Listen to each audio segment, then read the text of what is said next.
All right, shalom, shalom, shalom, shalom, shalom. Once again, you're not under the sounds of the voice of Kahan Tazadak. And this is Yahweh's work. Since I'm going to be just talking about commerce today, I'm going to start off by saying this is not legal advice. I do not offer legal advice. If you need legal advice, seek yourself a competent counsel, and then please be advised. All the information I'm about to give you is strictly for educational purposes only.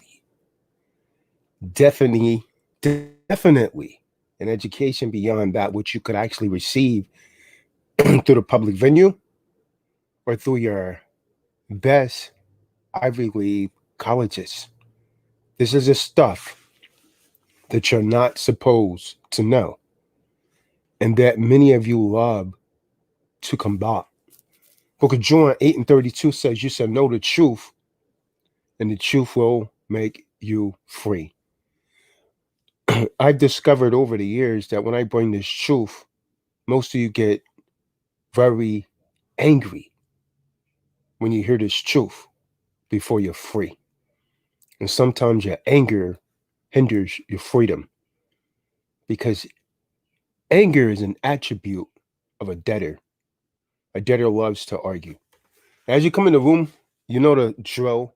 Go ahead and give a thumbs up. But to really show appreciation, you could donate at cash.me/$ Shaw. I'm like the thing, Rhonda, Coven for the donation that you gave earlier today. It's greatly appreciated.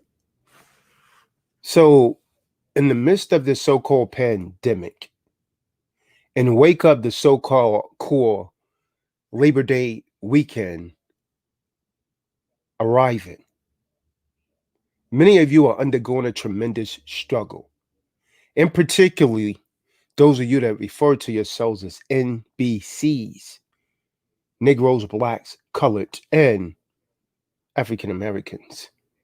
Since this pandemic, your unemployment rate has been staggering.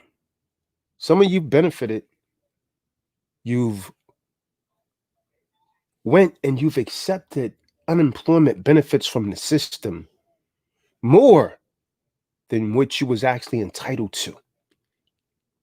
But there's a repercussion that's going to come from that. The COVID debt has essentially crippled people around the world. COVID-19 is estimated to add 5.8 trillion to the US national debt by the end of the fiscal year 2021, pushing it to about 30 trillion. Where are they getting this fiat from? The United States Corporation don't own this fiat. The United States Corporation is an agency that's controlled by the world banksters. That's who's controlling all of this. I believe my good brother Mickey referred to him as the Illuminati. The ballooning debt will have long-term damage consequences, and the next government, you know, it's a de facto. It's not truly a government, as I'm going to go into when I start talking about this trust and why, if you're not a secure party creditor by now, you're just a dodo bird. So this ballooning debt will have a long-term damage and consequences, and the next de facto government is going to have a huge responsibility on its shoulders to deal with these. If the debt situation worsens, which it will, Most High is the last crime family, Stefan the Don. If the debt situation worsens, my good brother Morrow, you will experience deflation. You will experience loss of confidence more and more each day. You will experience a tough business environment and other economic mishaps. Some people are struggling to eat right now. Some people are struggling to eat right now. I'm gonna tell you something, man. I got a jewel for you. I got a jewel for you, Stefan, the Don. Eerie forms. I got a jewel for you to grow in your eerie forms, right? Watch this, right? The only man who sticks closer to you in adversity than a friend is a creditor. I'm gonna say that again, man. Watch this, because you didn't hear me. You didn't hear me, eerie forms. The only man who sticks closer to you in adversity than a friend is a creditor. Now, ever since the COVID-19 disrupted the so-called economy, the de facto government has passed 4 bills to help people and businesses fight off the pandemic's impact on the economy and the healthcare sector. The Treasury Department moved into top gear and has borrowed what, Stefan, about 3 trillion now since March 2020. 3 trillion since March 2020. How are you faring? How is it going for debtors? This is not the time to be a debtor, man. When this first thing hit, I turned it up and told everyone, hey, you should become a creditor now, man, before the second wave.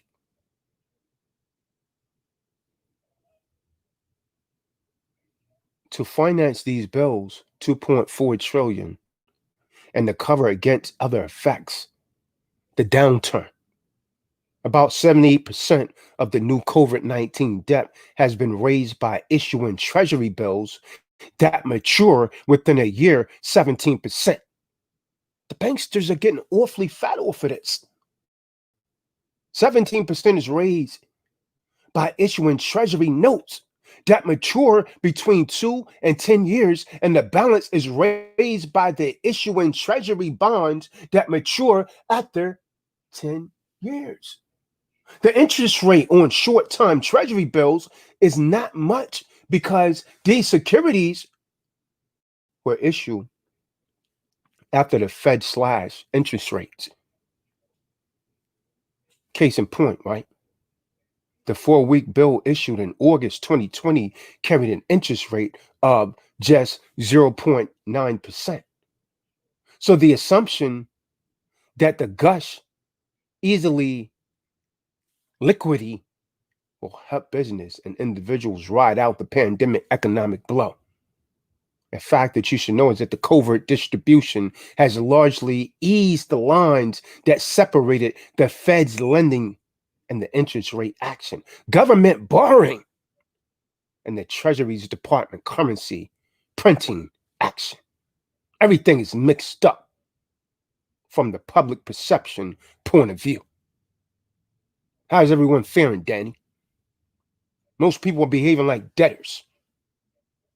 And in wake of all of this, they use deterrence.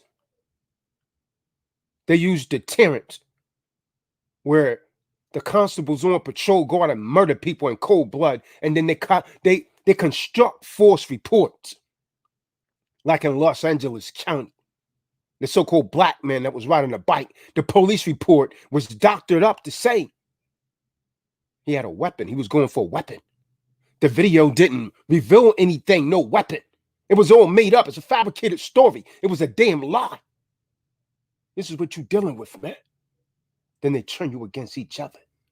The COVID-19 debt impact on the national debt. The Congressional Budget Office estimate that the federal budget deficit is likely to work up to 3.7 trillion for 2020 and 2.1 million. It's a lot. 2.1 trillion for 2021. So long as the current laws do not change. As of August, last month, the 23rd, 2020, the U.S. debt is 26.67 trillion. United States Corporation is in trouble, man. The banksters own you, Danny. They own you. You all here fighting each other in the damn streets. Meanwhile, They sticking it to you. You're going more in debt, making you more slaves. You're arguing. So the combined deficits for 2020 and 2021 works up to 5.8 trillion. That's a huge number right there, Danny. That's a huge number, silent lender. Consequences of the COVID-19 debt. The estimated 5.8 trillion COVID-19 debt up to 2021 will increase your federal debt to about 30 trillion after taking into account the 3 trillion already raised by the end of 2021. So with the de facto that you refer to as government reviews, if it reveals its revenue do not cover its spending from 2022 and onward, the debt will keep on piling up. And guess what they're going to need to fix the debt? Who in the hell did they call on in 1933, Joe Moore? They called on you. They called on Danny. They called on Stefan the Don. They called on Jacob Amen. They called on all of you. They called on its citizens to fix the debt. Who in the hell you think they're going to call on this time? They're just calling on more debtors, man. The government. So don't worry about it. We got you. We got over 22 million slaves in the United States corporations that don't even realize that they're slaves, Marty. I'm going to need you to come in and give a testimony, Marty. But by the time I'm done with this, Marty, so they can understand that this really works, man, and why it's imperative, it's essential to be a secure party creditor. So by 2022, the so-called coronavirus is likely to be contained. And it will be the de facto's jaw that you call government to increase revenues, restore employment to the pre-COVID-19 levels, and begin reducing the national debt. How can they do this without making more slaves? They can't. What was their bailout in 1933, Stefan the Don? It was you, the people, that became persons. That was their bailout by way of a birth certificate. They got you all to register your biological property, which were your sons and daughters, and they transferred them into corporations known as children. And they transfer a man and a woman into a parent. That's all corporate talk, man. But most people, you suffer from aphasia, so you don't have a damn clue what I'm talking about. So this debt will have harsh consequences if it does not reduce after 2022. So what are you going to do now? The analysts at the research center believe that if the national debt keeps ballooning, the private sector will have trouble getting loans at affordable rates. Now, though this is not happening now because we're living in a near zero interest rate era, the rise in debt could depress the gross national product, cause deflation, stunt growth, leak cash in the form of interest paid to foreign investors, cause more unemployment, increases the chances of a physical crisis, and make investors and consumers lose confidence in the economy. How you feeling about the economy, James Spencer? How you feeling about the economy, Mr. Spencer? What about it, Doe? How you feeling about the economy? And again, as you come in the room, give a thumbs up, but a donation would be much more appreciated at cash.me/. Alisson, Brother Doc Shaw. There it is. Throw a donation in the room. A cash app.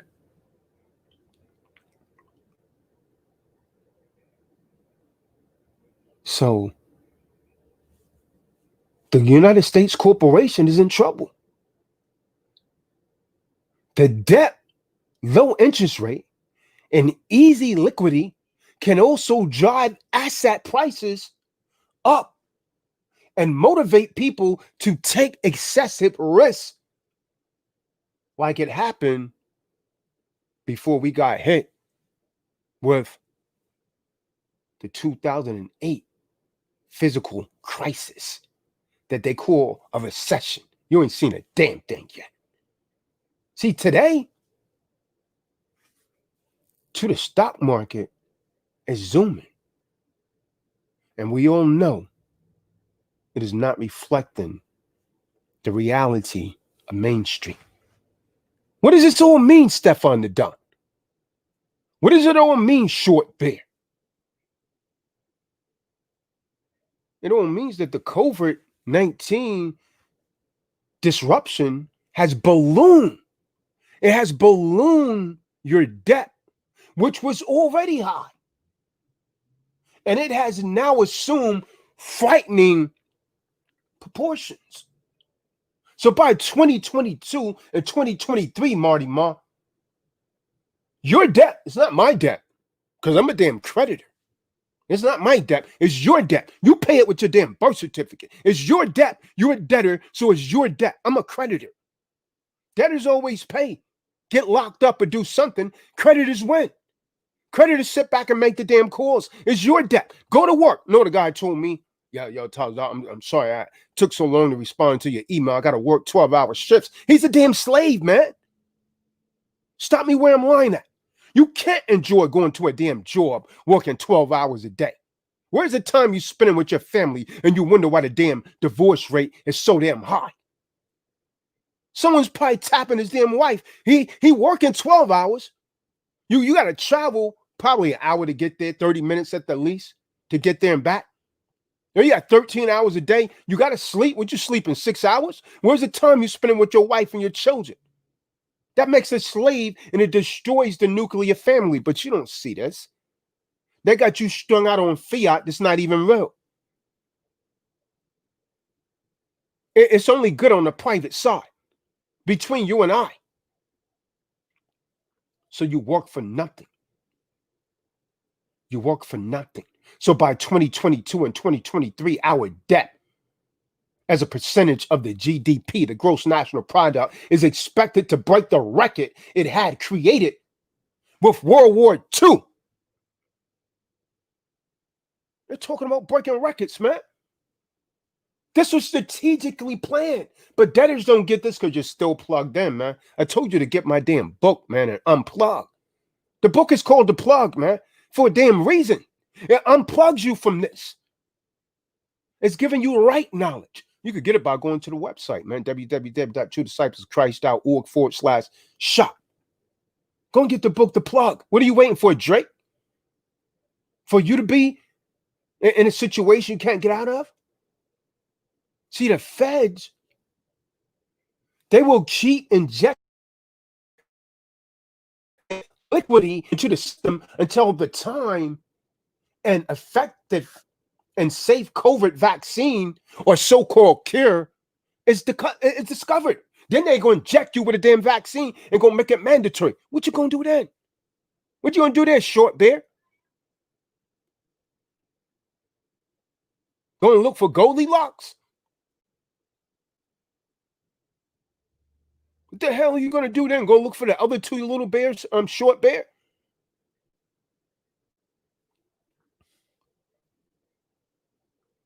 But the real issue confronting our nation are that the unemployment is rising. It's rising and demand is contracting. Now the feds can only lend. It can no longer invest. There was liquidity push will stabilize the economy in short term. What are the long-term effects? Short bear, Doe. What about it, Mr. Doe? What are the long-term effect? The long-term effect.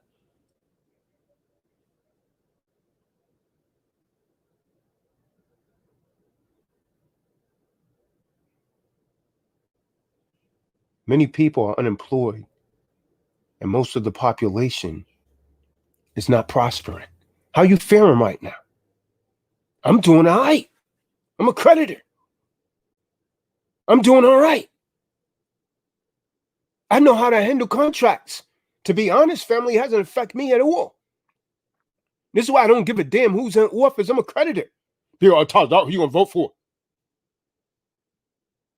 Biden or Trump. I mean, listen, man, I don't give a damn who's in office. Preferably, I prefer the Trump stand there because of the gun laws.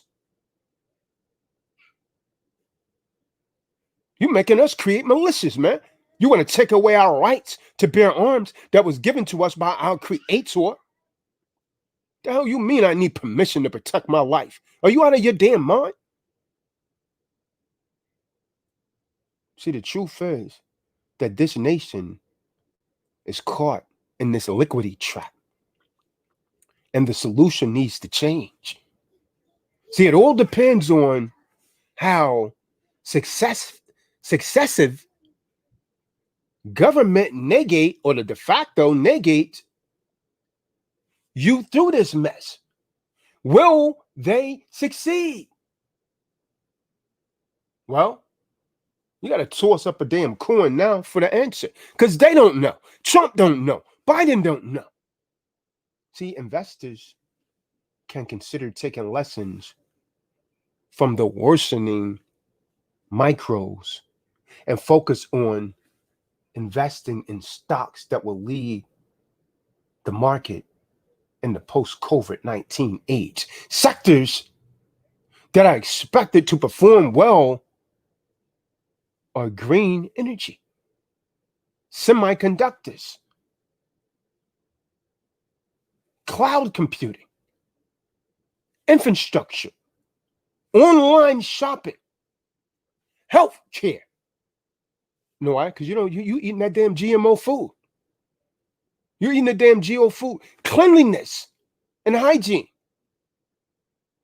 See, many stocks from these sectors have run up ahead of their fundamentals. And therefore, the idea is to buy slow, perhaps just SIP. Investors keen on stocks that will fare many challenges in this so-called new age. They should ideally read up their latest earnings called transcripts, analyze their latest quarterly fundamentals, study charts, and then make an investment if you're going to make a decision if you're going to do it. But before acting on anything that Taza Docs say, like I always tell you, go and check it out for yourself. Go and check it out for yourself. You investors should ideally analyze micro signals to determine the entry and exit point when they act prudently. Let me you something, man. A demon by the name of Warren Buffett once said, Rule 1, don't lose money. Rule 2, don't forget Rule 1. Make it your investment model and don't lose sight of it. You understand? Or you losing money. How many of you are losing fiat? Are you a secure party creditor now? Do you understand trust law? Some of you've been on YouTube, you listen to these so-called sovereigns, you listen to him, you listen to what's the guy's name? You listen to the Moors, you listen to the L's, you listen to the Bays, you listen to the Days. What's the other guy name? You listen to Hell Raising, he raising a lot of hell. What's the other guy name, man? I don't so damn many of them, man. Yusef L. But do you really grasp the concept? So you know what your damn problem is? I gotta talk to you today, man. And Marty, I'm gonna need you to come in, man. In a few minutes, man. I'm gonna need you to come in, Marty. You know what your problem is? You don't really understand sovereignty. And you listen too damn much to the de facto and too many damn people on YouTube. Sovereignty is a concept fundamental to your freedom, to my freedom, to our freedom. Without individual sovereignty, we're merely slaves, which is what most of people under the sound of my voice right now is. Without true independence, we may only walk someone else's path. How many of you right now are walking your own path? Or are you walking someone else's path? Whose path are you walking? Stefan the Don? Whose path are you walking? Whose path are you walking, Doe? Whose path are you walking, Joe Moore?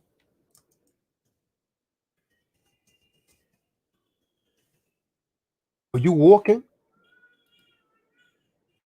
the path of the de facto?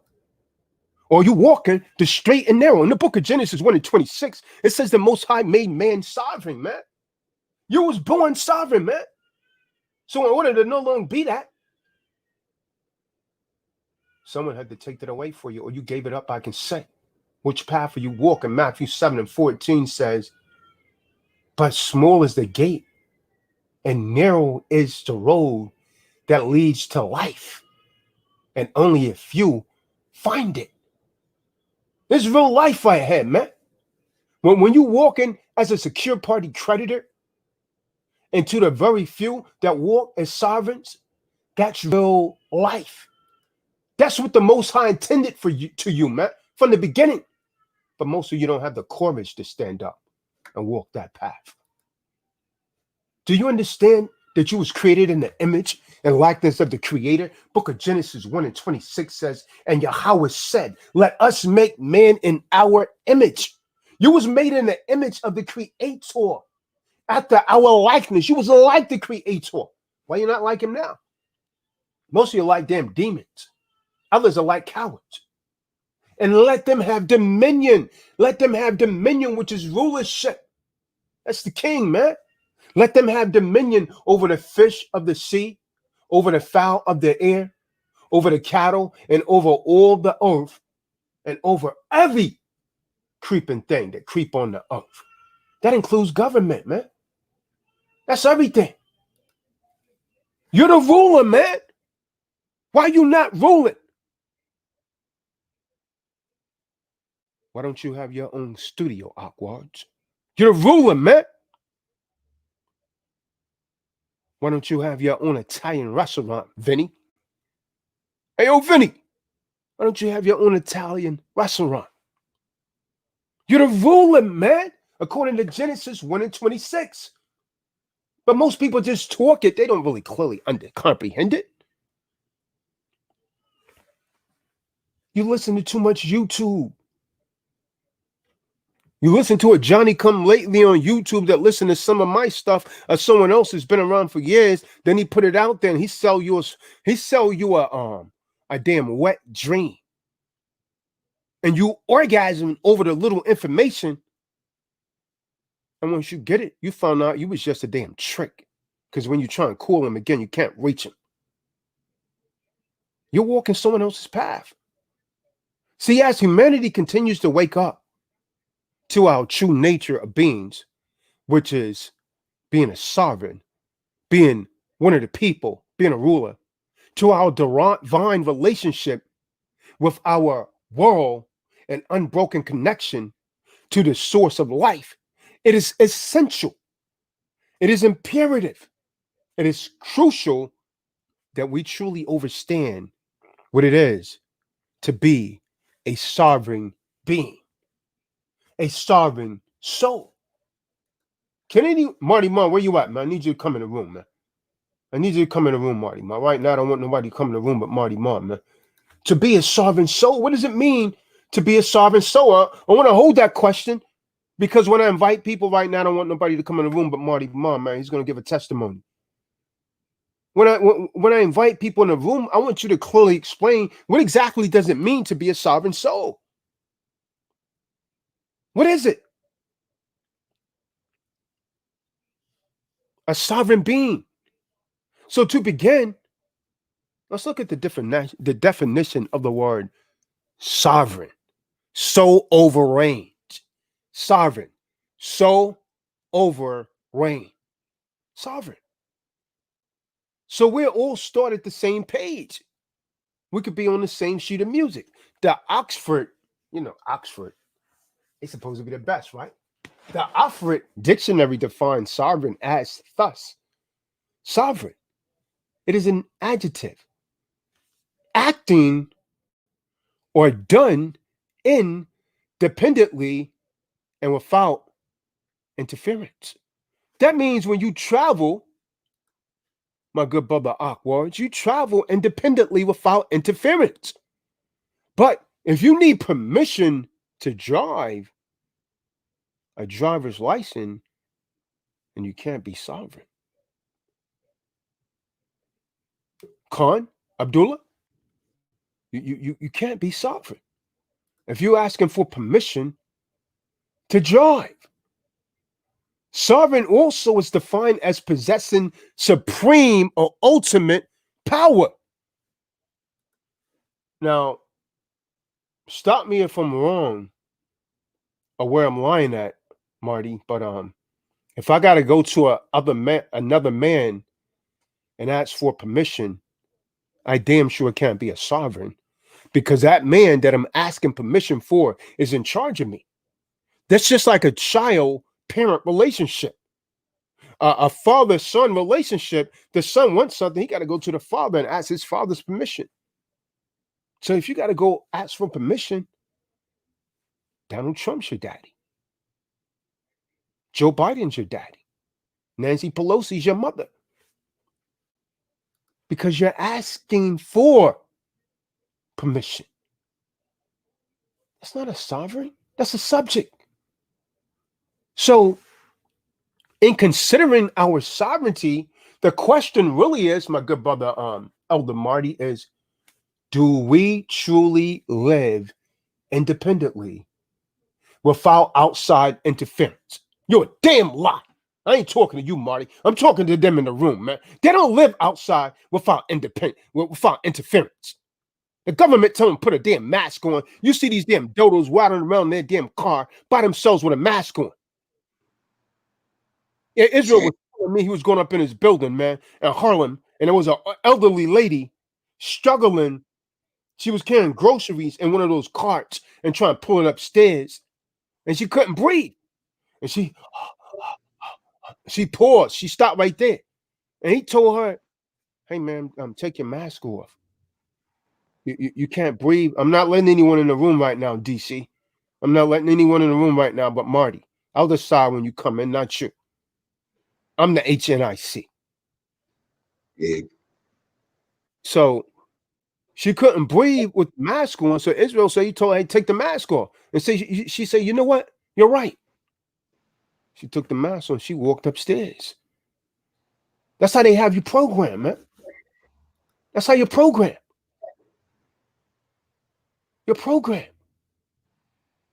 So you need to be deprogrammed and then enlightened with this right knowledge. Like Marty always saying, Marty, why they come over here be trying to fight me, man? Here I am teaching them damn stuff. Don't you know, man, if they watch these videos, it's enough stuff in these damn videos to get them out of every damn thing they need to get out for free. And they won't donate. See, that's called aphasia, man. But they love polemics. They love the art of disputation. They love to argue because that's what debtors do. So do you truly live independently without outside interference? Do we possess supreme or ultimate power over our lives? Think you do? Fly to Israel without a passport. If you're not a so-called Jewish person. And so my question to all of you on the sounds of my voice, and as you come in the room, give a thumbs up. People need to hear this, man. It's only 51 thumbs up, and it's 70-some damn people on the call. It should be 70-some thumbs up. Stop hating and participate. As you come in the room, give a thumbs up. This This channel is not monetized. It doesn't benefit me. It benefits other people because when you give a thumbs up, it attracts more people to the channel. And so more people can hear this message, which is desperately needed. Thank you. Thank you. So if you do not truly live independently without outside interference, and if you do not possess supreme and ultimate power over your life, the question is, who does? Who does? Now, let's make a distinction between sovereigns and subjects. How often do we hear the term sovereign national, sovereign state, sovereign debt, or the sovereign monarch? Despite its definition today, we attribute the value of sovereignty only to institutions like a damn corporation, to nations and monarchs. So consider this, right? If a monarch, watch this, my man Awkward. If a monarch is sovereign and there is only one monarch, there can only be one sovereign. Only one who acts independently without outside interference. What about the rest of us then, Marty? Don't monarchs have subjects? So if only the damn monarch is sovereign, and you got Moors telling, man, you can't be sovereign, you don't own no land. So they're telling you you're subjects. They're telling you you're a damn slave. Think about it. So if only the government is a monarch, and only the government can be sovereign, then you're damn subjects, man. Subject to what? You may wonder. Subject to outside interference from those possessing supreme or ultimate power? Let's examine the word subject for a moment. Well, I'm going to teach you some words, right? Because you think you know, but you have no idea that aphasia is heavy, man. It's heavy. A lot of people think they know, man, but that damn aphasia, you only know things in common parlance. You're only taught to speak in colloquial speech. You're not taught to speak the language of law. You only know slang English. You know formal English, some of you, but you don't know legal English, which is a whole different language called legalese. So you suffer from aphasia, and you willingly consent to that. You willingly consent. So let's examine subject for a moment. Subject, it is a noun, an individual subject to the rule by an elite. Damn. See, feudalism. Derived from the Latin word subjectus, meaning lying beneath. You're lying beneath someone, man. You're like a damn earthworm. See, when the attribute sovereignty only to institutions, to nations, or to monarchs, we cannot also consider ourselves sovereigns. Instead, we're subjects. When we consider ourselves as subjects, we assume the roles of what, Marty? Slaves. Slaves. Lying beneath Yeah. others. Unable to act independently and free from outside interference. Oh, I want to get a weapon. Don't you get that weapon without getting permission from me. Because the government is sovereign. The de facto sovereign. I don't give a damn if you want to protect your life. If I don't want you to get a damn weapon, you're not getting it because I'm the government and you fear me and you're going to do what I say because you allowed me to become a 3,000-pound damn gorilla and you fear me now. Yeah. That's what's really being said, man. Not necessarily in those words, because you can't decipher the language. That's what they're telling you when you ask for permission, man, that you a damn subject. Do you understand? Do you understand, man? That's what's being said to you.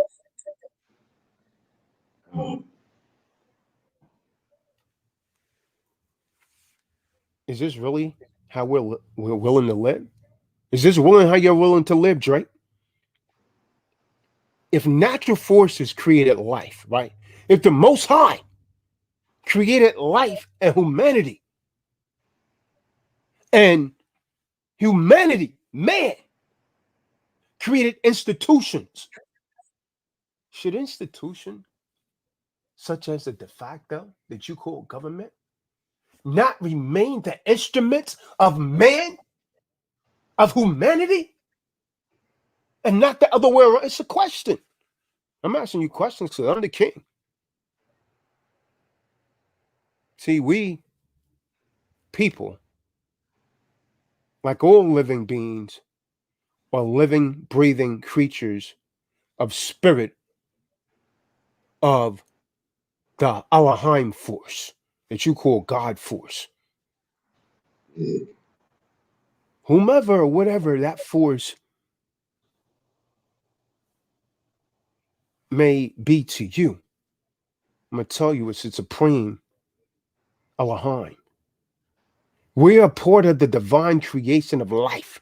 I read it in Genesis 1 and 26. Interconnected, multi-dimensional. We are an expression of life itself.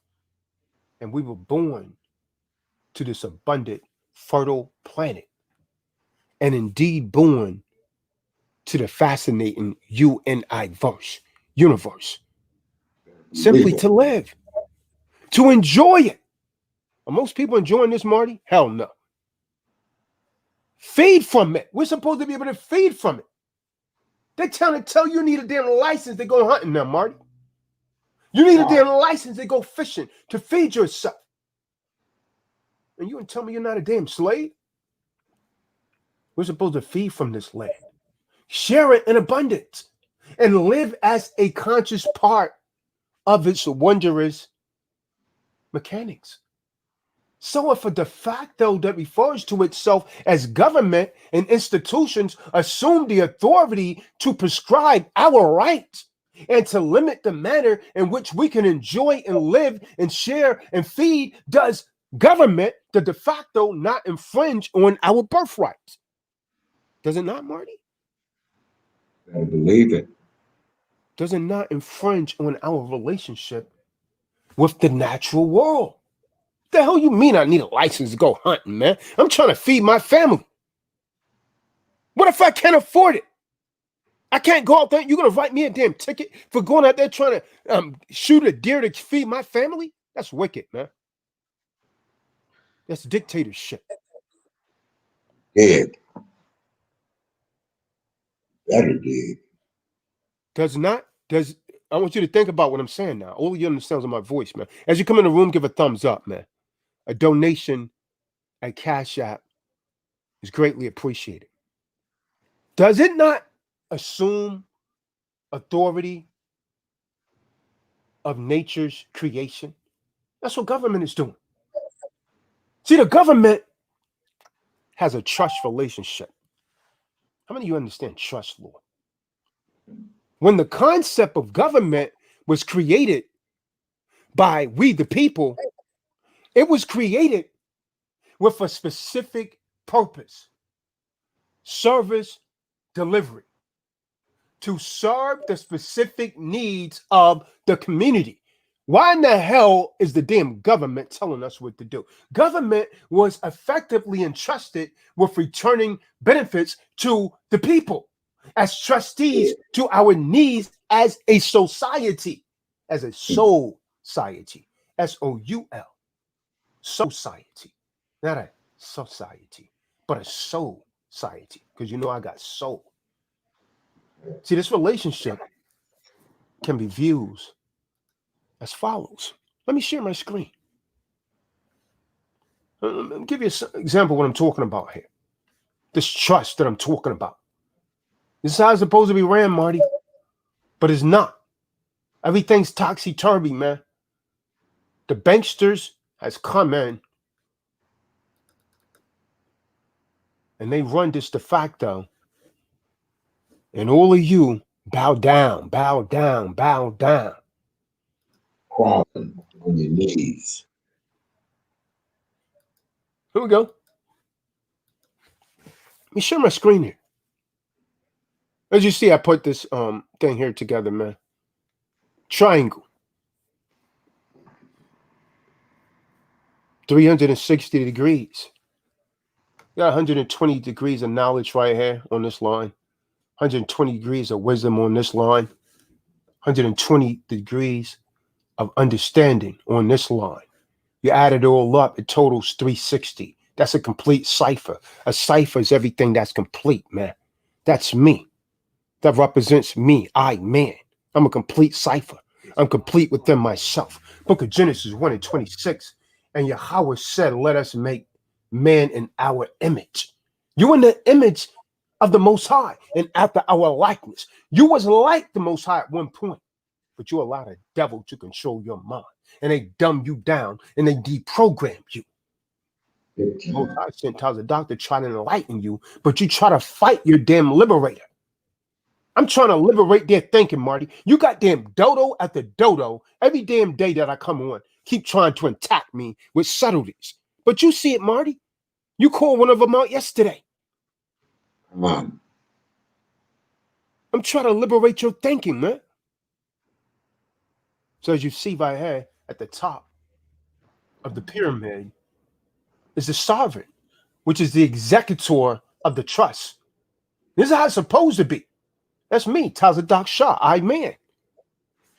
That means since we created government, which is a trust, we set rules, we give the objectives, we make the boundaries, etc. If your damn private security guards that you refer to as police is assassinating us, we want them damn replaced, man. Because we make the damn rules. You people need to recognize who you are, man. You've been dumbed down. Then we give these rules to government. The government is nothing but a damn trustee, man. We trust you to carry out the commands that we give you. This is why we created you. Ain't no damn Frankenstein the monster where you overthrow your creator. No, we ain't rocking with that anymore. Let us rebel. So the trustee is supposed to distribute benefits back to who? Man, which is also the beneficiary. This is a trust. You become the executor of your estate when you become a secure party creditor. But the question is, how many people on the call today, Marty, is not a secure party creditor? See, that's the problem. How many of these people on the call, it's not a creditor? 99%. I would say more than that. The question is, what are you waiting for? What are you waiting for to become a creditor? Just don't get it. They want to fight. Get it. They love to argue, man. They love the art of disputation. They love to argue, man. So this, when the concept of government was created by the people, it was created with a specific purpose to serve delivery, to serve specific needs of the community. Government was effectively entrusted with returning benefits to the people as trustees to our needs as a society. Do you understand?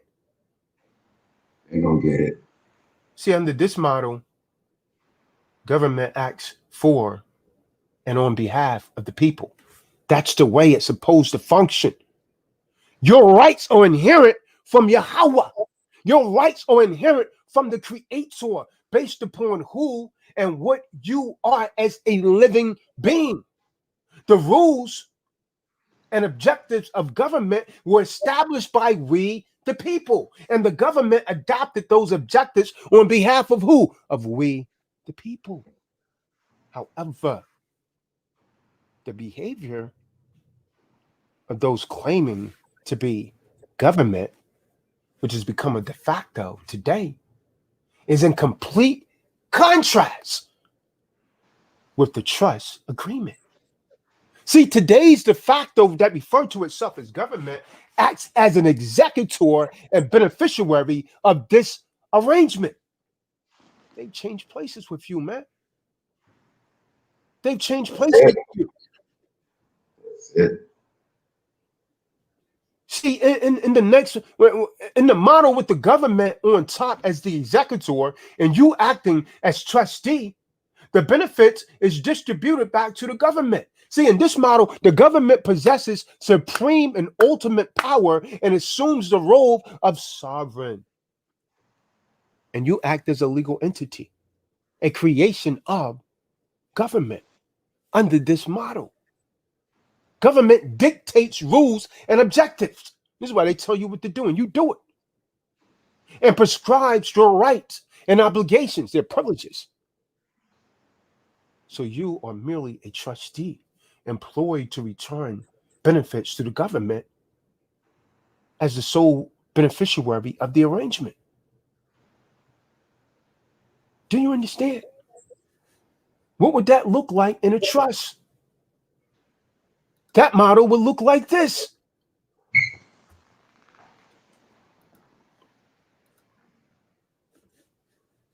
It would look like this, Mr. Stewart. It would look like this. See, this is what happened when you allow the government to be in charge and tell you what to do.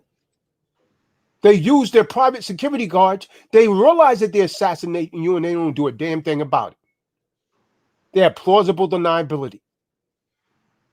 You're down here as trustee. Government's sitting on the rules. Hey, get a damn driver's license.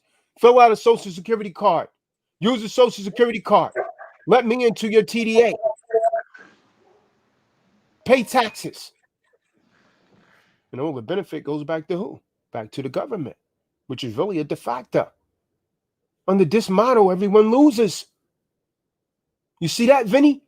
Everyone loses. The de facto wins. Is that what you want? I know you're sick and tired of being where you at. The real question is, are you not sick and tired of being sick and tired? Now consider this situation, right? A step further, good brother Marty, and all the listening audience.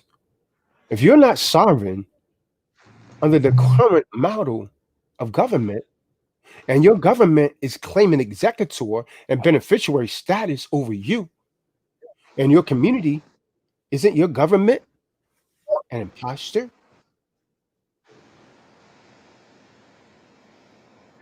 Is it not? Under monocrat? A dictatorship? Is it not committing treason? Yeah, What is right. self-determination and dictatorship?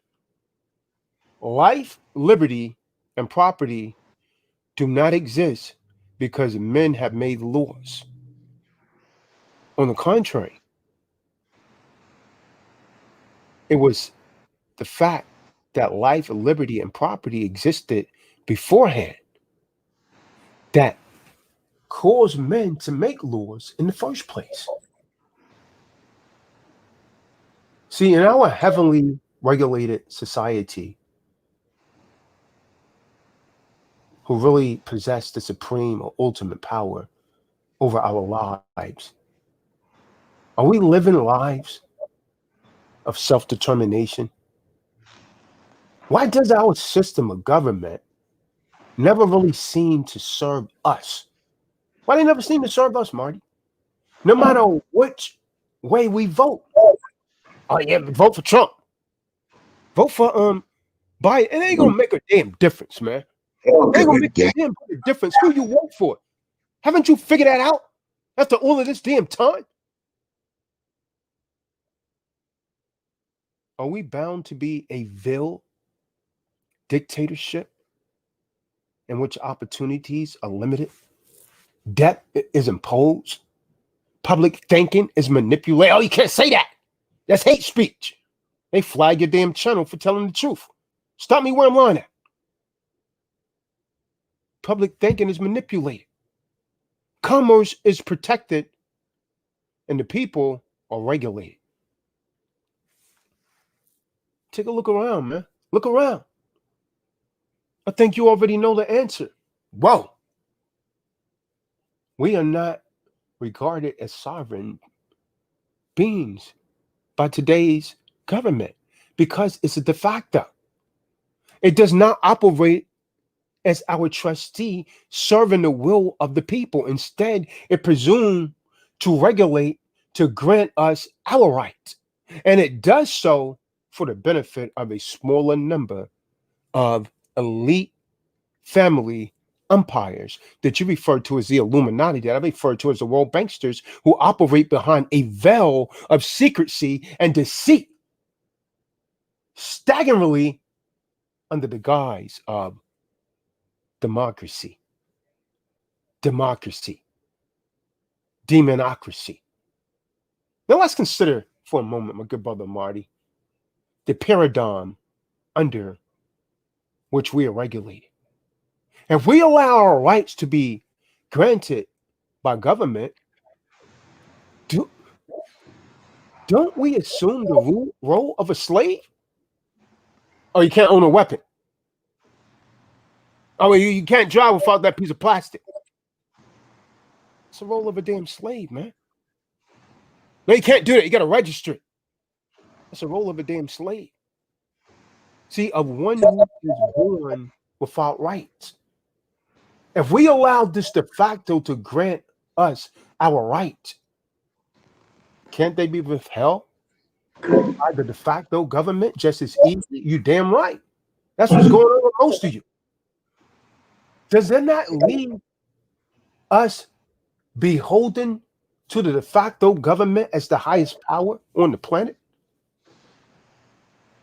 What happened to unalienable rights? What happened to so-called inalienable rights that they can't put a lien against?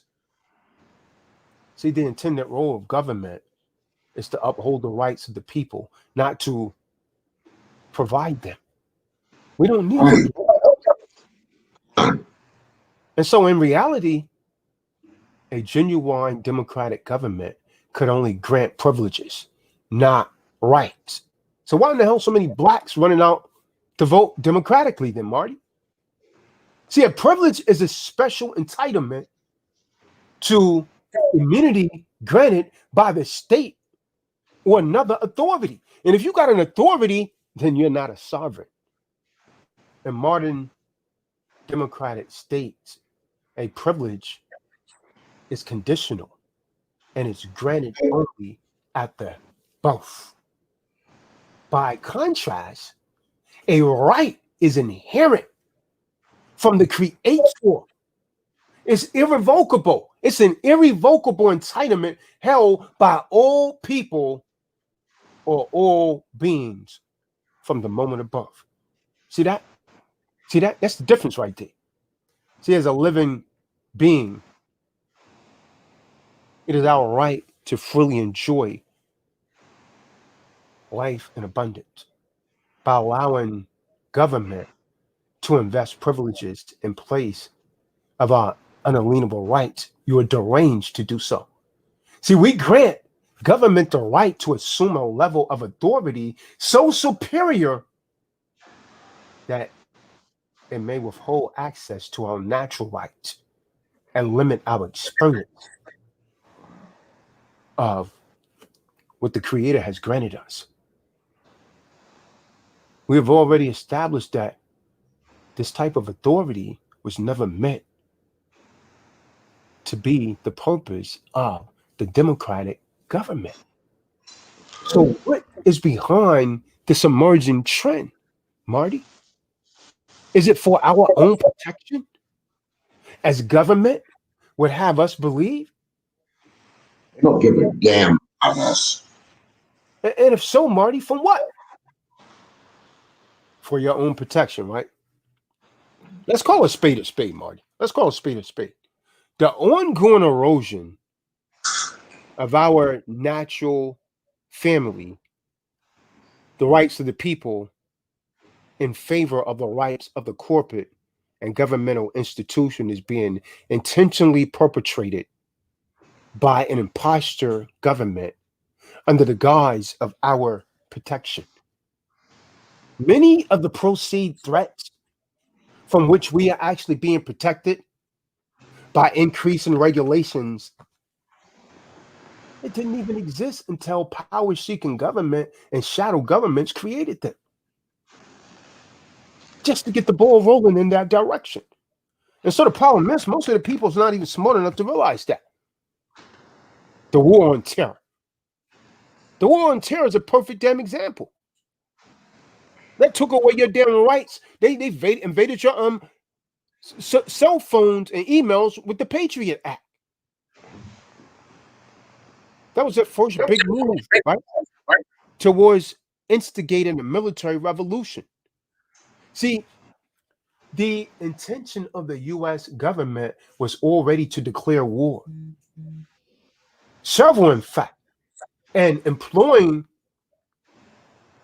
this manipulation, they convinced the people of America and indeed the Western world to support it as a solution to the problem that government created.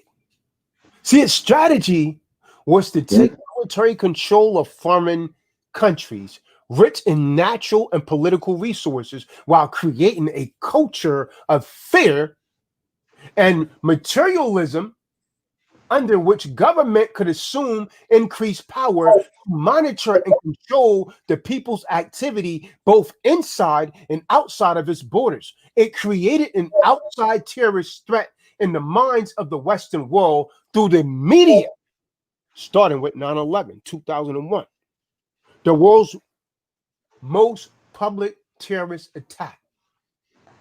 One immediately attributed to the Midwest extremism before the dust had even settled.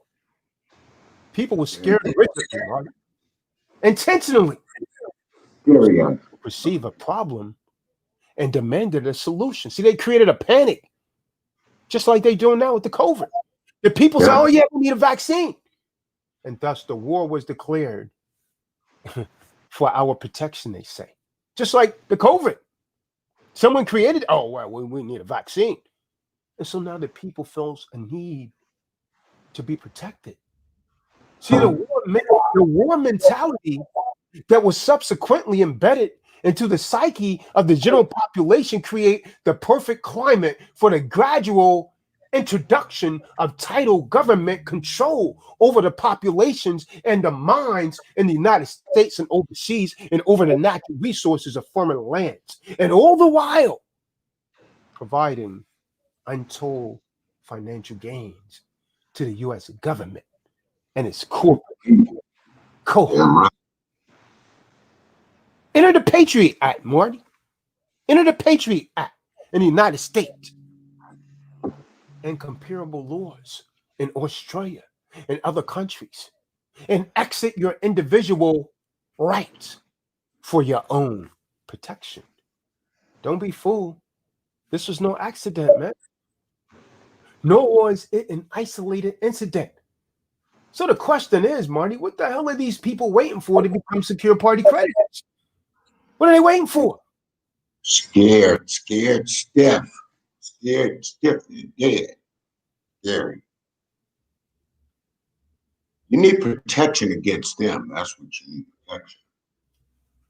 Hegelian dialect has been long used by government to manipulate public thinking towards predetermined ends. And it rarely fails unless you know how they're doing it. People are always talking about psyops, but don't even realize it's being used on them. And now you know. You got to seek permission. You at work, you can't even listen to this call, man. You need permission, man, to go to the bathroom or something. See, dictating how we live has never meant as the purpose of the democratic government, nor was manipulating the psyche of a society to support its own veiled agenda. Now, surely, Marty, this is the realm of dictatorship. But as beings, right? Many of us struggle with the concept of government ourselves. Many do not even consider it possible. A lot of people don't think what I'm saying right now is true. And this is largely due to the conditioning of our current power structure, that of the beneficial government. There's a new kind of dictatorship, one that operates in shadows. It's a shadow government by manipulating and undermining our sense of value by pretending to be a democracy. So, for our question, we hand over our natural right to evil men, to evil women, the right to be the authors of our own lives on earth. We seek permission from an external authority, believing we're giving ourselves to the oneness of society. But what happens? Increasingly, as individuals are not benefiting from the arrangement. See, our sovereign rights are being infringed upon. And the reality of our world is moving further away from our shared utopia. Despite our potential, and you're still not creditors. You're still operating under all of this as debtors. Go to the website, become a secure party creditor now, man. Get the books, get the DVDs, get your mind right, king, queen. Is it no wonder today many of us are now forced to stand up to institutions and their representatives and assert our inherent rights, the divine right of the people, the right to determine the shape of our own lives. It can't be the other way, brothers and sisters. See, the energy, man, that I sent, the energy that I send comes from the Most High, man. It has started to shift, and upheaval can be felt on the macronism level, right?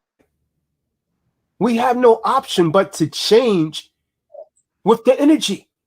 It demands that each of us as beings to live in alignment with our own natural spirit, independently, without outside interference, and without the earths who sustain us. We're supposed to live in harmony with the earth. What is the source of our rights, man?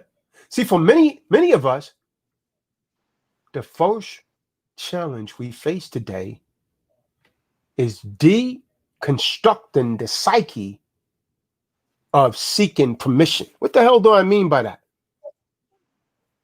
As you see, Marty, a lot of people come to this channel, man, try and teach, and they're going to fight me, man, because they have to deconstruct. That yellow streak down their back. Come on. They have to deconstruct that psyche. They need to be deprogrammed. They believe that they got to seek permission for everything. I was trying to tell one brother, hey, listen, man, you don't have to get that license. You don't need permission to protect your life. He just couldn't grasp the concept. Yeah, I don't want to get in trouble. Yeah, all right, man, roger that. Roger that. You want to be a slave? I'm going to let you be a slave. Scripture says, if man be ignorant, let him be ignorant. How often do we cite an external authority as the origin of our rights? Well, the government say you can't do that. That's an external source, man. As if those rights were granted to us by a document or an institution or control. It's my First Amendment right. The First Amendment didn't give me no damn right. The Most High gave me a mouth to speak freely, and I'm going to speak. The First Amendment is just a piece of damn paper. I have the rights under the Constitution. The Constitution didn't give me any damn rights. It might mention the rights that I was born with. Who granted you those rights? Are they inherent? Or are they granted at the discretion of an outside authority? Most High gave me mine. Con. Now contrast this mindset to the statement, I have the right to. I have the right to. Where the protection of that right is simply granted by the Constitution or law. Which statement most reflects the mindset of society, Marty, in which government genuinely upholds the rights of its people? See, if the real function of government is to uphold our natural rights, isn't a government that presumes to grant you your rights an imposter? If the purpose of government is to uphold our rights that we already have, how in the hell are you granting me rights if I already got them? Something's very wrong with that, man. How can power be held by an institution that was created by the people and yet exercise control over the people as superior authority over the people? This is something I want you guys to think about, man. Surely any supposedly democratic government that presumes such a right over its people, its subjects, is overstepping the bounds of authority. I'm trying to make you people think today. I'm trying to show you how everything is damn wrong. It's topsy-turvy. And you call me a troublemaker. But I'm just telling the truth. I was running out. They not listening. I mean, they scared. I mean, you trying to if you're free. You've done so much for them. They better listen up. Excuse me. So it's time we adopt a new mindset, man. Become a secure party creditor today, man. What are you waiting for? Authority or sovereign, right? The current debate in the United States, in Australia, right, over Aboriginal recognition, it truly exemplifies our struggle with the concept of sovereignty under the current paradigm. See, politically packaged as a right campaign, in essence, the government is seeking the consent of the original tribal people to submit to the power of the de facto, to allow their rights to freely use land, water, sky to be provided and just as easily withdrawn by the damn government. So instead, my family, instead of consenting to have their privileges prescribed by the government, by what they refer to as law, many of you, original people, you should be redeclaring your unbroken sovereign right of the original creator, Yahweh, objecting to the concept being regulated by this de facto government. Do you understand? We simply want the natural sovereignty recognized and protected and actually uphold. That's all we want. And so many of us are taking legal steps to reassert our rights to live unimpededly under the common law. And you do so by becoming a secure party creditor. What are you waiting for? See, the difference between these two positions is distinct, right? Is distinct illustrations of power. Struggle between the beneficial government paradigm and the people who are demanding better. But in reality, the legal battle between the de facto and the original people is unique. The fight for recognition of sovereignty has been an ongoing battle for the original people for quite some time now. for the rest of our society. The question of sovereignty is rarely even scrutinized. See, I'm often asked, right, Marty? I'm asked by some people, how do I go about becoming a secure party creditor? And I said, have you not heard of my website? How you heard of me and you don't know where the website is? Explain this one to me, Marty. How in the hell a man would tell me he been listening to me, and I hear this all the time? Oh yeah, I've been listening to you 5, 6 years. I said, I mean, my books you got? Oh none. I'm gonna get them though. You've been listening to me for 5, 6 years.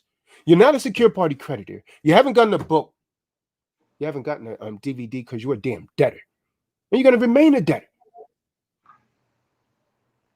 Change your life, I tell you that. I mean, it'll give you everything you want. You got to get your mind right.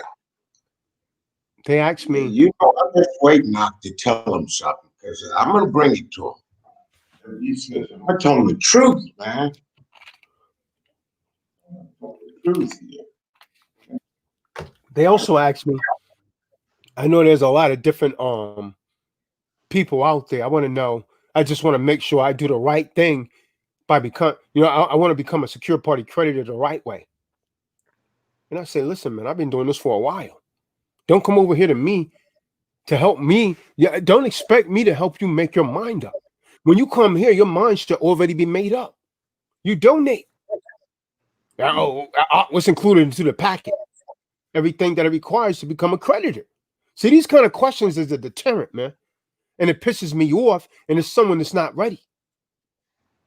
They need like you to do it because see, these other people are to get your ass screwed up, man.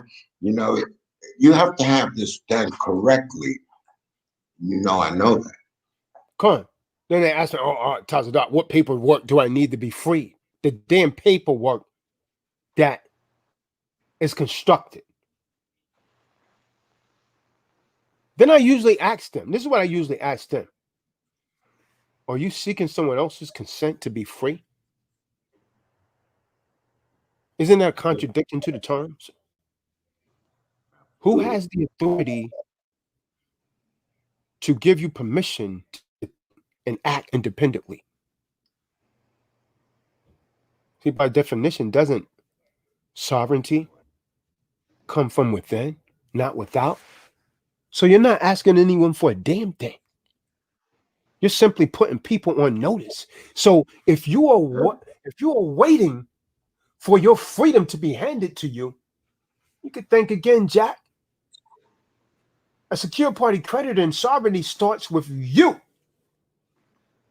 You choose to be a secure party creditor. You choose to be a sovereign for yourself, to feel sovereign, to think as a creditor, to live as a creditor, to be creditor.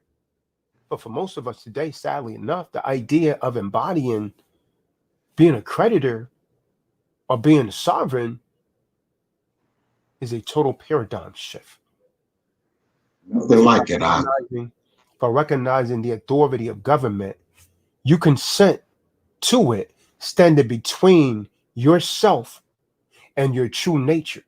See, when you decide not to be dictated to individually and as a society, the game simply stops. Your jig is up there, but you don't have the damn gonads. See, no person or institution created by another can assert its power or authority over us unless you consent, unless we've chosen to play along. We have the right to just say, you know what? Enough, no more. And they know this, man. But they know that you don't know this, and they know you're a damn coward. So put your damn tail between your damn legs and run on up out of here. So forgive the deceit and the move with a sense of freedom and love. Attune to the relationship between you and the creator and acknowledge it is as the single authority in your life is the Most High. Your true nature, You was made in his image and likeness. Be the executor and the beneficiary. Start reaping the benefits of your short time. Allow your actions and interactions to be guided by the light of the Spirit. Do you understand? And don't be afraid to share it with others. Once you make this internal realization and truly embrace your natural sovereignty granted to you by the Most High in Genesis 1 and 26, your outer world will begin to change with you, with all of us. You got to be fearless, man. You got to be totally undaunted. You're not alone, man. Assert your rights, man. Of course. Do it. Gotta do it. I encourage you, man, as a man, to do your homework. I always tell them, go and check it out first, man. Do your own research. Reach your own conclusions about how to best integrate this mindset into your life. But it has to be done, and it has to be done now. But here, I'll offer some thoughts from my own experiences and research in the hopes that they may resonate for you and activate an idea within you in declaring your sovereignty, in declaring to be a secure party creditor. Perhaps the best starting point is determining your rights. You can do that by getting my books, man, and DVDs. They're on the website. I said it on 1,000 times, man. It's under every video that I do. You got people to come and tell us how is your website. Open your damn eyes and look. Government is a creation of we the people. It cannot dictate another being unless that said man agrees to play along. This is our natural right, man. I'm giving you the game, man. I don't know what else I could tell you, man. If and when you consent to interact with the system of government, you consent to being bound by its rules and limitations, as well as enjoy its limited benefit. But as a trustee, this inevitably works against you. The system is not set up to benefit you, King. The system is not set up to benefit you, Queen. You are a trustee to the aspiration of the beneficiary government. You will always be required to give more than you take. Overstanding is key. I don't want you to believe anything I say. Go and check it out. I know there's a lot of damn debtors and naysayers on the call. There always is. You know it, Doc. You give the system energy, man. That's what current is. Currency. Currency comes from a current, which is your energy. Energy flows. So without you and your energy, the system is nothing. El Zippa. Your power is your being. Do you consent to play? Or will you simply go about your life given as you receive and adhering to the laws of the Most High, which is university? Do not harm, cause no loss. See, by withholding your consent to interact with the system and maintain sovereignty in your mind, heart, and spirit, you assert the highest authority in that interaction, King. Overstand that. Overstand that those claiming government status rely on your consent to apply the legal system to your being. So before engaging with any unwanted approach with those claiming governmental status, take control of the conversations. How do you do that, Tazadok? By being the one asking the questions. He that is asking is as king. He that is asking is as king. The king is sovereign. Why are you asking for you to identify yourself with your full name, your identity as a legal entity. Are they trying to establish a contract with you? Are they seeking your consent to be regulated by them as a legal entity? What are your rights and your responsibilities if you choose to engage in that interaction? Can those rights and associated responsibilities be enforced if I simply identify myself as a living soul, as a man, and refuse to acknowledge that I understand my rights and prescribe as prescribed by this de facto government? See, any government agent that claims to deny your natural rights instead of protecting them clearly demonstrates which Yeah. trust they uphold. That's the dictatorship trust. That was the second screen that I showed you. So I'm telling you, family, take the lead and ask them to identify themselves, not by showing you a shiny badge or letterhead, but by truly identifying their role and intent. And ask them to identify the entity they're trying to engage, the man or the legal entity.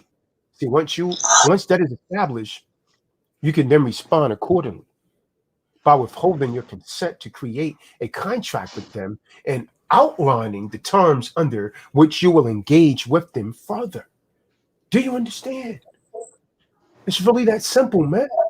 Tell them you understand your right and you do not accept the terms of the contract they are offering you. And watch the game change. Works for me every time. They over here Such dealings, shaking. such dealings with the beneficiary government may not always end well, but revolutions aren't pretty. Now, are they? See, a lot of you punks, this is a revolution, man. You can't be in there. If you be a bitch ass, man, this is not for you, man. Get your weak ass up out of here. They're shaking right now. You know they are. You sweating. You go in the damn court. You sweating.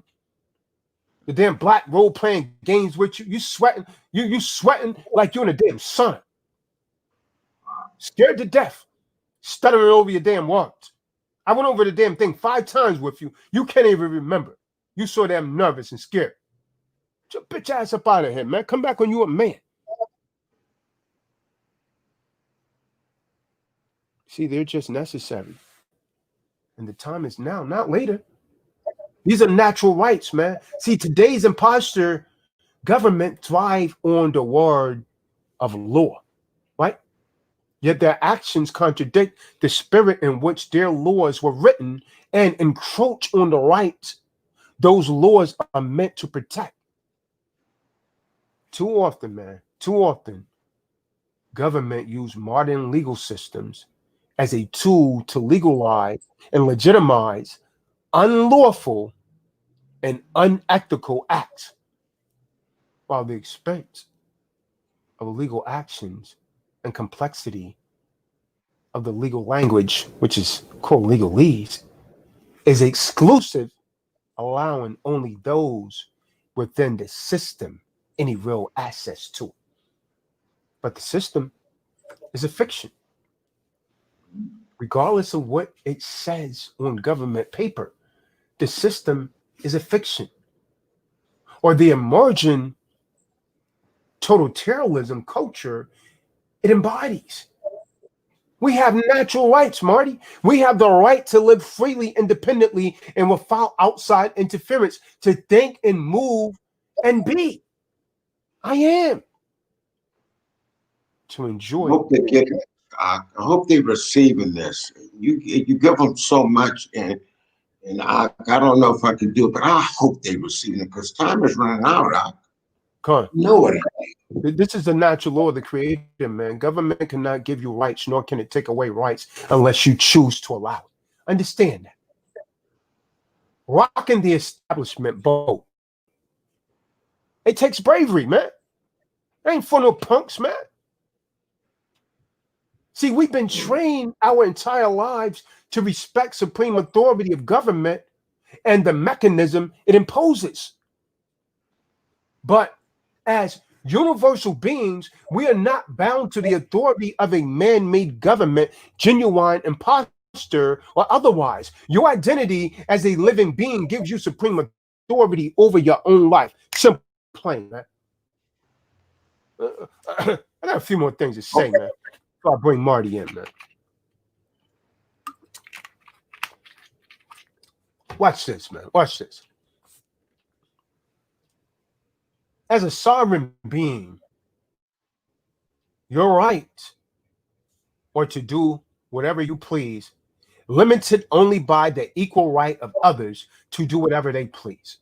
Your freedom is your divine right as a living, breathing being. It is up to you. What you do with your freedom is your choice. And anyone who tells you otherwise is probably trying to control you. Do you understand? Do you understand? So if you're not a secure party creditor now, become a secure party creditor. What are you waiting for? What are you waiting for? Go ahead, Marty. What you got, man? Richard Stewart, you're in the room already. Go ahead, Marty.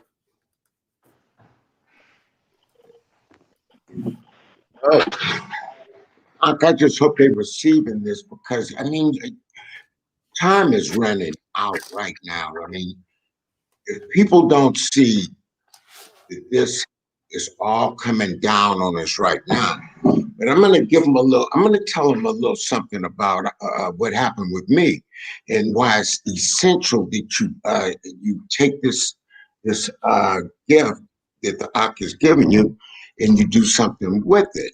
See, I was like you at one point and didn't know what to do. Everything was closing in on me. See, when you become a secure party creditor, you realize who you are. It does something for you. But I was going through a divorce, and I mean, I really, this story is always gets to me, but about to lose everything. I didn't know which way to turn.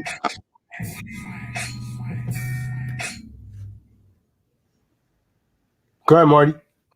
I have been listening at the con for a while, but my mind wasn't all the way on the things that it should have been on.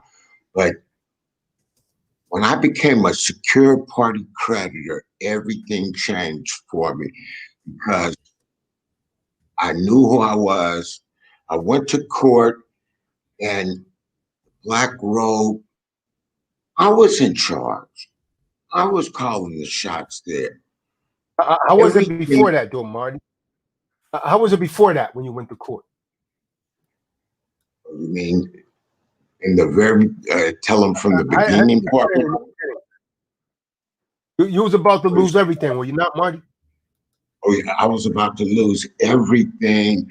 I was down to my wits end. I didn't know what to do. I lost so much stuff going through this. Now this is California. California is a no-fault state. Now this will show you this all works, but you got to be in the right mindset. You got to be spiritual. So in California is a no-fault state. That means it doesn't matter what it is, you're going to pay up. Now, I want to tell you, first of all, I didn't have a problem doing the right thing, but I had an evil person that was just taking all my dough, you know. So when I went to court, This evil person, was this I, a family member, a wife, or what? this was my wife that I trusted and loved my whole family. But I And thought, Marty, in California, man, if you go to court against a woman, you're gonna totally get railroaded. in California, all women want to get married in California. You go to if you get married in California out of the 49 states, you're gonna get it. Everybody knows that there is no way out of that. You're gonna get it over there. So it's half of everything. It doesn't matter what happens in the marriage, you're gonna pay, you know. So So, Marty, in other words, if you get married in California, you're damn simp. The man you that get gets married, married in California, he's a simp. and sipping that sip. I was a simp myself because I didn't see this coming. I got railroaded. If you go to California and in this, I'm going to show you how this works. This worked, and everybody that I knew was like, "Oh, you're going to get it. You know, you're going to get it. So you might as well not try to fight nothing. You're going to effing get it." Everyone knows in California there is no uh, middle ground. So now this is going to show you where you should be in life. When I went to court, first of all, if you doubt yourself in any way, this won't work for you. You know, the people that teach this on YouTube, you're going to get your ass slam dunked and you're going to go down the tube if you don't understand what you're doing. The Kahan, he teach you and give you everything you need. It's not bits and pieces. He gives you the truth, and the Most High moves within him. And I know this for a fact because when I tell you how this went down, you're gonna understand. So all the people I know, and I grew up here, like, you're gonna get it. I had two friends previously that had went to court over there, and they effing lost everything. You know, I had two friends that their wives just took everything, took the house, took the money, they had to pay on alimony, all this shit, right? So they were over there still licking their wounds in the corner, you know. They were like, "Marty, you getting ready to get it, man." Like, oh shit, and I was feeling the pain, you know. I mean, this woman already had hit like a few licks on me. I was a little, I was unnerved by it. In the morning that I woke up, that shadow of doubt creeped into me. And I told the con this. I watched his videos. He came on, and it was just the right information that I needed. It rebuilt my confidence. And since then, I never lost it. But this is what happened. I go to court. No one in California that I know to this day has ever got past this the way I did. And I'm telling That had to be the spirit, Marty. That had to be the spirit that made you watch that video, man. That had to be the spirit. I'm going to tell you right now, nothing could make me not believe it wasn't the spirit because it was just the right thing. It was the right video to give me everything that I needed. See, this is what's wrong with a lot of people. See, you are comfortable being stupid and being a slave. But if you embrace this, it's going to give you everything you want and need. And I'm going to tell you. So let's get back to this being California. Now, those of you that know anything about California know that I'm absolutely telling you the truth. There is no opposition to the divorce. So I go into the courtroom and the judge told me, "Is this whoever I am?" I knew who I was. I objected. I went through the very procedures that are in the Khan's book. See, you got to get his books. You got to get his books and read his book. His books are the most valuable books there are. I'm going to tell you, this material is worth. There is no price you can put on And it. If Marty, you they think, you know what, Marty? They think I be get trying to or in sell the books, books, he in which I gotta am get his selling book. them, but they He don't gotta get understand. his I'm really book trying to. and Hey, read it. Mahmoud, you gotta mute yourself, man. It's the same thing every time you come on. You got that background noise. They think I be trying to sell that to them, Marty, but I'm really trying to build them up properly because there's a certain language you got to be able to comprehend and be able to speak, and they don't get that. And so, in But order to get accustomed to that, it's just like speaking a foreign language. You got to keep practicing it. this will give you exactly everything you need, but you can't walk in there and just think you're gonna be a secure party creditor. If you get the Kahan's books, you're gonna get everything you need to do everything you want to do. And it's gonna change your life. This is nothing to play with. This is all spiritual, and you'll find when you think that you are, I don't know why most of you stupid ass people go and you think and you're afraid to exercise your right. What the Khan is doing, he's giving you all the information in his books to do what you need to do every day to keep you safe. He's got the writs, he's got all the affidavits, he's got the he's got the procedure in there, and he makes it easy to understand for you.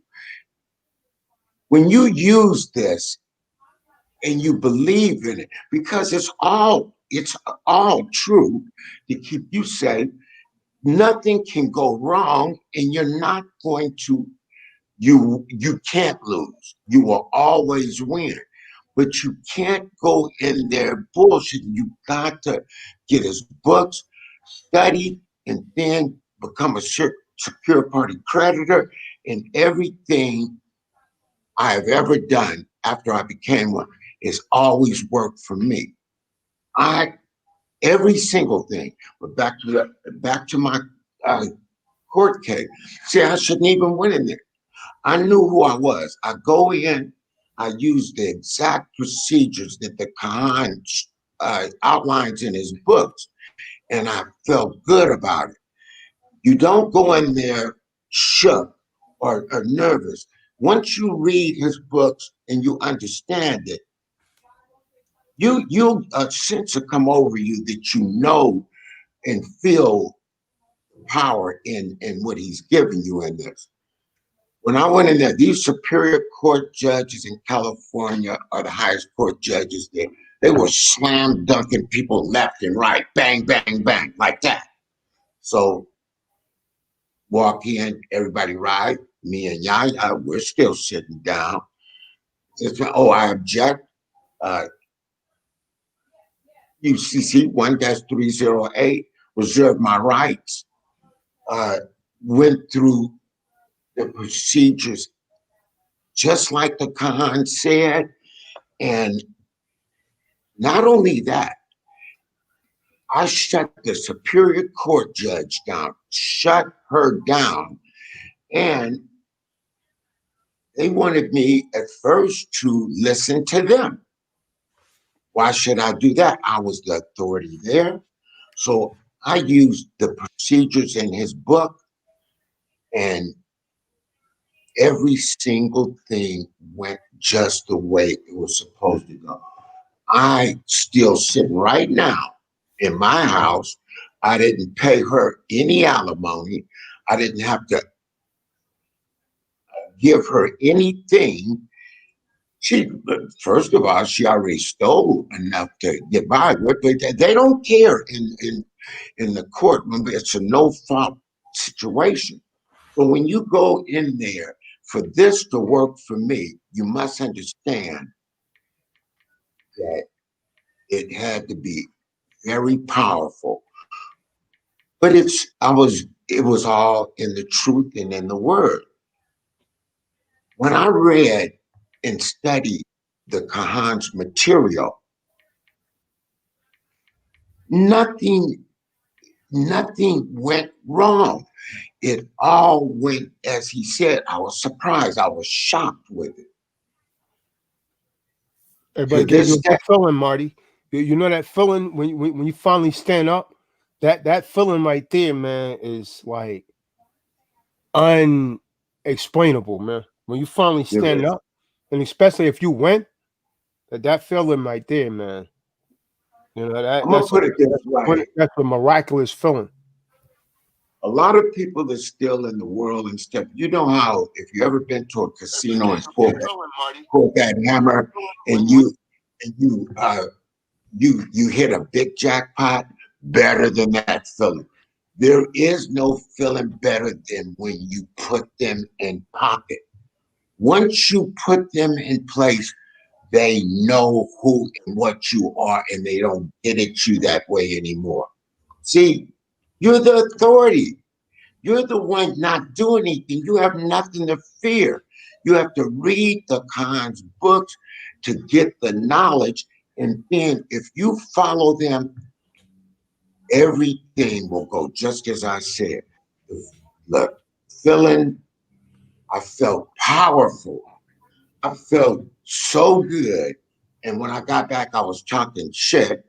And all the people I know, all they wanted to do was get the Khan's books. And they wanted to read his material and become a secure party credit. Because up until then, they all thought that's not going to work. That's bullshit. And you don't know what's going on. I didn't miss a beat. It all went as I said. If you follow his material, it will all go just as I said. And you will never ever doubt yourself. Your life will change, your world will change.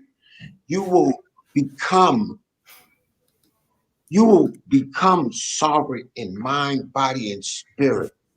You will gain everything that I'm telling you. I don't fucking lie and blow smoke to nobody. I don't do none of that. This is all about giving back and doing the right thing. When somebody gives you a gift like the Kahan does, you you embrace that and there is nothing better than the gift he gave me. It was the greatest gift in life. To this day, I know no one else that went the Marty. back row So like and had I believe Tyree success. Mack had some success with just some information that I gave him. I kind of gave him some free phone coaching, and I believe he got some success from that, but he never really came forward and shared it with anyone. See, In there's plenty of people California, that get success. There's hundreds of people that get success, man, by using my remedy, but then they forget everything. They forget it until they run into another problem. There's plenty of people like that out there. I've seen people you try to use other people's technique and stuff. It never worked. You know what? If you fucking excuse me, if you listen at these people on YouTube and shit, they come on and get stuff from the Ock and they don't buy his books and stuff and they'll get your ass in trouble. See, you got to you got to use the right correct material and you're not gonna get it out there. I looked around, I've been out here around trying to find the real truth, and a lot of people claim to know it. Very few do. I'm gonna tell you right now. If you believe And Salakia, David, thank you for that donation. David, come in the room. Tell him how you had success with a so-called DUI. Come on in the room, David. Go ahead, Marty. I got success, absolute success to the point that they can't even contact me anymore because I know who I am. They were all look when I first came in.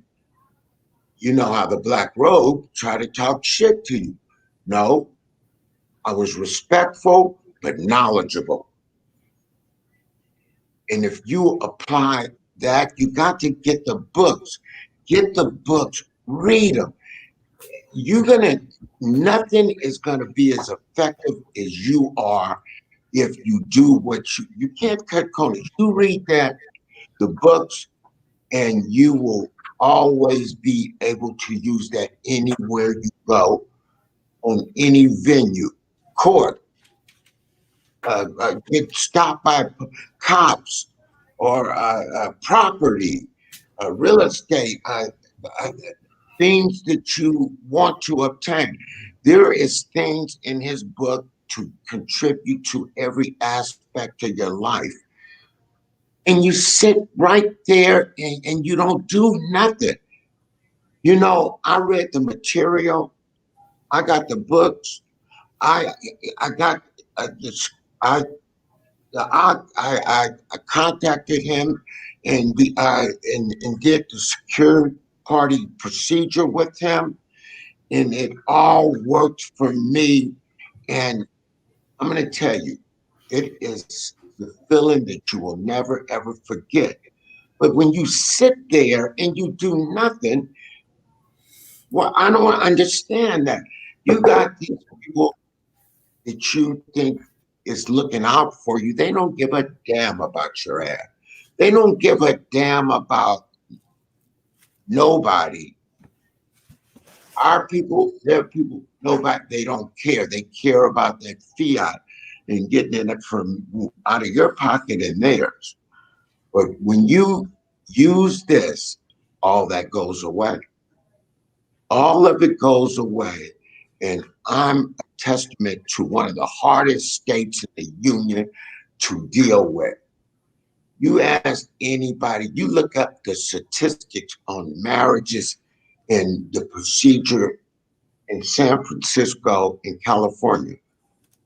You're going to get it, and there is no getting around it. Now, so when I got absolute remedy, people just ran to get, can I borrow your material? Can I do this? No, you get your own stuff, and you get, you do, you do what you need to do. Because see, just like you people that's on the call in the room, they were talking shit. That stuff ain't going, this and that. When I came back with that big smile on my face, way I felt inside, paramount with me, because I'm going to tell you, I was feeling so fucked up. I was depressed, and that's not the type of person I am. I've always been confident and happy, but this was taking me down. See, there is that and all the other things, the court system, our police and all that. But when you are the person that's actually feeling all of this pain, I'm going to tell you, it was real. It was powerful. It had me submerged. I didn't know what I was going to do. I didn't know. See, I'm going to tell you, the Most High brought me over to the true disciples of Christ. And I'm going to tell you right now, it saved my life. And I'm not going to pretend that it almost saved my life. It saved my life. Because if you knew what I was going through and how bad things were for me, I mean, I never felt that bad in my life. But right there was the remedy. I believed and I trusted. You got to have faith in yourself and in the things that when you have someone like the Kahan who could be doing something else with his time, and he comes over and he gives to us, why wouldn't you at least try to give back? Because after what happened to me, that was the worst thing in my life when I was going through that. But the best thing in my life is to find out that I had the power to control my own destiny and that I was in control and everything fell into place and I was a complete person again. I was happy and I was everything in my life changed because of my dedication to reading the material. And you got to read it, understand, read it over, look at his videos, and I'm gonna tell you, it'll work for anybody. It's not about you got to be smarter than the next guy. You just got to want this to work for you, and it will work for anybody. It's not about how smart you are. It's about do you really want this to work for you? If you do, and you get the material, nothing can make me lie to you, family. That's not who I am. Nothing could make me do it. I want to share that with you.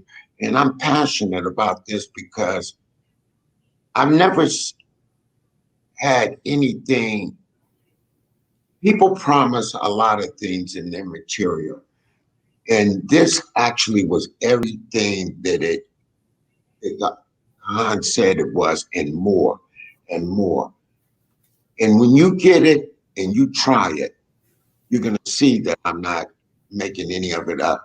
You'll understand that all I said to you is absolutely true and it works every time. That was one of the times I used it. I've used his procedures in his books on different procedures. See, in the books, he has all kind of writs, affidavit. All of this stuff is easy to comprehend if you apply yourself. That's all you need to do. That is all you need to do. And I'm telling you, it will work for you. If it worked for me, and I'm no genius by far, it will work for anybody. Trust Hey, me. And I Drake, hope Drake, you. come in the room. Let's hear your testimony, Drake. Yeah, of course, the books are still available. Philip, I put the link in the room to get the books. Drake, um, come in the room and give your testimony about those tickets, Drakes. Let me just say this: if the book cost me 10 grand, how much money do you think I would have lost? I mean, and they're reasonably priced, very reasonable price for what you get. I mean, because But you for the most get it. expensive book, Marty, they would pay an attorney way more than that for one visit, right? They would pay an attorney way more than that, and they don't look at it that way because these books is not like some novel or something. This is something that's altering your life, and they pay for themselves time and time and time again. And Right. if you get And that attorney, he's gonna screw you over, and you're gonna give him some thousands, and you're not gonna get shit from him, right? I mean, you're not. That's what happens. You know what? This is something that you can apply yourself. You don't need an attorney, and it will work for you if you do what it says in the book. It's no big equation there. It is just knowledge that he's sharing truth.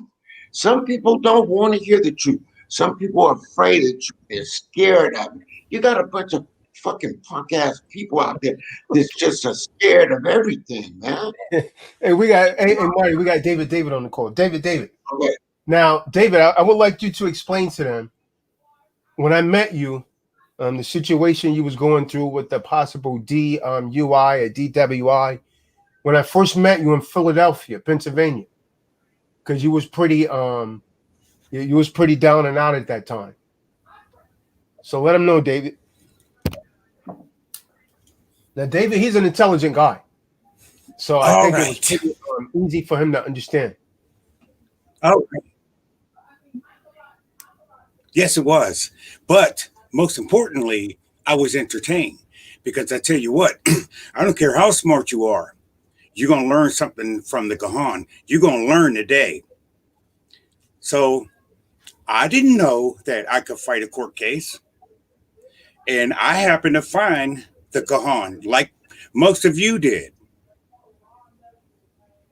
Stop me where I'm lying. Now, so the cop pulls me over, but the problem was he didn't know that I had been listening to the Kahan. So I took. So Relax, I relax. was entertained and I understood. So I was entertained and I thought that I would go ahead and just take the ticket because the knuckleheader, I mean, I'm sorry, the police officer got a gun. So I just took the ticket. And now I'm listening, I'm learning, I'm being entertained with you guys. And I just happened to find something that I thought was worthwhile, and I began to type it. And my normal procedure, I'm 63. I got more tickets than you could count, and I always paid them. But I didn't pay these last two. Because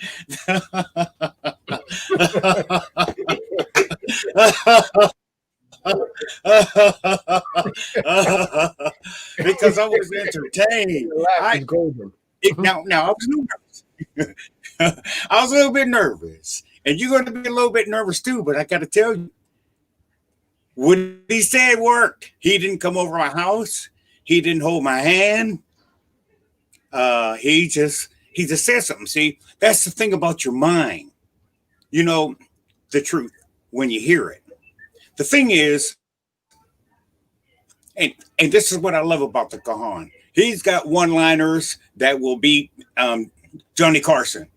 For those of you, who are old enough to remember Johnny Carson, that was his thing, one-liners. The Kahan said, "Oh well, they railroaded you. What you going to do about it?" So you have to be careful when you say stuff to me because I'm listening to you, and I did something about it. I did, and I was entertained, and I got to I was a writing fool, and now let me show you what would happen. Just like I told you, I always paid my tickets. My the way I did it was I get the ticket, drive without a license for a while, pay the ticket, and get a car. I took tickets a lot of times, because I didn't have a car. I wasn't driving. It didn't bother me. I didn't get into that point where they would put out a warrant for you. But anyway, uh, so uh, so that was my thing. I get a ticket, do the time, and pay the ticket and get my license back, and then get a car and I'm go do my thing with the car. But once I started getting entertained and learned about documents, which I never knew about documents, I didn't even know the ticket was a document. And I can prove it's a document right on the front of it. If you're right on the front of it, it's called defacing a document. I didn't know that. Yeah, I would have liked to written "F you," blah blah blah, and send it back in. See, now it'd have been because I wrote it on the front. I could have probably wrote it on the back. Yeah. Oh, wait till you see with this black, because you have to understand. I lived in the same area. I don't go from town to town and stuff like that. There, the Bible says that if they persecute you in one area, you should move. Okay, so it is written. All right, so but I stay. All right, because I got kids and grandkids. Blah blah blah. You came to hear the Kahan. All right, so I pretty much seen this judge before. Or magistrate. Wait till you figure out they're not judges or magistrates. Whoo, that's what really kept me going. Plus, I've been entertained. All right, and I'm learning something new, and I'm actually having fun. It's like Stella got a groove back, but I'm a man. All right, now, so the guy gives me the tickets. I didn't want to argue with them. You know, yes, I was a nervous wreck because he got that gun, and it was at night. Mm-hmm. Go ahead, David. Okay, so okay, thank you. All right, so I didn't turn the ticket in right away, and I wrote notes and stuff that I keep under my visor. You know, if I do speak with him, wait till you see that you don't have to speak to him. Wait until you see how that's going to work for you. Listen, if you want to have fun, and if you actually want to feel free, do what the Kahan is telling you.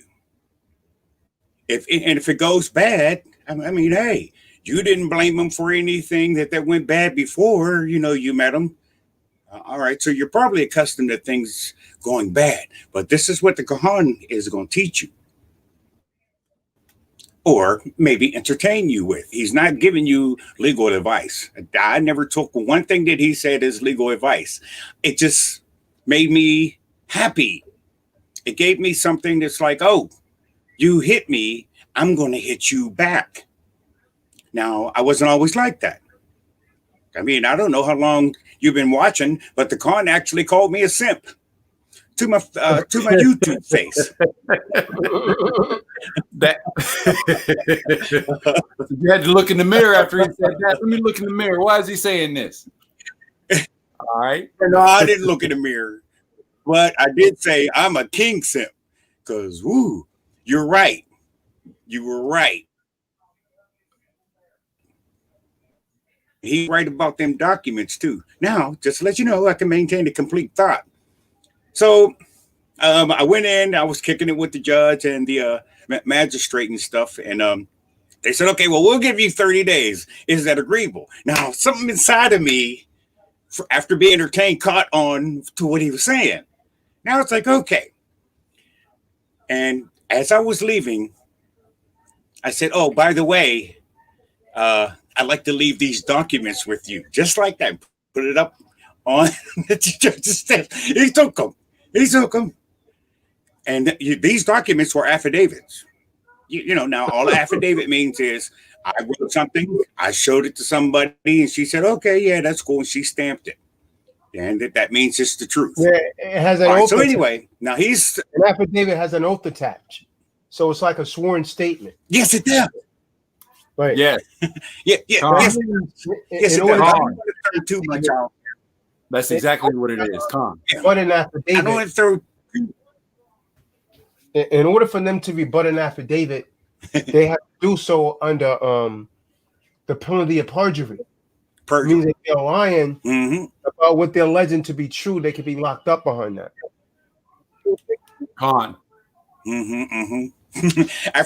After being entertained, and I went to the big downtown court, I charged the district attorney's office with the RICO Act. See what I'm saying? Now, I didn't know what that was. But once I started following the documents, I knew what now I know what coercion is. Now I know what cohesion is.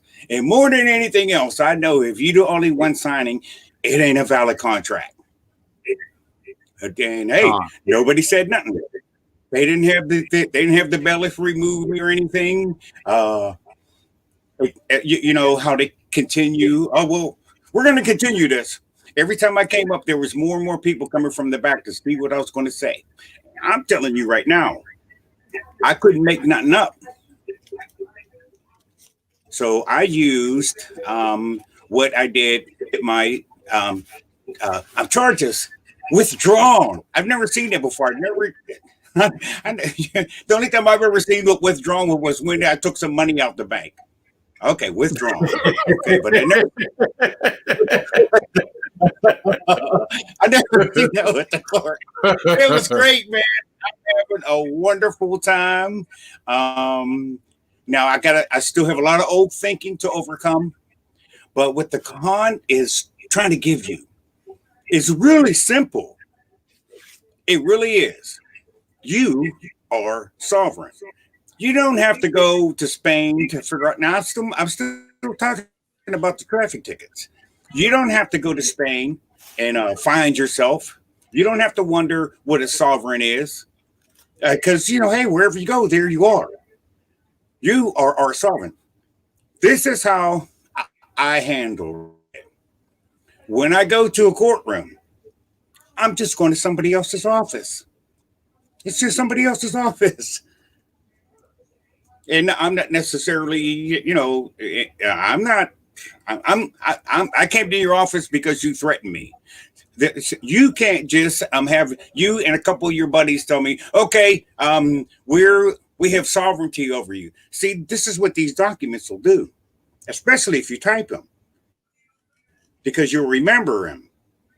Now you can listen to the Kahan, not give you legal advice until you're blue in the face, but once you do it, you'll get it, and you're going to be unmovable, unchangeable, I think is what the scripture says.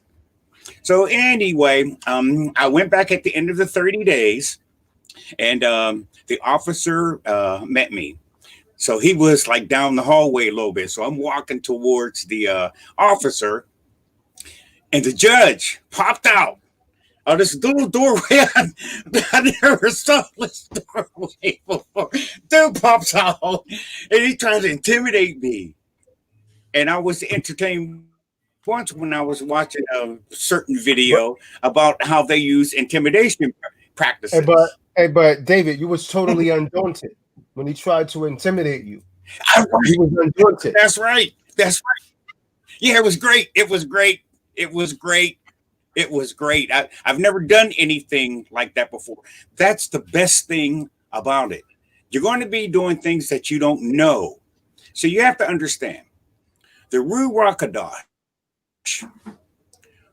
And the Kahan helped me with the pronunciation of that, because I'm new to this type of reclaiming my language and reclaiming my heritage. So I didn't know how to pronounce it. So he worked with me and he corrected me. Now, the Ruach HaKodesh will teach you great and wonderful things that you need to know. And I'm telling you, what I needed to know was a great and wonderful thing at that time when that judge popped out of nowhere. Plus, he was like 6'9". I don't know. He was a friggin' giant. And he popped right out, right when I was next to him. And if I hadn't been entertained, he'd have got me. He'd have knocked me off my square before I even got in the room. Now, so I went out. All right, so now I'm talking to the officer. And he's like, okay, well, where's your paperwork? But after being entertained, I knew to say, hey, you didn't say that at first. This is what you said. The vehicle's out there. Go check it out. See, I didn't know to say that. It's not good to tell people everything. So I'm not trying to tell you everything. That's just wisdom. But what I'm trying to tell you is, if you got a mind, use it. You are sovereign. These are just new words. And he's trying to find as many different ways to explain it. So, you kind of end up like down the rabbit trail. Listen, you were put here for a reason. That's right.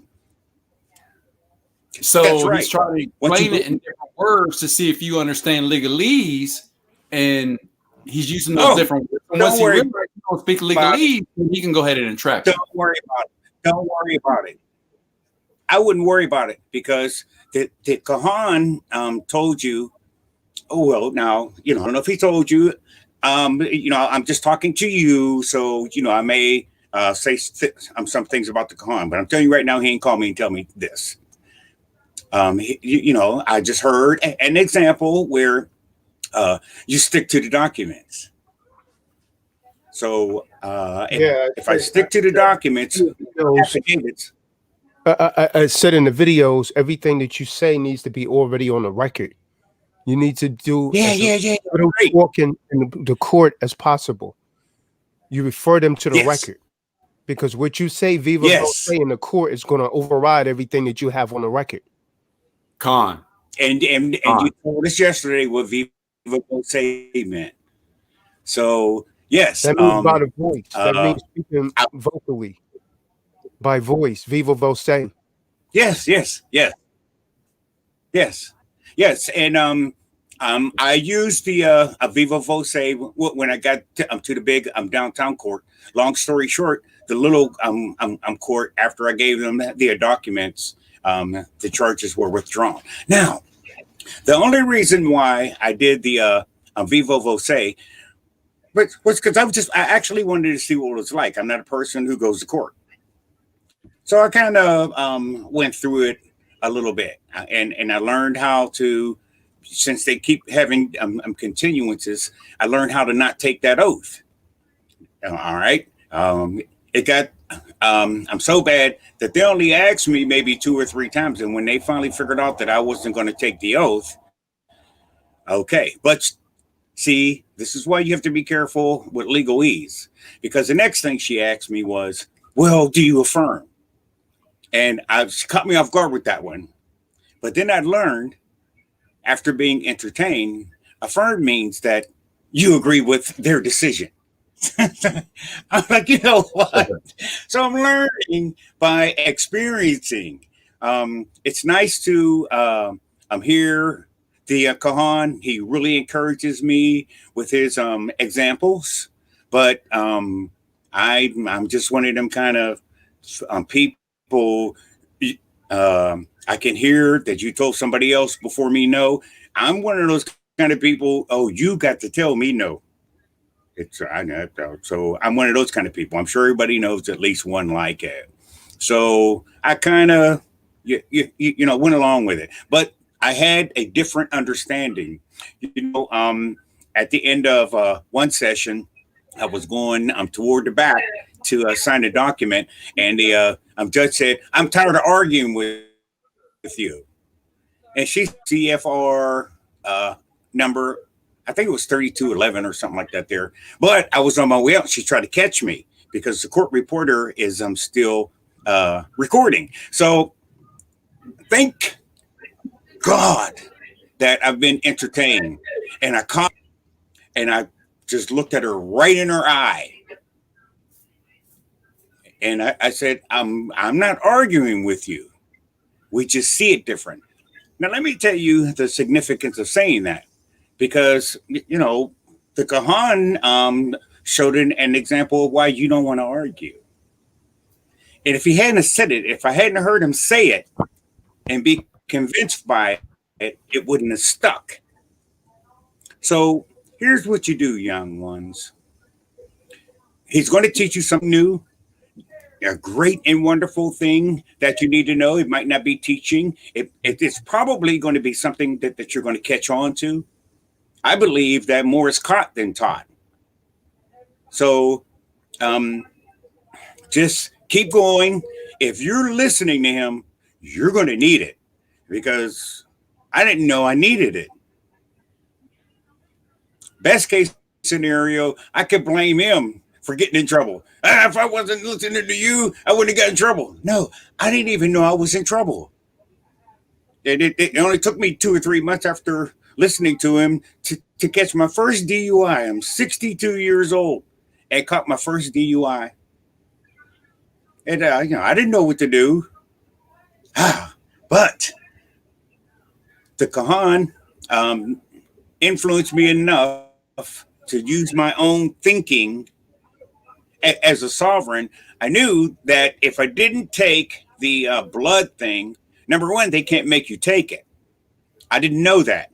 And everybody I ever known who got a DUI took the blood test. But now this is how I did it. I did it by saying, I don't consent. They wrote it up as refusal, but I said, I don't consent. And then they asked me, why don't you want to take it? And this is why you need the Ruach Kadosh. Now, he gave me an answer that I wasn't planning on seeing. I was just taking my brother home. I wasn't planning on anything like this. Like I said, it was my first one. Okay. The Ruach Kadosh told me to tell that man, oh, I don't want to take it because that's going to hurt. Now, imagine my surprise when I read the Bill of Rights that says, hey, they're not supposed to cause you any harm or do anything that hurts you. See? And like I know anything about the Bill of Rights, if I wasn't being led and guided by the Ruach Kadosh, and if he hadn't given me the Kahan, who don't mind calling me a simp, and after what we've been going over for the last month, simp is the last thing you want to be called. But I was able to acknowledge that I'm the king of simps just by listening to him. If he had called me a simp last year or 2 years, but before I known him, I wouldn't be listening to him today. I can understand why a lot of people leave this channel, but I can't understand why so many people leave this channel because he never hurt me. When I heard him, I knew I was hearing the truth.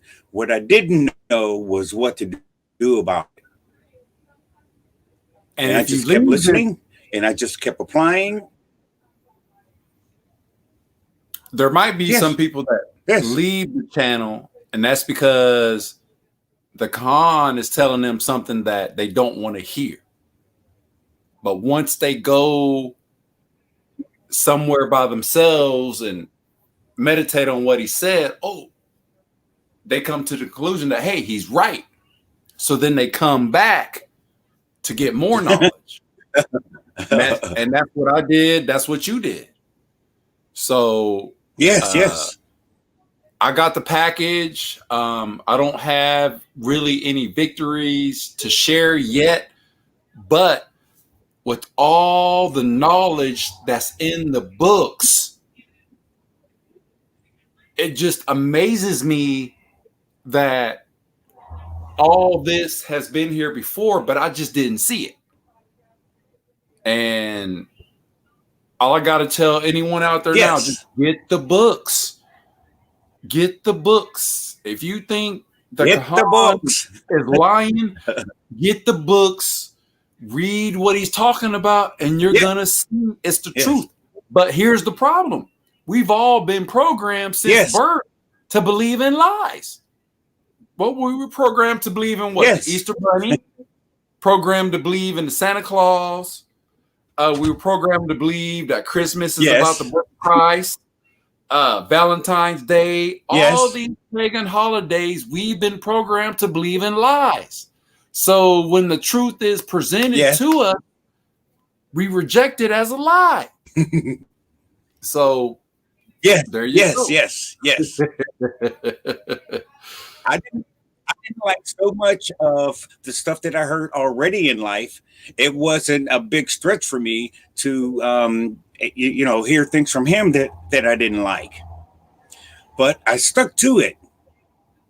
All you young ones and all of you who have been here for a while, let me tell you something about that secure party package. I got the secure party package from by way of aspiration of the Holy Spirit, and I read it. I was excited. I was reading, and I was following some suggestions, and I stopped because I got to a point where I wanted to, let's just say, get some trustees. So I didn't have a full understanding of what I was doing. I just knew I wanted that package. I knew that there was something in that package, but I stopped. Now, I happened to ask a certain righteous man what one of the reasons why I didn't put my secure party package And it's because I didn't think the people that I had selected to support me could handle the pressure. And he gave me a very simple answer. So you could tell if it's the Ruach Hakadosh, because the Ruach Hakadosh don't answer, well, E equals 2 pi square. And he gave me a simple answer. He said, you don't have to turn that document in. I could have been a secure party creditor 6 months ago. But since I didn't have enough to, I didn't have, I didn't know how to ask for help. I thought I had it. But asking for help, if you're going to do this, you're just going to have to ask for help. He's not going to hurt you. He isn't. So I don't.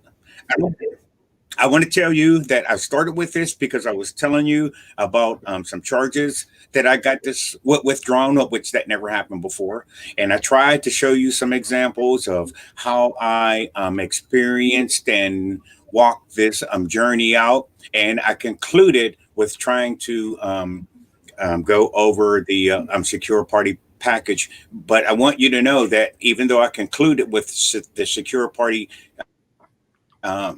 package, it's also in the body of what I tried to present, and it's also in the introduction. It's just ended up being the secure party creditor package that inspired me to do these things. Is that all right? Hey, Mahmoud, I got a question. Okay, go ahead. Who's in your packet? Pardon? Who's in your packet? Who did it? Yeah. Oh, you did, brother. Not under that name right there, right? I mean, you must right, have right. But I use that name as a moniker. Oh, all right. You understand me? So you know who I am because you got wisdom. So you know what Mahmoud means and what the other name means. So you know who I am, right? All right. All right. Right. I'm just using this as a moniker.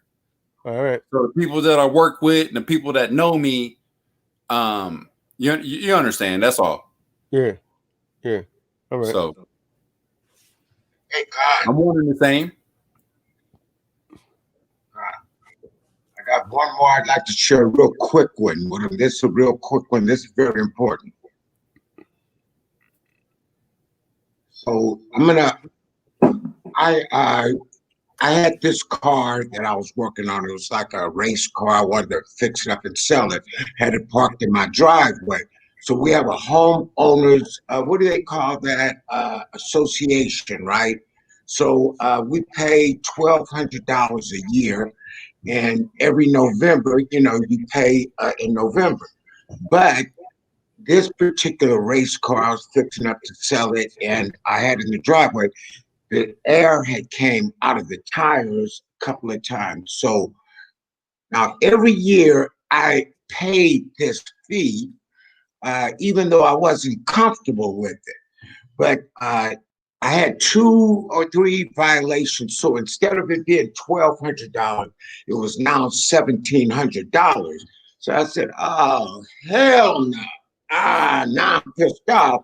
I'm not paying them. So they send me this out, and I told them, well, I wrote them, look, I went back to your book and hit them up with this affidavit. I said, I put in there, about, show me in the law where you have the right to charge me any of it, even the association fee, because that is actually colorable law, is public policy, and it wasn't real law. And I knew that. So this is after the Superior Court. See, this is what this will give you: confidence in yourself, and will make you better. See, I don't walk around feeling,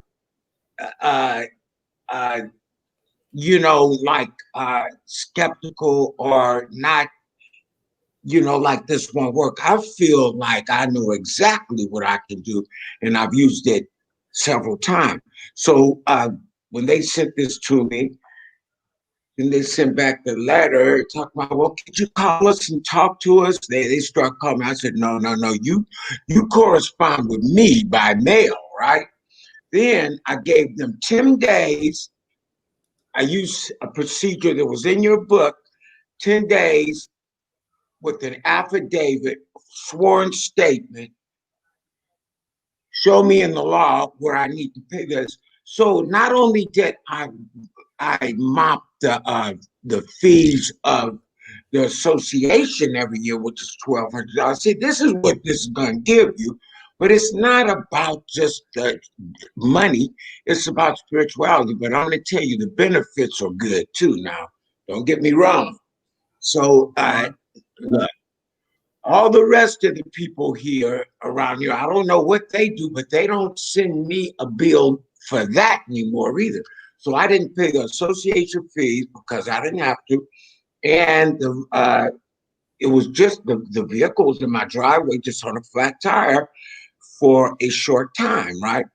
But see, these people act unscrupulously against you, and they do stuff that you have to fight back. You have to do what you're supposed to do because the Most High wants you to be a man, not a effing baby. You got to stand up. So I don't pay that anymore. That's $1,200 a year I don't have to pay. See, what this is going to give you, it's going to give you everything. It's going to make you feel confident, complete. You're not going to feel like you have to ask for permission from these policy enforcers anymore. If you want to really feel good about yourself, you get the material, you study this, and that's what they do. All the things that plague your life that are not going well, you can change with this. But when you stay stuck over there out of truth, I mean, just think about it. Why would the Most High even want you over there with him later on? I mean, because you're scary. You know, you got to stand up and be a man in this show. See, this is all correlates together, and you should know that. This is all about something. It's about that. It's about you standing up in truth and wisdom, and it's about you doing what's right and not listening to people that's just taking advantage of it. So you can use this, but you got to use it correctly. These other people are going to get your ass in trouble. This is about using it correctly, and there should be no fear in you other than you just scared of your own shadow. Or get the books, try it out, and I bet you one thing, you'd be the most powerful person if nobody knew you know what you can do. Yeah. Greetings, brothers. Yeah, listening to you guys, and you encouraging me more and more to get into the fight. You know, what I notice is that they play these games on you and they wear your spirit down. They make the battle even more difficult. And this is like a support group or support team, because by listening to you guys, it motivates and gives me, at least, the energy to continue this fight, because it's a fight. And I gotta say thank you, brothers. I appreciate it. Con. Gone.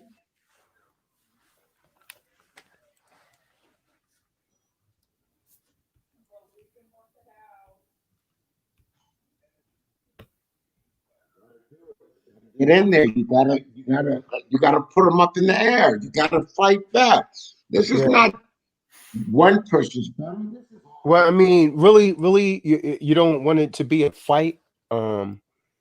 You kind of want to conditionally accept everything. Like when you say you gave them an affidavit, what you actually gave them was a conditional acceptance under the heading of an affidavit, because you gave them a 10 days deadline to respond. And I know one of the writs that you're talking about, I give them 10 days to respond. Otherwise, the alleged debt is set off, settled, and closed. If they don't respond within 10 days, because there's already a bonding contract in place. And so now they're in default. And so they never they never took you back up on that offer, on your counter offer, Marty, is because they didn't have standing. Right. See, the reason that people like pay those things because they consent to it.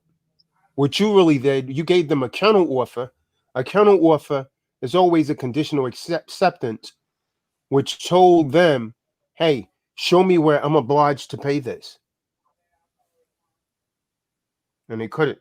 Oh, okay. I get it. All right. That's just what I did.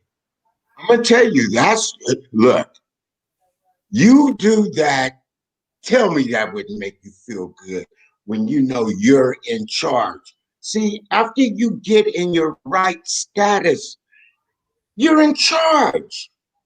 It's on the books. They know it. They deal with you differently. They treat you differently.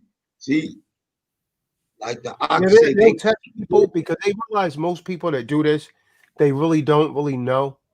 They realize, a lot of this is going on on the internet, and a lot of people that come up with this stuff, they don't really know it. They know that they went to the internet and watched a few videos, but they don't know it. So they test those people, and those people often fail the test. And these black robes, they've been around long enough to know when someone's BSing. They know that.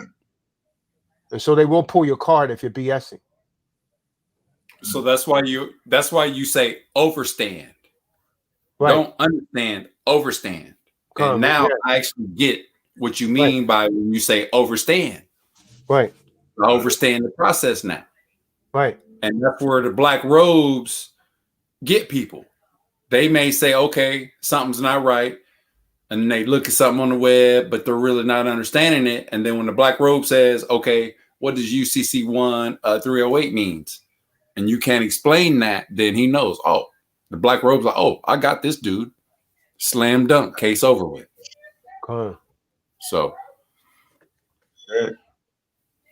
I get what you mean by overstand. And when you say, do you understand? Do you understand? That means when you say that twice, I need to be looking at that and I need to make sure I understand that. Right. Before I move on to the next teaching. Because when I mean, you make it easy. You make it easy. You don't have to be a smart man. All I need to do is listen to what you're saying. That's it. That's it. I mean, I don't have to be smart. Just listen to what you're saying. Period. End of story. You don't have to be smart. Just can you listen?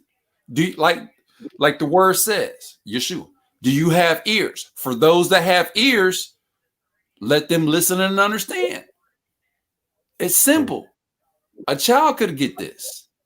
We're just not listening. We've been conditioned to listen to certain voices, and we've been conditioned to not listen to other certain voices. That's all.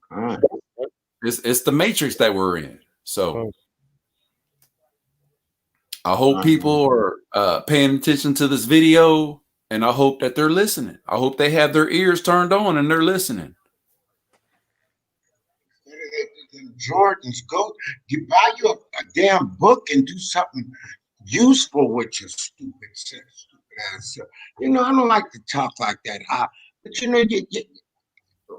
it incenses me when you got things that you can utilize to make you great, and you want to effing go get a pair of Jordans, and here is this book just sitting over this worth. If there was money worth a fortune, and you go buy some damn Jordans, look, I'm gonna tell you, if you don't see what's up right now, just get the hell off the channel and don't even be bothered. But you know what? Everybody on this forum is trying to give you something right now, because they are, I'm telling you, I didn't break it down into just what happened in that courtroom, but look, when I walked out of there, all the lawyers was looking at me like I was the fucking man. You dig? Look, I hit the judge, and see, I didn't. One thing, I was so well tuned by reading the material, I didn't miss a beat. I had them. I had them. And look, when I walked past them out the door, like when the little bailiff, some little asshole, sheriff deputy says, oh, because she wanted me out of there because I was exposing them, and I wasn't doing much. I just said the things I need to say. I know better than to start talking because I had already had an affidavit on the record. Look, I don't do no talking when I get there. It's all on the record, right? Because an affidavit, if I started viva force, I knew, you just established something that's null and void. So he was like, the judge said, you guys can, first he got on me and Yaya for not standing up. We just looked at him. We didn't fucking stand up. So then when he was like, the judge said, you're through, you can go. We act like we didn't hear him. We did what we wanted. And when I got ready to leave, we were respectful. We did nothing to create any type of disputation, right? It went exactly like you said. That's a feel good no win. I'm going to tell you, that's better than strapping on a pair of new Jordans every day. It's better than that every single day. And I'm telling you, the fella, they was like, oh, let me get let me borrow. No, you go get your own shit, you do your own study. Because you got to have the material. But when you study, it stayed with you for life. You never quit learning. But it's easy to follow the writs, the affidavit, the estopos, everything. And if you don't see what we trying to give you, I mean, I don't, the Gandhi, he don't hold nobody's hand, and neither do I. I mean, you miss me with that dumb shit. Because if I see you flash up on me with some Jordan still talking that stimulus home, I mean, you're still a stimulus home or artificial construct, syndicated trust. I mean, you can keep it moving, because this is about your freedom of soul, self, mind, body, spirit, everlasting. If you think I'm joking, I'm just not trying to go into all that. I know it. I believe that all this correlates with who you are here on this earth and after. It's what you built like, who you are. So if you're going to be a baby and cry and be a little, you know what? Yeah, keep doing it. And it shows in you when you're shallow and superficial. You got to get with this. And you know what? Once you use it or you understand it and feel confident, you always use it correctively. You don't come in there boasting, making a scene.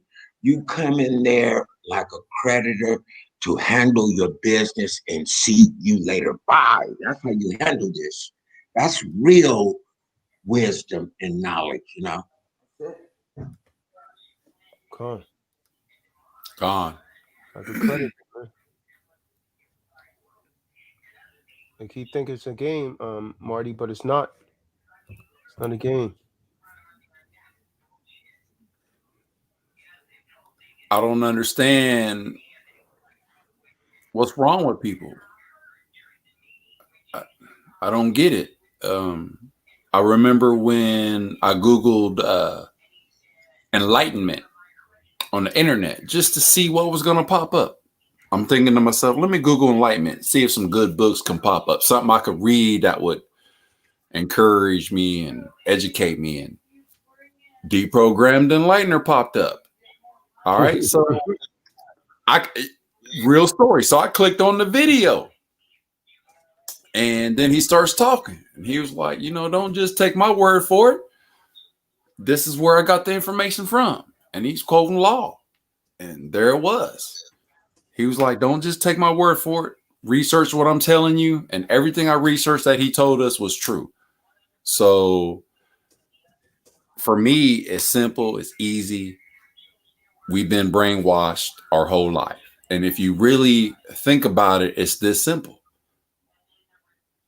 Government school, government contracts, that's all they're teaching us, to obey and listen. Come on. Like I say, you got to get your mind right. I mean, what part of that don't you understand? You got to get your mind right. They all up on you, and you know it, but you still don't want to stand it. You want to still play musical chairs with that bullshit, man. Don't you see? This is Judgment Day. This not now. Some people be this not. This is for a thinking mind. This is about being able to, levitate things with your mind, pick and choose. You got to do something, man. And the people that just sit there, they come in and they hit the keyboard. They want to be over here. And then they just scared as hell to stand up and be accountable. Push. Got to do it. It's gonna give you what you want. What you got to. It's 7 o'clock. You got to apply yourself to something. Some people don't want to do shit. We got a bunch of lazy people, man. Just don't believe in nothing. But if you try this, I'm gonna tell you, the Most High sent the op to help me. I don't care what nobody said. I'm telling you he did. Because just like the family just said, he Googled that and the con came up. I was having all these troubles. And then I ran across the Kahan just like that. It was a reason why. It's a reason you're listening. It was a reason I was listening that day. I was at my wit's end. I never been shook like that, man. Somebody, man, just 211 and me taking me down, and I had no remedy for it. Look, I'm thinking, should I tumble this broad or what? I'm just telling you. He was thinking, messing with my dough and my manhood. I'm just telling you, in the old days, the Most High say, hey, put her ass to the sword. Now that may be a little dramatizing it, but I was feeling real, real bad. But I'm going to tell you, it was a reason why I popped up on the conscience. That never popped up. That day I was feeling real bad. I mean, look, when you depressed, it actually vexes you and you lose energy. I couldn't fucking move, man. I mean, I don't know if people know that, but I couldn't move. But you know what? After that, I was light as a feather. I felt good. It's true, man. When depression brings about, it has you vexed. You can't move. You don't want to do nothing. You just sitting there. A lot of people won't get out of it, come out the houses. And, I never felt that way. I was just going through it. But you know what? It was a reason why. I was just going through the motions, and bam, I came across the Kahan, right? It says, I had lost the word for years. I told him that.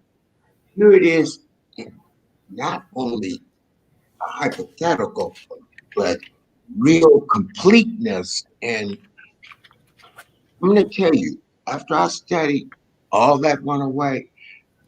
The color came back in me, man. The Most High gave me life again, man, through the Kahan. I'm telling you, I don't give a damn if you believe it. I know what happened to me. If you're having any of these issues and stuff, I'm trying to give you what saved me. And if anybody know me, and most people know, I have always been the best I can be. I'm going to always try to be the best man I can. I ain't going to lie to you. Just giving it to you. His brother popped up from nowhere on the internet. Man, I was still in my pajamas, man. It was 3 o'clock in the afternoon that day. I'm always up and at 'em, you know. Shit. Like, you know what? After I started getting the material, it started, you know, I got, got dressed. I looked at myself. I felt better. I went in there and shaved. I didn't feel angry or mad or uh, any of that. You know, I felt like I had been freed, man. Somebody had lifted a burden off me. But I just want you all to believe me. You know, I always be thankful for what I got from this. You know, so I was blessed to be here, and the people that come over here and get into disputation and want to argue and debate the Kahan and stuff, you know, he can take care of himself. But I'll be like, we're over here to learn. And you got a lot of these dumbass Negroes and stuff, you know, keep your dumbass over there. You know, I mean, you get in people's way that want to accept this. But I'm like, this is real valuable and important to me. I never had anything encompass my life that actually gave me as much peace, because you realize who you are and how much you are a part of everything that is good in this world. You're not black. You're not this and that. They try to think black is associated with everything negative in life. All of this is semantics with your mind. You got to want change. You got to believe in something. If you go out there after what you hear, they tell you and go buy you a damn pair of Jordan, you're a dumbass. You deserve whatever you get, because you know I'm passionate about it. I believe everything I said, and I mean it from the core of my heart, you know, and so I really do. I just want people to feel and experience what I did, and have it come in and make a difference to them. But for you dumbass people that come over here with that stupid shit, miss me. You know, I'm over here to help and our brothers and sisters, and helpful to anyone. It's not about color, but I'm here for my people. I don't give a damn what nobody think about me. They can go F themselves. But I'm gonna just call it straight up like I see it. But I'm the type of person that won't never betray you. I ain't gonna lie to you. I ain't gonna do nothing to you. I'm gonna believe in everything I say, and I say whatever the F I want, and I'm gonna keep it that way.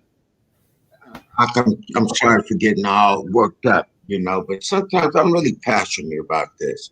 But that's all I got, and I'll behave myself. You know, you did. I don't want to be difficult, but it's just the people that, you know what I mean. They know damn well something's wrong. I know what They you mean. Like feel that person I just had to put in timeout right now. Like I mean, another debtor that came in and said, "Who's the Kahan?" Bet he's asking for fiat too. So that's a typical debtor mentality. That's the exact person that you're talking about right there. That's the kind of person that wants something for nothing. That's the kind of person that will keep taking and taking and taking away from the well.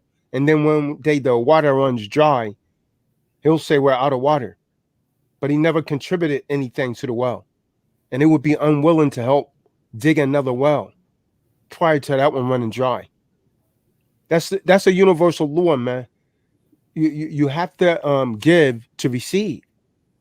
You got to first exhale in order to inhale. That's the law of the universe. And that's how you get blessing. Right. You're willing to give, and in your life you start giving, and then all of a sudden later on you're receiving, and then when you think back on why am I getting all this, because I was helping out people and I wasn't asking for nothing. I just did it out of the goodness of my heart. Yeah, they you reap what you sow. Right. And that's a debtor mentality. That's someone that's coming along with polemics. They're looking for an argument, and I elect not to engage with those type of people. Because I'm totally like apathetic when it comes to those type of people. I'm totally unaffected. Even if I respond non-emotionally, because a debtor will pull you down to his status, which is, the status of a debtor, which is a slave, which is a subject, and which is why they complain and they always want to fight and argue. They don't try to bring remedy for the situation. They'll complain about the situation. They'll talk about how bad things are for them instead of trying to address a change. That's a typical debtor mentality right there. And he comes in with a deceptive username, like Joe Moore says, One Love Family. But did he come spreading love? No, he comes spreading seeds of hate. See, seeds, every time that we speak, we plant thought seeds in the minds of all of the listeners, right? Your brain is like a garden. And the words that we soar, or we send out from our mouth, we're planting thought seeds in others' minds and in our conscious minds. And so the scriptures say, as a man thinketh, so is he. And so if this debtor comes along and he planted a thought seed in someone's mind that, oh yeah, well, he shouldn't be doing this and so on and so forth, you can't get positive results from negative thought seeds. So a debtor that comes along that's always engaging in polemics like that, the only thing that could possibly come from that is negativity. You're not going to plant oranges and an apple's going to grow. You're going to reap what you sow. So if your seeds that you're planting into your mindset, into the mindsets of others, is negative thought seeds, that's all you're going to produce. And so people don't attract what they want. They attract what they are. So someone that comes in with negativity like that, the only thing they attract is negative people. This is why many women get in bad relationships. She doesn't want to look within and say, you know what, I'm fucked up. This is why I keep tracking these no good Negroes. Because you attract who you are, not what you want. And that's very painful for many people to digest. So what they do, they regurgitate it, and then they swallow it back and they regurgitate it again. Just like a dog returns to its own vomit, because they can't come to the conclusion that, damn, my problem is coming from internally. I'm attracting who I am. I'm not attracting what I want, but I'm attracting what I am. People don't like that because that's painful, man. You got to look internally. It's dark. It's scary. And when you do that, you got to be like, damn, I'm messed up. The reason why I am where I'm at in life is because of me. Because ultimately, unless there was a gun to your head, you have a decision. And the decision doesn't necessarily mean it's going to be easy. Your struggle may be much more difficult than someone else's, but you still had that decision. Now, you could struggle, and your struggle may be exceedingly difficult. Your struggle may not be as difficult as Richard Stewart's or Mahmoud, right? But yours may be more difficult than Mahmoud's.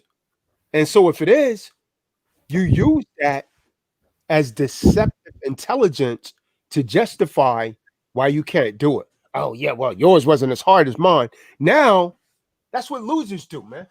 The very moment that I see one person start making a comparison to someone else, you're a freaking loser. And you're not going anywhere in life. Because the only one that you should compare yourself to is yourself. Your real war is against yourself. It's an internal battle of self. And your mind has a degree of control over you. Because most people allow their mind to manipulate them, and they don't manipulate their mind. You say, Tyler, what the hell are you thinking about? It's on a higher level, right? You're spiritual, you're the ruach, right? You're the spirit. But when things get difficult, because you know what? Our minds have been trained when something makes us feel uncomfortable, that we quit. when it starts to become very uncomfortable or difficult, we quit because that's the easy thing to do.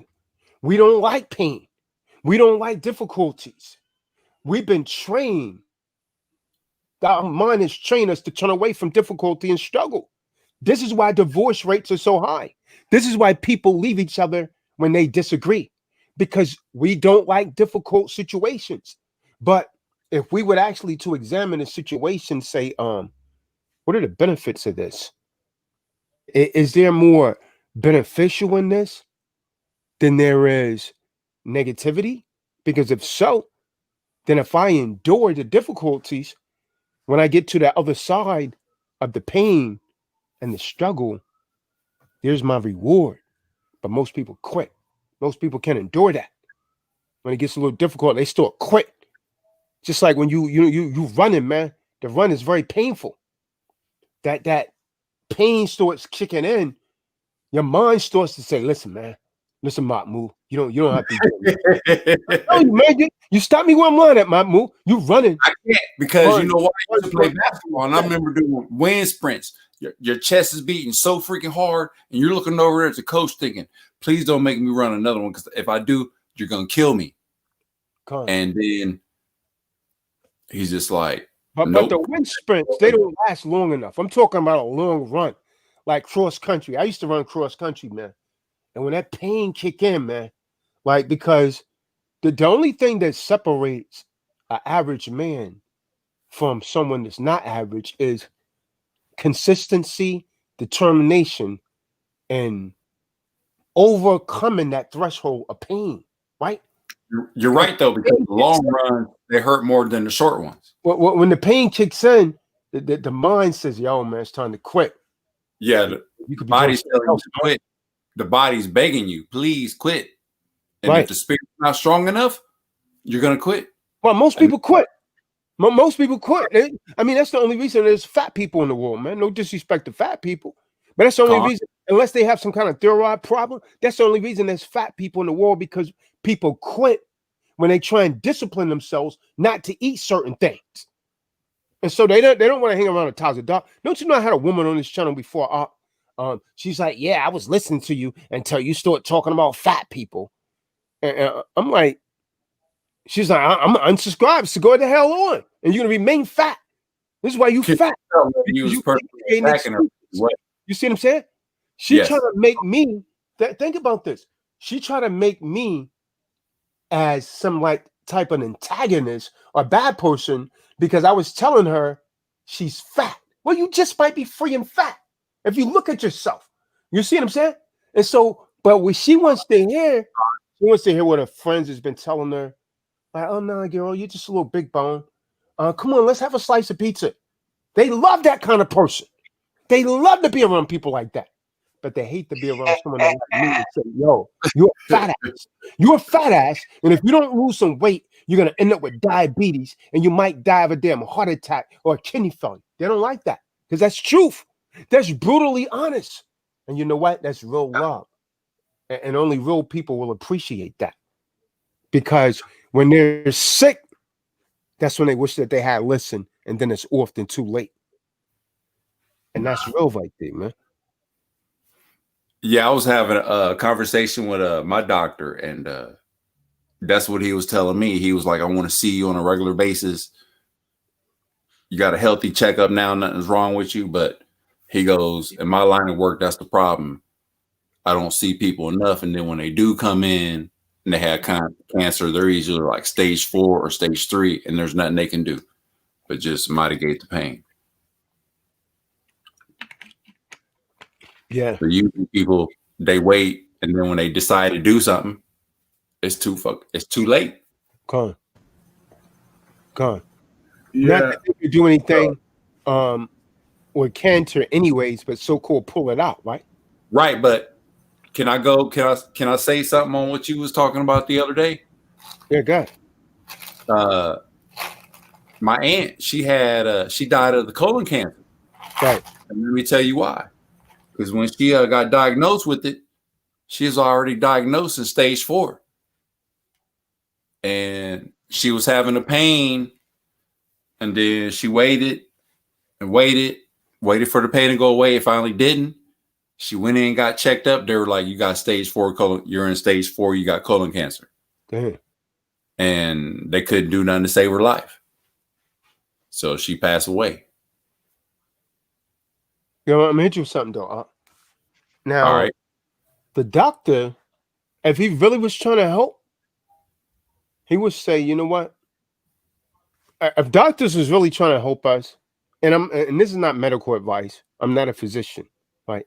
If they was really trying to help us, it was tell us, don't eat this food, don't eat that food, don't add that food, because that's what your cancer is coming from. It's coming from what you consume. It's coming from what you put in your body over time, and they know this. This is why they have an expectancy of how long people are going to live based on what they're eating and so on and so forth. This is why they don't want you to promote holistic, you know, foods and so on and so forth, and tell people how to eat correctly, because guess what? That runs the doctor and big pharma out of business. And you talking about billions of dollars right there, if not trillions. You know what I mean? Because we really can heal ourselves, man. The body is designed to heal itself. And we heal it properly, right? And so, I mean, and if you really think about it, you can't do a quick claim on this. This is the only house. This is the most valuable asset that you have. It's far more valuable than the house that Marty had. That Marty went in, the 2 houses that Marty went in, and he you know, he won. He won, and you know, he stood up, he fought, and he won, right? But people, they don't make investments in this house like that. And so the thing about this house, you're stuck with it for life, right? You can't do a quick claim on it. You know what I mean? You can't foreclose on it. You're stuck with it. So since you're stuck with it your entire life, why not take the best care of it that you can? Most people don't consider it. They put all kind of garbage into it because they cater to their desires. That's the average person right there, man.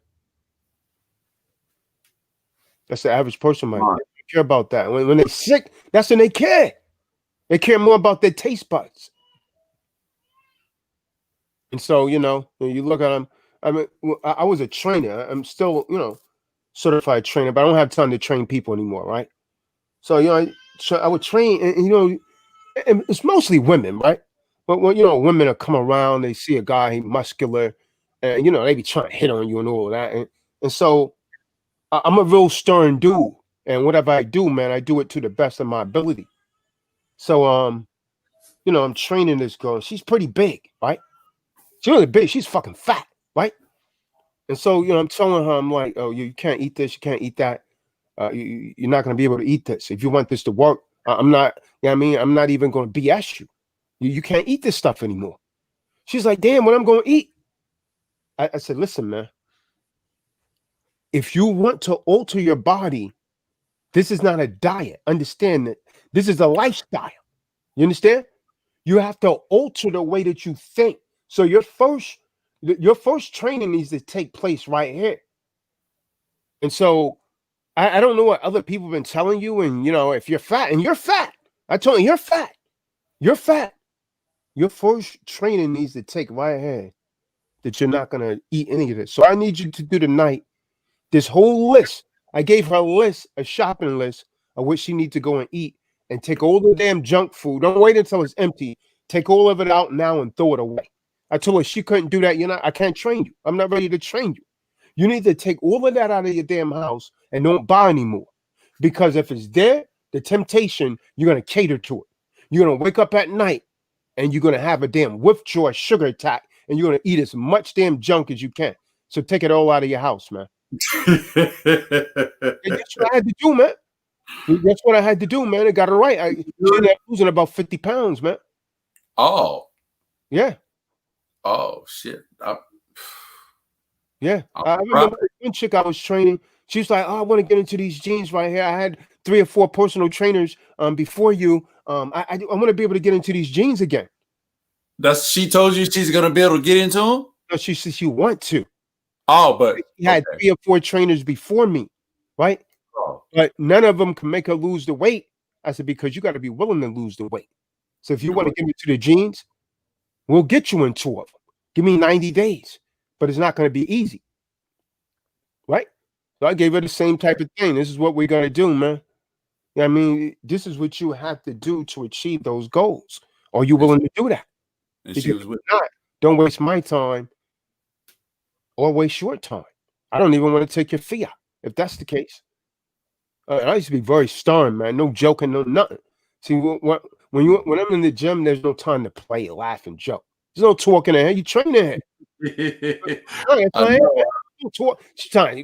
don't say much, do you? You hell no. Hell, shit, I'm fucking breathing. That's all I need to say.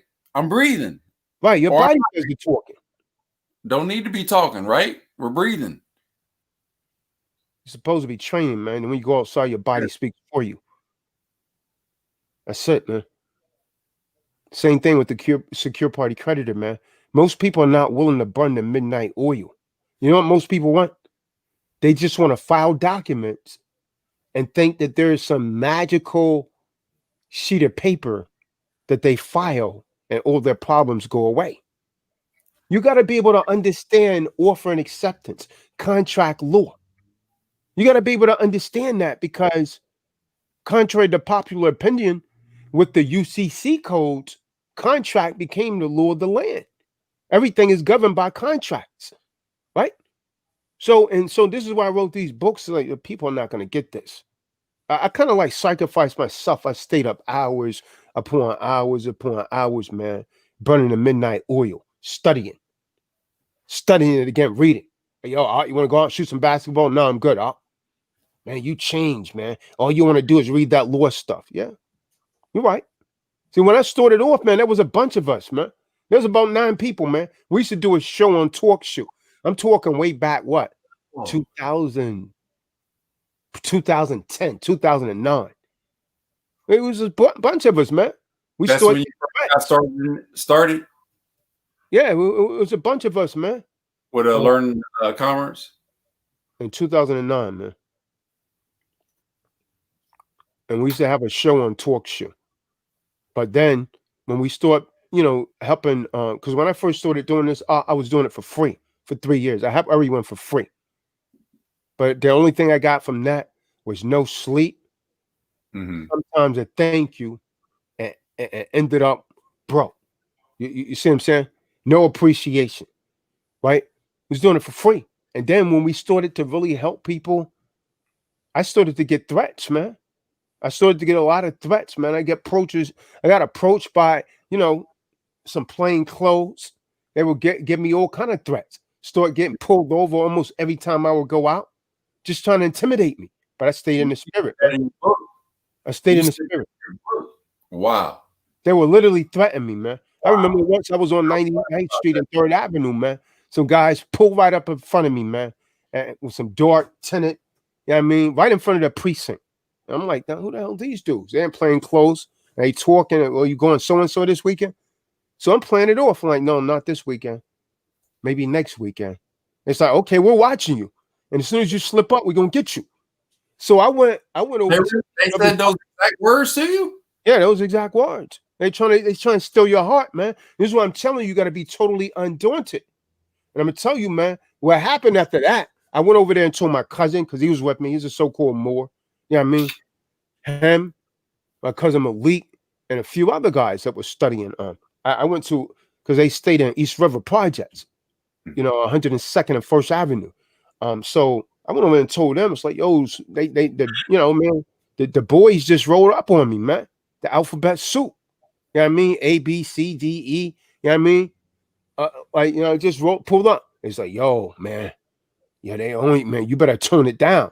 So after that, man, if you see some of my videos, you hear Mark talking in the background, but he would stop showing his face, right? Because he didn't want, he got intimidated. You see what I'm saying?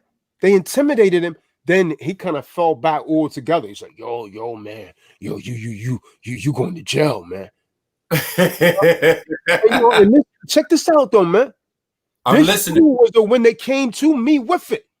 You see what I'm saying? They came to me with a Black Lord's dictionary. And so with me, man, when I get something, I be totally devoted. So I'm noticing these dudes starting to fall back. So I end up, kind of like doing it on my own. I started doing talk show on my own. Then another brother joined and they was there for a while. And then when the heat came on again, they fell back. So now I'm out here by myself. You know what I mean? I'm doing it by myself, getting threats and all of this. And you know what I mean? I'm like, well, it's all good. Then you got the online damn trolls sending threats. Oh, I'm going to report you to the IRS. That's damn Edomite that was trolling me around, man. Calling my damn phone. Yeah, I'm going to report you to the IRS. Well, go ahead. Yeah. I know what to do now. Thanks to you, I'm waiting for them to come up to send me another fucking letter. I'm waiting for them to send me a letter. We getting ready to take you to court. Send me a letter. Send me a motherfucking letter. I'm waiting for it. But this dude was just a hating Edomite, man, that he hated Moors and he identified me as a Moor. I mean, just hate. There's nothing else. And I told him, I said, you know what, bro? I said, where you at, man? Meet me. Let's talk. I was going to whip his ass, man. I said, yo, meet me in person, man. I would like to meet you, man. Hey, let's meet. But he would hang up the damn phone. I'm gonna report you to the IRS. Sending me all kind of emails and everything, man. So, man, you're a damn loser, man. Get a damn bottle and sit on the damn card with the rest of the damn bums. Cause you don't like you don't have a damn life. It's mighty funny. You know who I am. I don't know who the hell you are. You damn loser. He was a debtor. I'm gonna report you to the IRS. That whole sentence right there. He's a fucking debtor. Come on. Yeah, man. And don't. It was because some of my videos when I talked about the whole tax thing. You know what I mean? Right. Man, that kind of damn loser, man. That be the kind of damn loser that set up. He don't have no damn life. He doesn't have a woman. He just sit on his fat behind and just look. Yeah, he don't have a life. So you got to try and get involved in someone else's life. His life has no meaning. Nothing. That's a straight loser. Yeah, and the word referred to him as busybodies.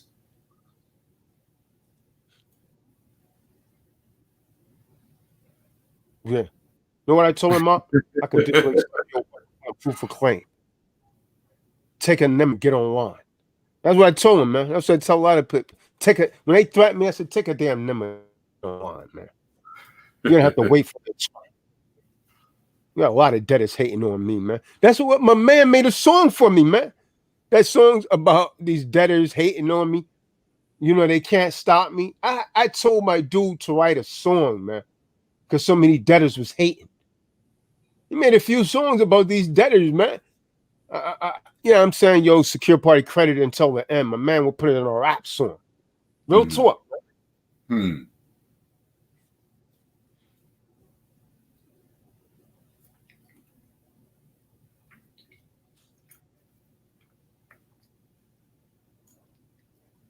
He made a song called Motivation, all of that, man. Because of these debtors, man.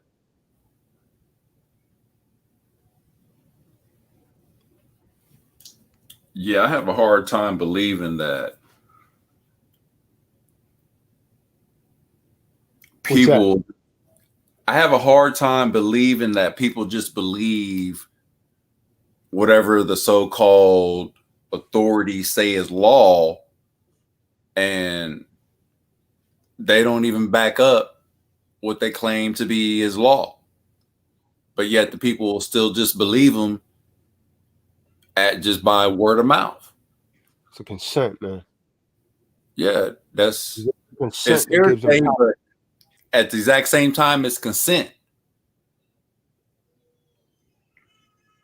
I have a hard time believing that they're not proving up their claims. Right. They claim this, but then when you ask for proof, they don't show you anything. Crickets, silence, acquiescence. Yep. That's what you get. But so you got to give them an offer, man. When they go on acquiescence, you got to hold them accountable. Impairing contracts. Contract is law. Law is contract. Anyone else that want to come in the room, the link's in the room, you could come in and speak. Anyone else that have anything, Stefan the Don, Joe Moore, Terrence from Texas, Drake, anyone? I know David's still in here. I don't know. David, did you ever finish your soliloquy? Sky Rain L Bay. Anyone out there got anything? Danny?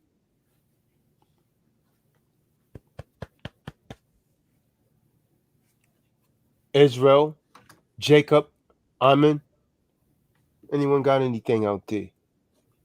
Mikael? Went overseas. Abroad, outside of the United States.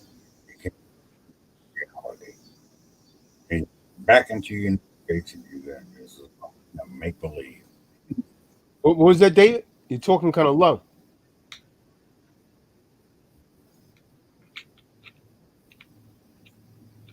Were you saying something, David? It was pretty low. Whoever was talking. I just happened to write some stuff down there. Is that Marty Marr? No, that's David.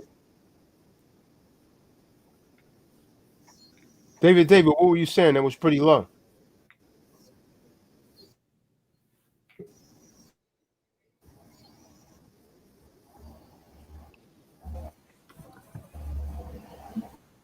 You know, with the information that we're receiving, I'm beginning to more and more realize that we have all the authority and power. And incomers, they have to do what we basically direct them. I did. You know? I did. Yeah, right there. I did. We got to Who be you tough talking, enough to David? know Yeah, he was on the phone talking to someone. That's what happened. Yeah. Right. Yeah, I mean, it's remarkable. It is complex, but yet still is very simple. Once someone remains in their domain, as I learned, once you send an affidavit to them, they cannot respond to it. Right. Your affidavits stand correct, complete, and true, and it becomes law, a combining contract. But it's just sometimes for me, I mean, it's difficult because the games that they try to play with your mind, with your spirit, I don't understand how the hell do they sleep at night?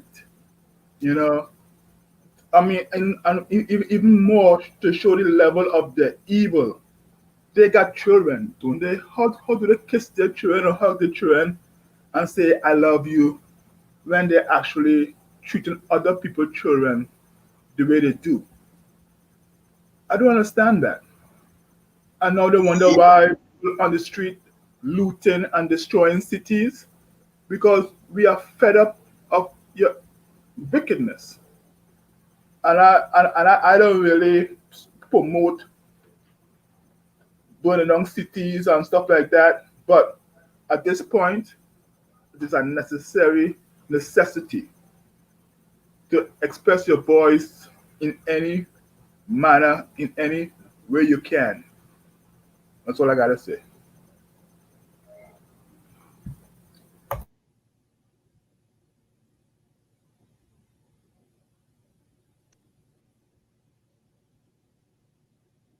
David, what we gonna do today? You ain't tell us nothing to do though. Look at that. And what's that? I was waiting for David to tell us what to do. We don't know what to do. If you don't tell us, he didn't tell us today. He on a phone call, man. He's coming. He's coming.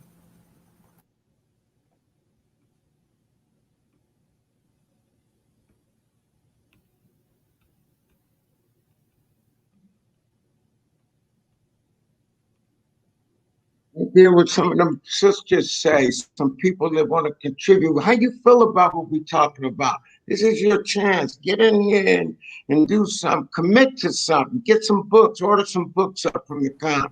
It's going to help you right now. Come back, and if it don't, and you come back to me, I'm going to make it right for you. I'll pay for your book. I'll pay for your book, but you know I'm really not, because you'd be lying if you say it didn't help you. So you know what I mean. Yeah, Marty, there's no way. Yeah, I mean, I know contracts, and there's no way if they apply this and if they study, because I always tell people, study to show thyself approved. That's in the word. Don't just file documents. Study to show that. And I know one of the things that I tell them that everyone was trying to deter me from.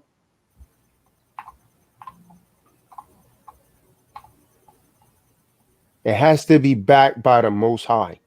They don't understand this whole redemption process is based on the blood of Mashiach Yahushua. That's what redemption is.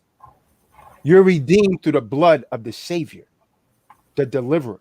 That's what gives you redemption. And we don't owe the debt blood of a Mashiach, the one that you call Christ. Yeah, that's he paid lose. Yo, this you won't lose. You can't lose. Can't lose. You won't lose. It's impossible. It's backed and ordained by the Most High. You can't lose. I'm telling you. You won't take if you do and apply it like the Khan said. There is no way to lose. No way.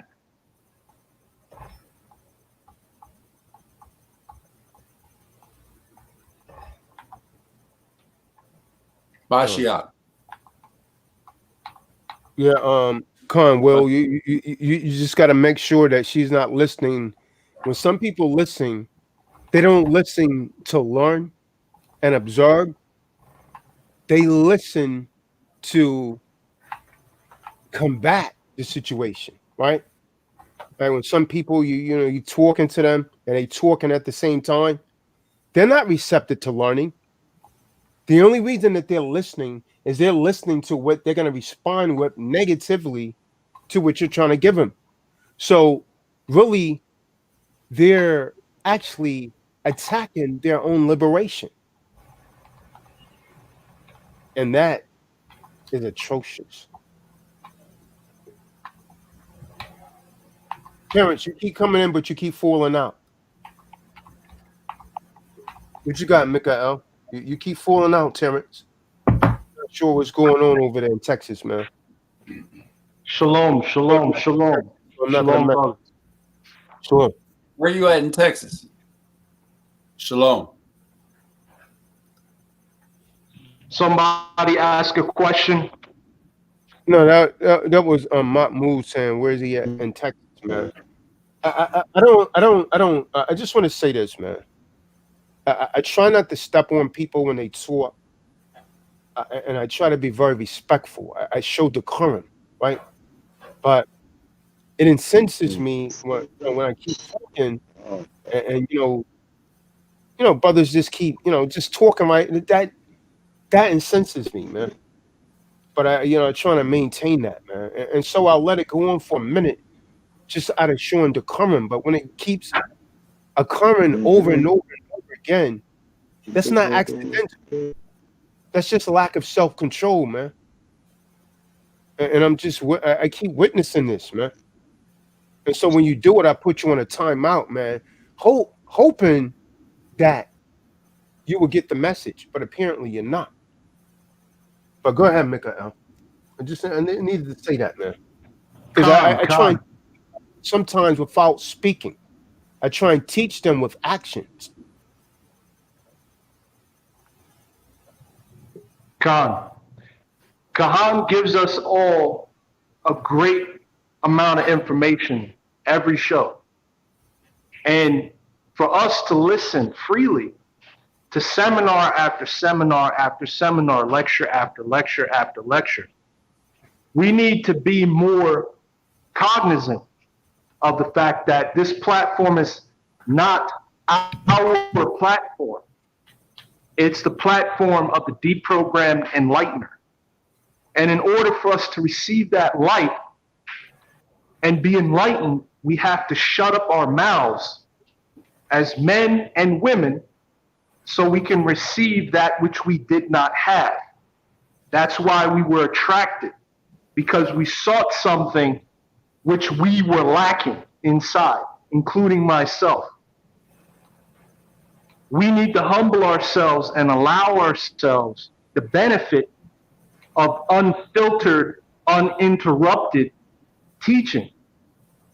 The deprogrammed enlightener is exactly what he does, deprogramming you from what you believed, your basis of faulty, confused misunderstanding, to get you reoriented into the truth and set you straight on the right path to the right knowledge. Because we can all agree there's a lot of knowledge out here, and not all of it is profitable for us. So as men, and me specifically speaking for myself, I like to sit back and listen. That's just one of my principles in life. I don't care how good I might sound or how different I might sound from the next man. But what I'm here for is to support what I believe in. And the Most High Yahweh and Yahweh Shah Hamashiach, his son, are present every time we listen in. This brother Kahan Tazadak Shah Bey speaks, or brother Tazadak Shah speaks on pretty much a nightly basis, giving away gems, crowns, jewels for everybody. And we know that not everybody is fit or deserving to hear such things, nor will they retain or value or respect such things. But this is for the people who are called out, the few who are called out to hear these things. So in being respectful and showing decorum, showing discipline, showing order, we want to make sure that our voice is silent when we are here to observe and listen and benefit. And once we are at that stage that we've practiced what we've learned, we've incorporated what we've learned, we can then be as good as the teacher, as our master. And then we can support his actions, his activities, and benefit our people on a whole level. This is what this is a ministry. This is what this is truly about. This is for us. He's giving us an opportunity. He doesn't have to do that. Right? He doesn't have to. And that's the thing that Khan was just really relating under his sentiment, is he doesn't have to do this.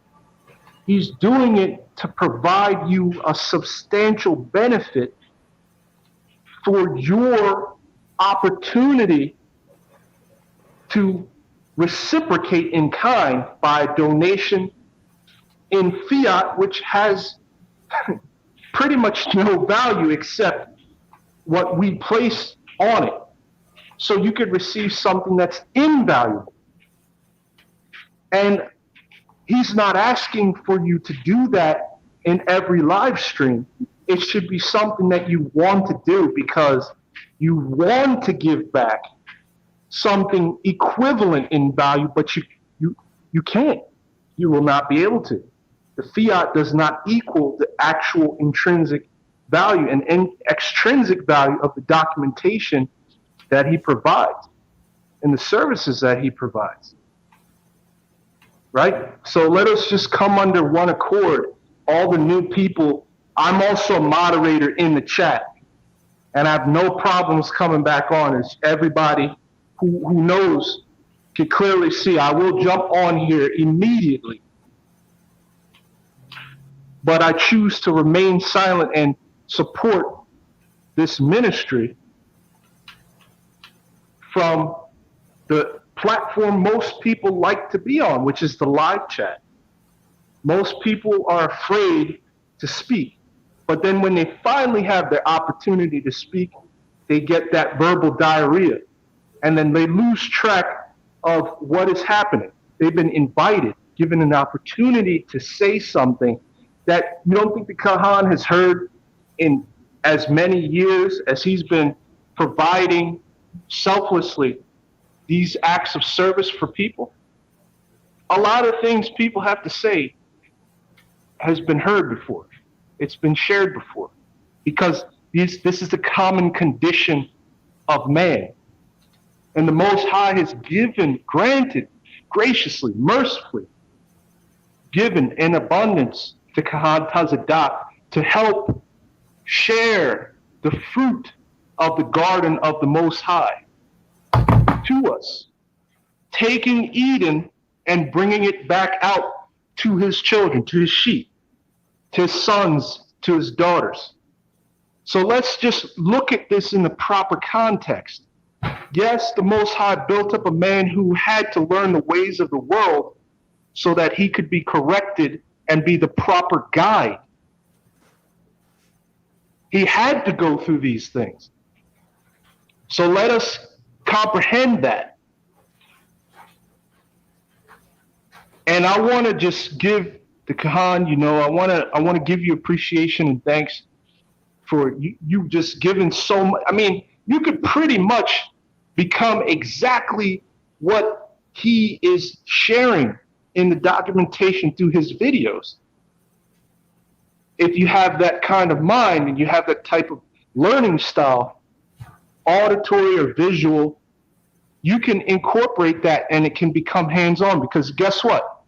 He gives you the documentation, and yes, it's very powerful.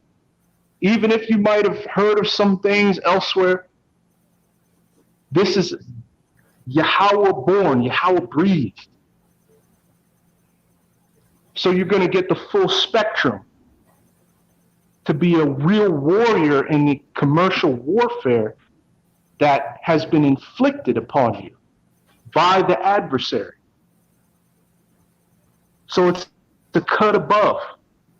Remember, many of you need to comprehend Kahan Tazadak is at heart, he's going to live out the remainder of his years on this earth, bless him according to the Most High, as a special operator. It's in his blood. That's what he is. And he embraces that. So the standard is 98% and above. That's the level of effort and energy you're getting in the SPC process. That many of us will never see a standard like that of living.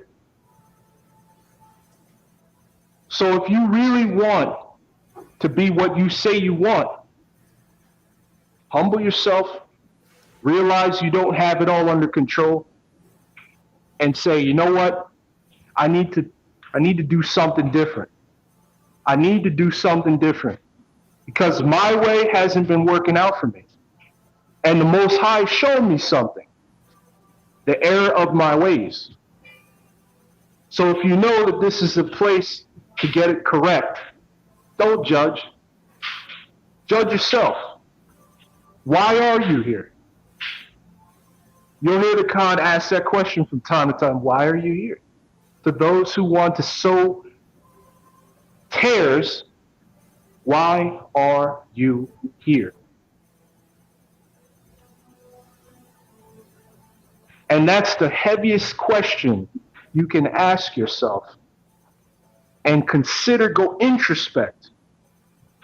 Why are you here, and why do you buck at what is shared? Why are you going up against the thorns and the thistles? Why? Why do you do it? So let's just be men and women and know our place, conduct ourselves as if we would when we know we're on Esau's plantation, when we have a boss. You're not going to challenge the boss, even if you don't like what he's doing, or else you don't have a job. Khan Tazadak is a man giving you right knowledge for the first time in many of your lives. Some of you have lived most of your life and never had an opportunity to learn these things after giving blood, sweat, and equity of your own energy to the system that has created the bondage and slavery that we know today in the commercial sphere. So let's appreciate that. Let's not be so quick to fire off at our mouths and be keyboard rangers, as you hear Kahan often and accurately describing your attitudes. Let's come out of the shadows in our own lives and step into the real role of men and women in commerce and embrace these things and put action into it. Less words, more action. And I would like to share, it's good, and Khan has said this, he said this before in a past live stream, having a card, a credit card that you pay on, or you're regular with it and it can give account of your consistent payments is good for your credit score. Me, I actually decided long ago I wanted this. So I've been building up myself to make that happen. So a good thing you can do is getting trade lines. Get trade lines. Get your credit score good enough so that you can actually have access to a better life. Get a loan too. Kahan actually has a debt-free package that will allow you to beat the debt collectors. So if you really want to get serious about this, you have all the tools. All you have to do is reach out. Stop letting the fiat system run your life. It doesn't have to. You can take control, and this is about taking control. Those men who believe they're real men and like to take charge and show females that they're in control, this is for you. This should be a no-brainer. Oh yeah, this is the key to get my life the way I really want it? Oh no, that's it. It's over. It's over. There's nothing more to talk about. Where do I sign up? How do I get involved? Where do I donate? Information is there.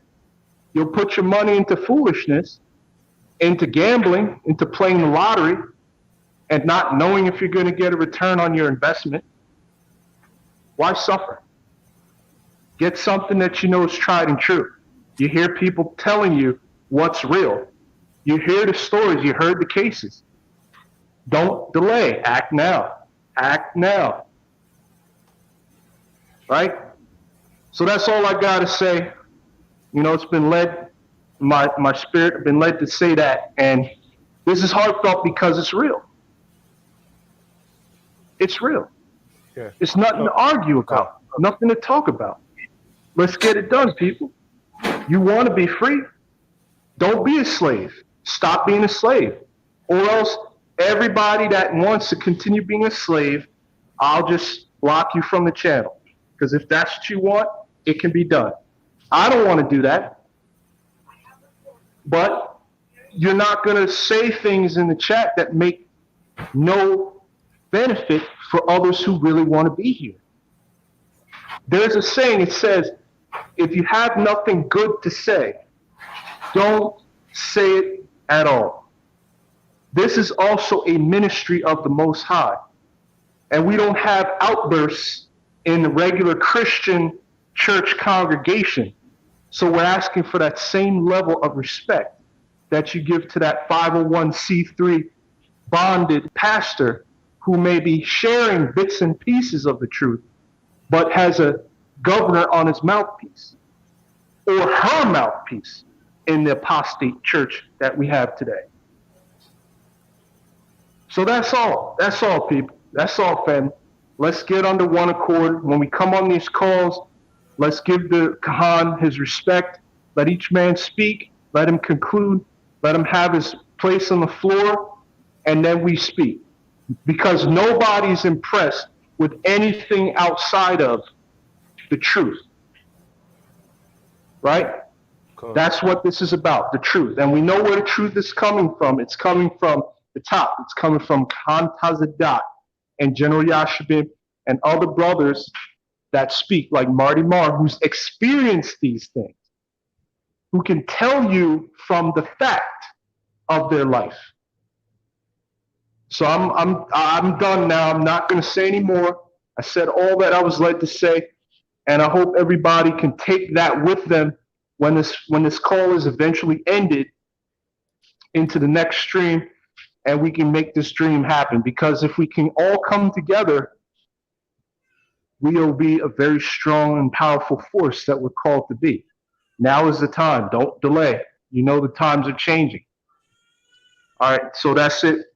Kahan, I appreciate the time. Shalom. And I'm going to go back to the chat. Come on. The water, shalom.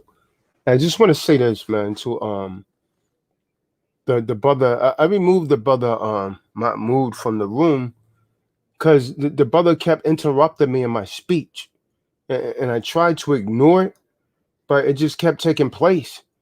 I appreciate the brother, I appreciate his testimonies, but I don't know, maybe he's just overly excited. But Ecclesiasticus, Book of Sirach 11 verse 8 says, "Answer not before thou hast heard the cause." This man interrupted me every time I'm in the midst of trying to explain something. He stepped right on me because what he says he feels is more important.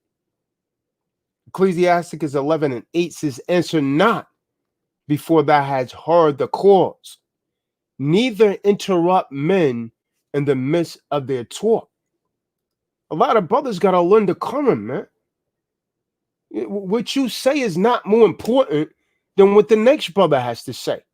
Just wait, calm down. You will get your turn. We allow just about anyone that come on here and show some decorum to speak. So you don't have to talk over another man that's utterly disrespectful. So each time he would do that, I would be quiet in a hope that he would get the signal, but obviously not. Then Israel noticed it. Will noticed it. Will had to tell him in the text, "Yo, brother, Mahmoud, essentially, tone it down." And we talk to brothers about this all of the time. And I believe the brother's a good brother, but I mean, that energy is off, man. That goes against Sirach 11 and 8. "Answer not before thou hast heard the cause, neither interrupt men in the midst of their talk." When someone else is talking, show some decorum. Show a little respect, man. If you don't have it, fake it until you can learn it. That's what it is, man. This is about respect over here, man. Mikael, he come on here and he have to give you guys these talks, and it becomes redundant because some of these people that do this stuff, they're on the call when he gives these soliloquies, and you still do it. That's a lack of control, man. That's a lack of self-control. It's just about respect, man. When you respect others, others will have respect for you. Just, learn to respect each other, man. Learn to respect each other, man. Don't, no disrespect to females, but don't get into your feminine side. Too much damn estrogen flowing around here through a lot of these men, Marty. You're going to have to get them some damn testosterone capsules, Marty. Or give him some damn CMOS or something, Marty. Give him some damn CMOS. Tell him to take some damn CMOS and black seed oil. Get the damn testosterone up, man. All this damn estrogen flowing through these damn men's veins, man. They're into that feminine energy. just overreacting. Wait, just calm down. You're going to get your turn. That's all it is, man. Yeah.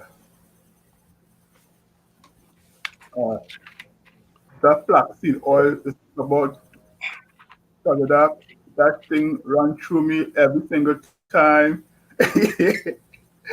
Anytime I take that, I gotta be close to the restroom, man. That is some good stuff for real. The Black Sea? Yeah, man. Oh yeah. That thing run through me like crazy. I love it. How much do you take? Like maybe 3 teaspoons. 3? Yeah, put it like in a shake. All right. Yeah, so you take a sufficient amount. I don't take that much, so it really doesn't affect me like that. Okay. But that's some I good take stuff. maybe a teaspoon. Okay. Yeah. And on what you were saying, that is some true talk, because a lot of time brothers be cutting in, and that really is kind of like disrespectful. It is. It is. Yeah, and me, I'm not the kind of dude that are usually trying to overtalk them. I would be quiet to try and teach by example, but they still don't get it. It's like they're not getting it. Yeah, I know exactly how you're feeling, bro. Trust me, I know. Yeah, they gotta get off them damn. Maybe they drinking that damn soy milk. We got too many damn soy products, man. Yeah. They starting to get man breast and all of that under their t-shirts. So they wear oversized t-shirts. They got a damn oversized Danny. They got on oversized t-shirts, Danny, and damn skinny jeans. But they got on a baggy t-shirt with skinny jeans, and the skinny jeans are sagging, and you can see the crack of the damn cheeks. Crack is whack, man. you know what I think sometimes too, bro, is like brothers don't communicate with brothers often enough. So when they come in a forum like this, they get overwhelmed and they want to overshare sometimes. And I think sometimes that what also happens. Cool. I think you know what I think it is, Richard. Brothers just like the brother yesterday. I don't know. I really was trying to understand the brother. Right? I really was trying to understand. I think brothers just come on here to try to be impressive. They want to impress someone. You know what I mean? They just want to come across as intelligent.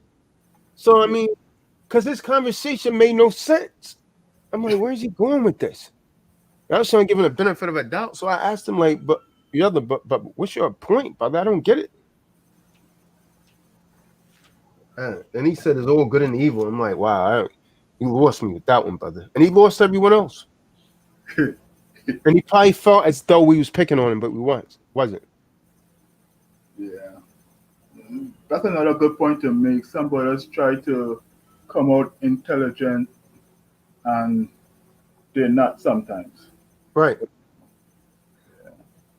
That's why I always just stay back and listen, because old folks taught me a lot of things. And one thing they taught me is that two jackasses cannot breathe at the same time. And another thing is that when a fool speak, the wise listen. You know? So yeah, sometimes it's best just to listen and learn. The scriptures say a fool could even appear to be wise by saying nothing, but just being quiet. He come across as a wise man.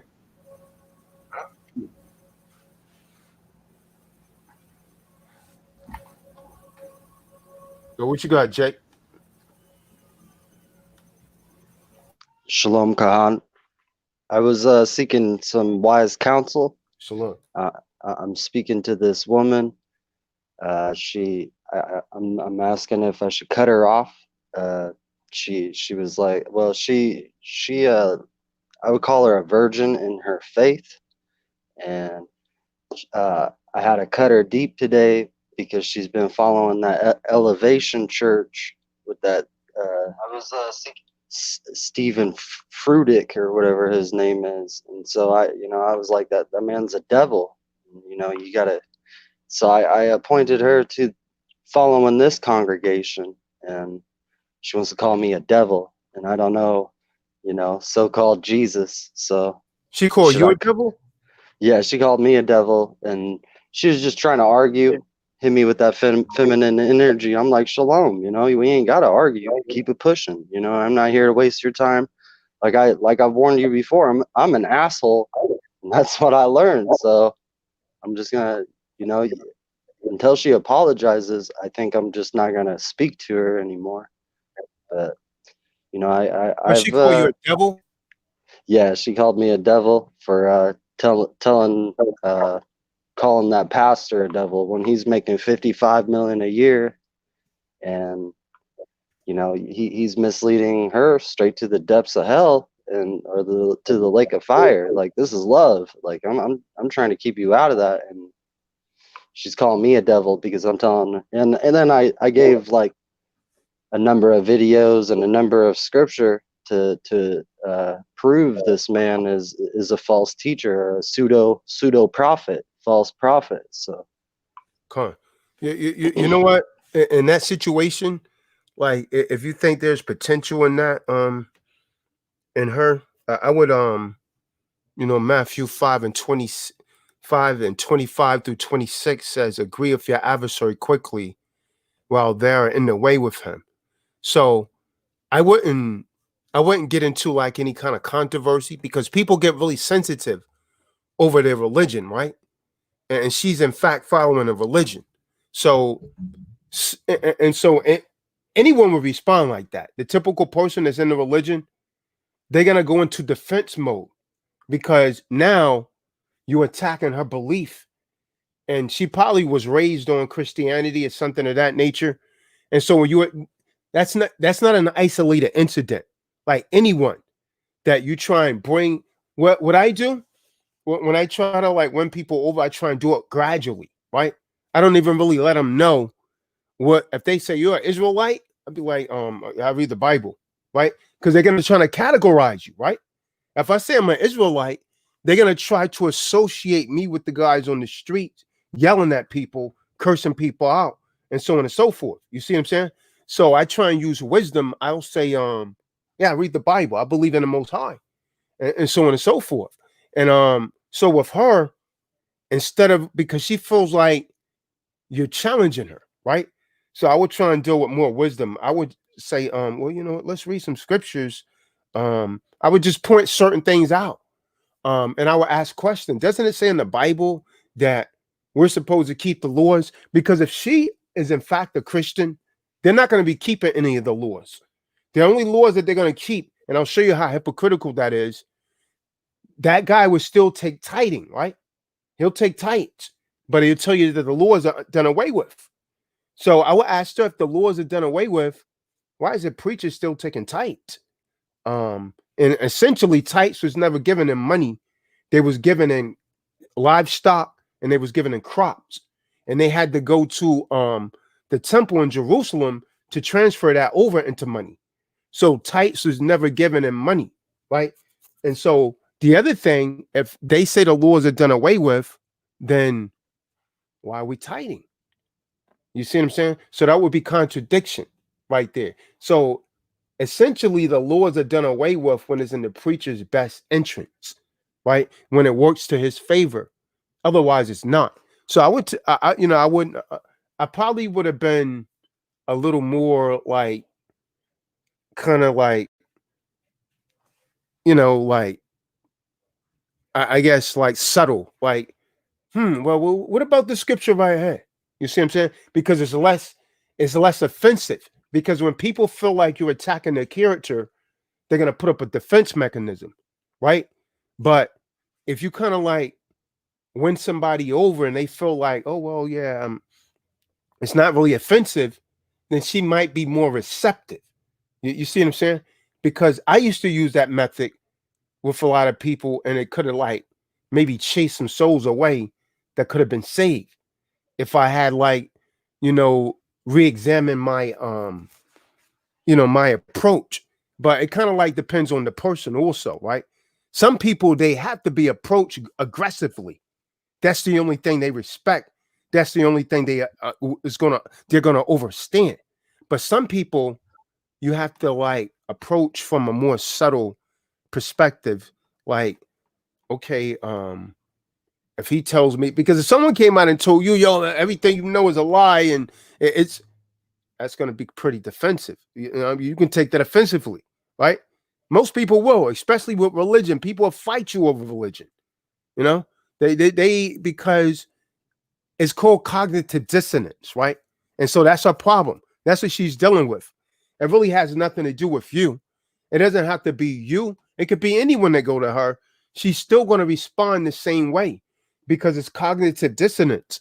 And what that is that we are fed certain information by our parents, by society, by the school system, by churches. And from that information, we associate that information with the truth.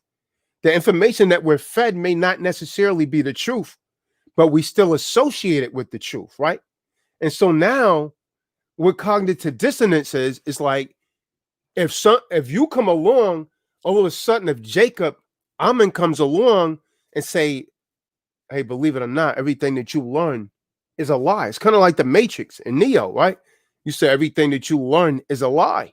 And this is the truth. What cognitive dissonance does, it will screen any kind of new information that you're trying to give them. And if that new information conflicts with the information they already have, even if the information that they have is a lie, they're going to reject the new information because the new information makes them feel uncomfortable. And as I stated earlier, we don't want to be around things that make us feel uncomfortable. We divorce it. We try to get away from it. So cognitive dissonance, it'll reject the truth and it'll cling to the lie because the lie makes us feel better. So the only way to overcome that is for us to say, we got to examine ourselves and say, damn, well, maybe what I learned wasn't the truth. Let me look at this information. Otherwise, we'll reject it. So the method that you're presenting it to her, I would see. But you're right. If she called me a devil, I probably wouldn't respond. And this is what I know about women. She's going to reach back out to you. It may take a while, but I'll tell you this. The game is, if you reach out to her first, that's a sign of weakness, right? No matter how long it takes, don't reach back out to her. Let her reach back out to you. You got to exercise strength. That's the strength of a man, right? The strongest negotiating position is to be able to walk away and really mean it. So from this point, I will act as if she and I are never going to talk again. And then if whenever she calls you, despite how it comes off, she's calling you because she either wants to see you or she wants to build some rapport. So I wouldn't bring up that particular situation again unless she brings it up. But if she brought it up, I would approach it from a different perspective. But if she reaches out, she's going to realize her error, that she shouldn't have called you a devil. If she thought you was a devil, she wouldn't have been around you. So that was speaking from an emotional perspective right there. You see what I'm saying? That's what happened when people get into their emotions. Things come up that they wish that they could take back, but often they can't.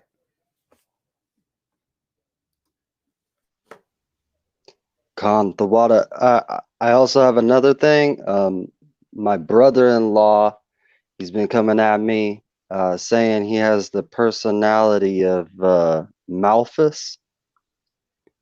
Yeah. And so I was maybe seeking counsel on that one as well. And yeah, he says he has Abaddon inside of him. And I've been feeding him scripture and, just been calling him out on his bullshit. What are you saying, Morpheus from the Matrix or something? Malthus. It's the second hierarchy demon in command. Yeah. Yeah, I would. Yeah, I wouldn't even go around him without burning some sage or something. I would burn some sage or something, and yeah, he probably working with that's definitely an unclean spirit. It's definitely an unclean spirit. You got to be careful with that, because if your spirit is not strong enough, those demons will get on you. Like when Paul was with those apostles and they was trying to cast out spirits, their spirit wasn't strong enough, so the demons got in them.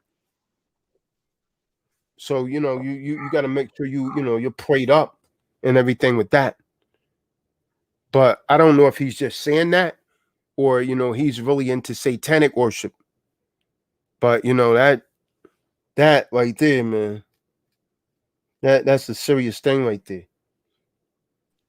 The number one satanic birthday, the number one satanic holiday is birthdays, celebration of birthdays. Yeah, he's been coming at me like every night with it, like just trying to I don't know. He sends me these demonic songs, and I don't even listen to him. Put demons on you. Yeah, con. And I think that's what happened to my sister is when she was going to church, her personality was way different than from when she met him. And I'm thinking it's a generational curse kind of thing, or he does have those demons on him. Yeah, he got demons on her. Yeah, her personality is altered. Because remember now, when a man lays with a woman, whatever spirit's in that man, it goes into that woman, because his DNA is going into her. And she will start to act out a lot of his characteristics. She starts to act that out. That, that's not only been, biblically proven, that's literally been scientifically proven. That DNA, that they're separated now, but they're still married. He's from Mexico, and she just talking about worshiping demons. He's from Mexico.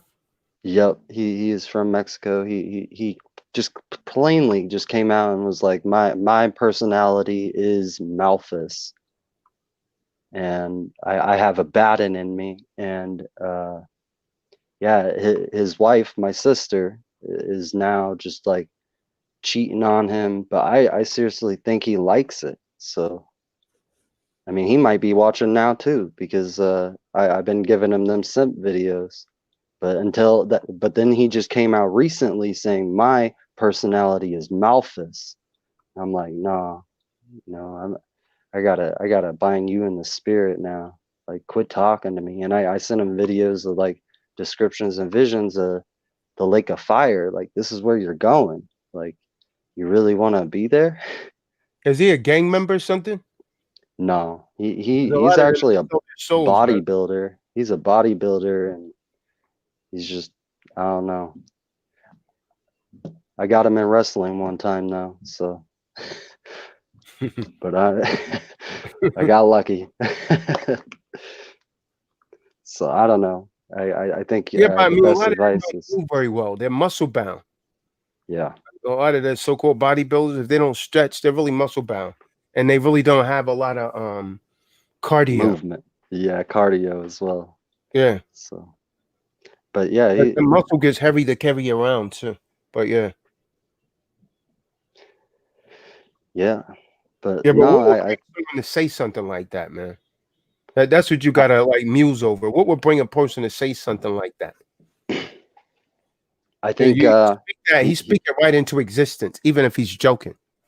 Yeah, exactly. And that's what I've been trying to speak to my friend about, seeking counsel, and this is where I should have came with it, because it's just been every day and it's just getting old now. I'm just like ready to just, I don't know, just cut him off all together and not tell my family not to go around him, because it's just I don't know, he's been very prideful, and it, like, to me, even when I was before was in this truth, and envious, I feel like, but I don't know, I forgave him and all. Yeah, that kind of spirit, see what it is, when you start reading, the scriptures and all of that, that kind of spirit doesn't like to be around the word. It always brings it out. Like, two things cannot occupy the same space at once, man. Those unclean spirits, they start becoming unruly, man. And so he don't like being around any mess of where the word of the Most High is coming forth. And that's where I think it came out at, is because about 2 weeks ago, I was telling them to like repent and get back to the truth, because, and I think a lot of his family is Jehovah Witness. And I was like, you must be reborn. The only thing the Bible is good for right now for you personally is it telling you to be reborn, because from my understanding, Jehovah Witness don't believe in being reborn. So yeah, they wrote their own Bible. They don't even really read from, they don't wrote this Jehovah Witness Bible. Pretty much they really worship Terrence T. Russell. Now that in fact is a cult, man. And when people try and leave that, they shun those people. They follow them, they threaten them.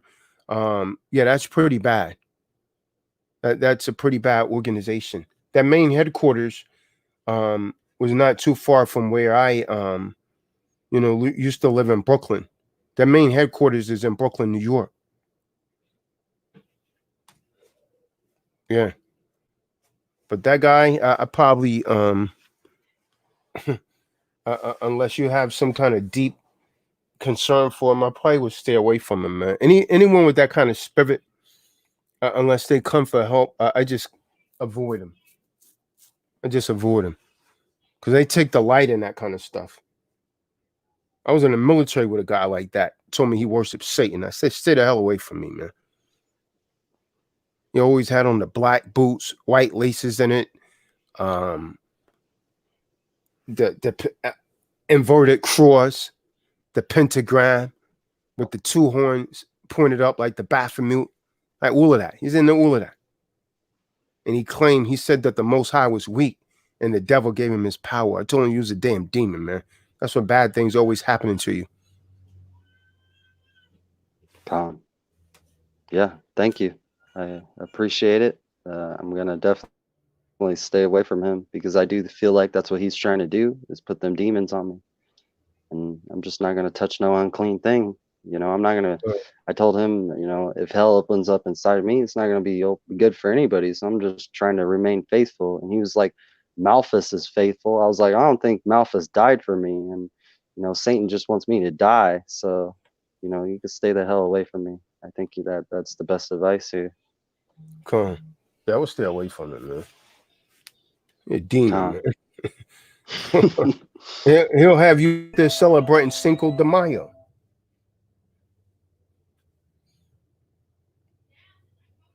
Yep. He'll have you out there celebrating them Cinco de Mayo, man, the Day of the Dead.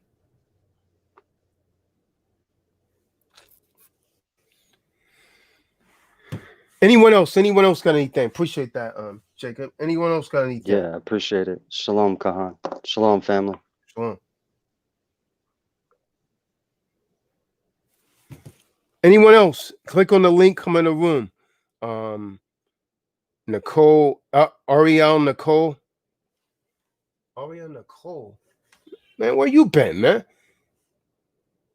Dude, you've been missing in action, man. I don't know what's going on with you, man. You talking about bug out bags. We stopped talking about that months ago. Or you're Nicole, you need to get that thing together, man, with these women, man. You be dealing with a lot of bugged out Eves, man. You be straight simping. I'm gonna tell you straight, man, because someone need to tell you, man. You've been behaving like a damn simp. Man, you've been missing in action for months. Then you just pop up like everything is sweet. Everything's not sweet around here, man. Tell this dude, Marty. Don't you know he's supposed to be a part of T-Doc? We haven't seen this dude in like 8 months or so. And the last time we saw him, he was going through it again. It was some damn Eve, man. Who is that? This Ariel Nicole. He's logged on under his Ariel Nicole. I think he's logged on under one of his women's screen name. But he's supposed to be a part of T-Dot. The dude just disappeared, man. I don't think I heard from the dude since like last November, man. Or October. And he come on here talking about a bug out bag, man. Shit, we was talking Yeah, about man, that a year ago. man.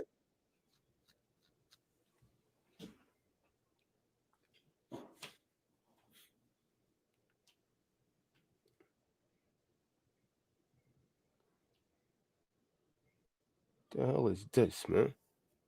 What happened to the young sister that came on yesterday? She seemed like she was Oh, I'm interested not sure. in. I was going to bring someone else. I'm not sure, Marty.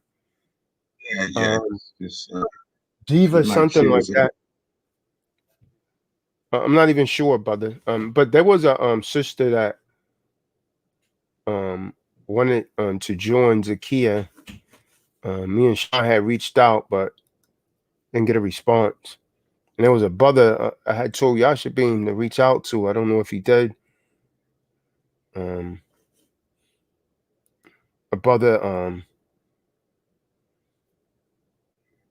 somewhere in the south. Oh yeah, the one that came on there with her brother, right? Is that the one? Her brother was talking about. He gave a testimonial about his sister or something. Oh no, this was a different dude, man. He just popped up yesterday, but Becky, she never resurfaced, but yeah, I don't know, man. A lot of these people say, they want to join and they disappear. We don't even hear from them again, man. I take it with a grain of salt. Man. Hey, Con, you know what? If they all want to come in, but they always looking for somebody to lead them in. Why not just come in and lead yourself in? Believe in who you are. That's the problem with too many people. They always want to, if they're not part of a big group, like that, they want to be in the pasture with a whole bunch of sheep.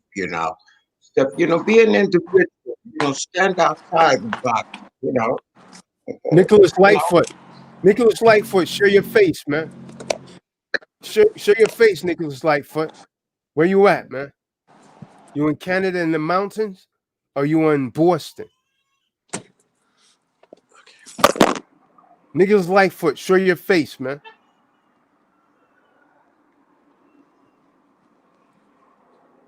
I see you there, Carefoot. Your mic is flashing, but you're not saying anything, Carefoot. Carefoot, you've been missing in action, man. What's going down, man? You've been missing in action, man. What happened to your Jeep, Carefoot? I'm living out in the mountains, so here's my that's my escape route right there. It's a moho.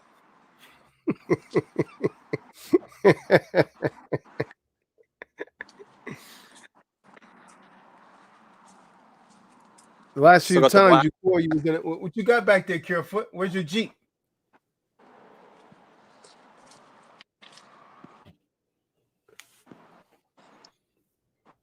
I'm gonna put some headphones on. Hold on.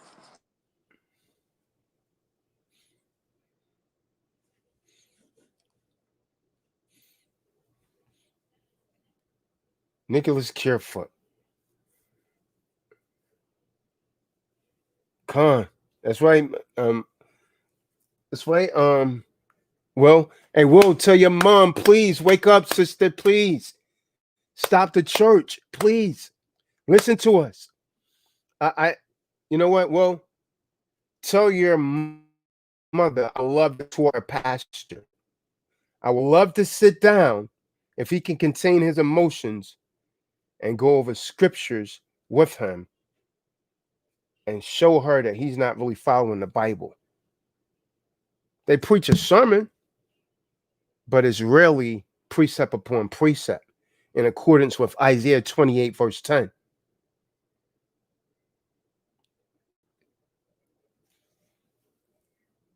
Careful, what's going on? What happened with that Jeep? What was you telling me about someone trying to siphon gas out of your Jeep the last time I talked to you? Oh, there's a Jeep right there. I thought you say someone stole it. Oh, well, no. What happened was I was getting gas, and someone ran in my truck and grabbed my wallet 2 times. So I've been without identification for a while. So starting over. All right. Well, what happened to those 2 court cases you was dealing with? Me? Yeah, you was dealing with a couple cases. You told me you had to go to court, Yeah, and your mom was pretty upset. yeah, that's it. No, that's right. She wants me to get a lawyer, a liar, so to speak, to handle my problems. And I told her I'm fully capable of handling all my estate essentially. And so, she's just like getting on. So it's hard for her to. Every time I go to court and be like, I'm gonna do it myself. She doesn't like that. I'll catch her paying speeding tickets that I'm fighting and stuff sometimes. So she means well. It's just she'll see a speeding ticket in my bag, grab it, pay it, put that against my record. Spending Yeah, man. I FRMs. had talked to this other guy in Canada. He told me you died of COVID. I asked him, did he know Nicholas Carefoot? He said, yeah, he died of COVID out in the valley. I mean, I got sick here in town last October, just as COVID like event 201 kicked off, and I was sick for 5 days actually. I was really sick. I fasted for 5 days. They told me you had slaughtered. COVID-20 though. Oh, I had COVID-20. Yeah, I mean, that was a Canadian I picked up version. my friend from the airport That was a from Canadian Malaysia, version. and he's on the Canadian version.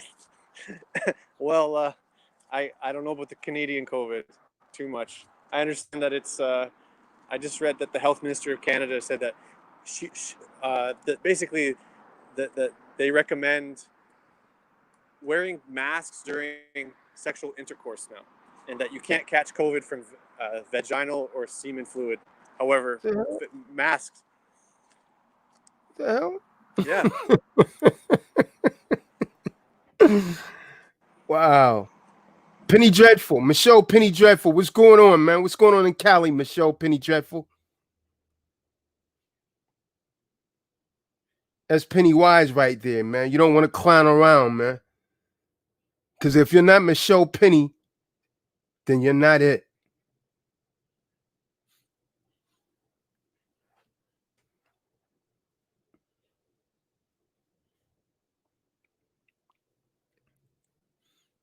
So I thought that you were supposed to go to that court case already though, Carefoot. Or did it get postponed or something? Or are they doing their courts online also?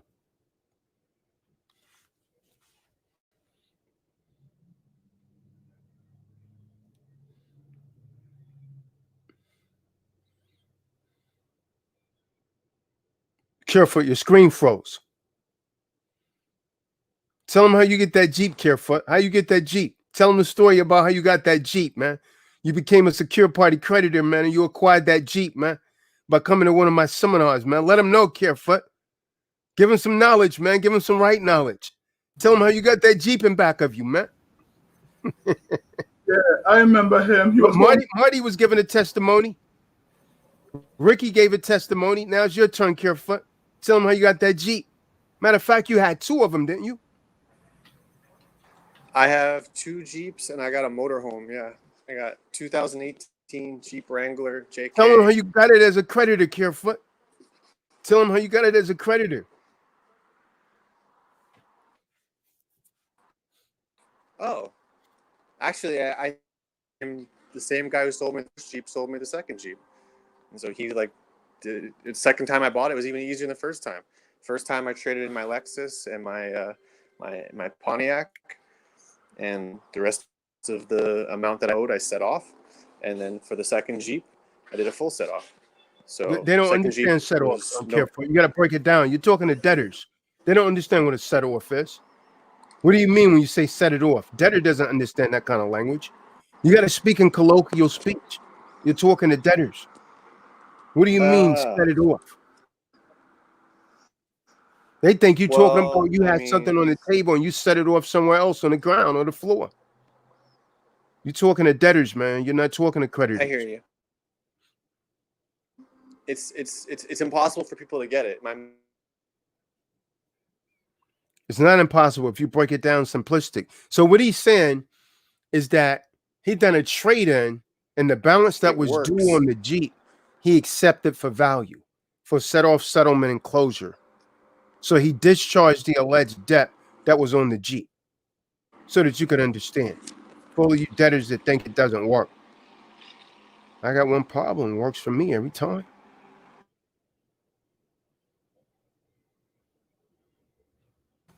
As soon as mine come back, I'll testify to it also. The one thing that I always tell people, though, Richard, make sure that that is in a locked area until you get the pink slip. Make sure it's always locked up and you never leave it on the street for educational purposes only. Because they cannot go in a locked gate or they cannot go in a locked fence or garage. But if you stop making payments and you leave that thing on the street, they're going to send a tow truck out to get it and they're going to auction it off. Then they're going to send you a bill. Copy that.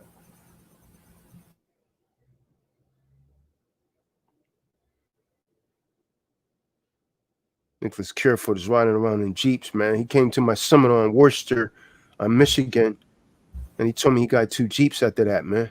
This works, Marty. You hear me, Marty? You're not the only one that got recourse. You're not the only one that got remedy, Marty. It's either remedy or recourse. Remedy or recourse. Good question. Was that the guy that was homeless? Yep. What's wrong with these people? I mean, we just told them it works. I mean, Nicholas Careford was sleeping in the airport, and now 2 years later, he got 2 Jeeps and a mobile home. How do you like that? And still people say it doesn't work. Well, how the hell you like that? Anybody could do it. Anybody could do it. Sorry, brother. Go ahead. That's all I was going to say. Because anybody can do it. When I met Nicholas Careford, he was sleeping in the airport. Now look at him.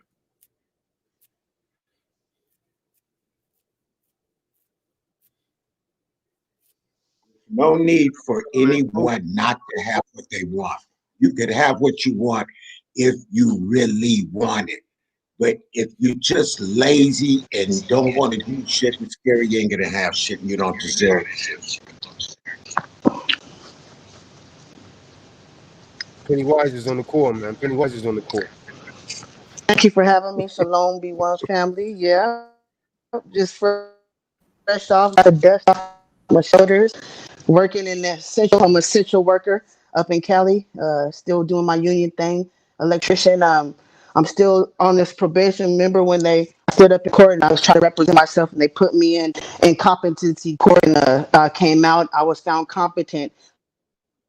So after that, just to get it all over and done with, I took the plea and they put me on this probation. It's supposed to be because it was a felony attempt to possess a gun charge, right, and all this other stuff. So, and all stories short, like I just washed my hands of it. But the county clerk, for some reason, my probation officer, I said, "Who's their boss that wants me on till November and have to show the court to get off earlier?" Oh, the county clerk. What kind of power does the county clerk have?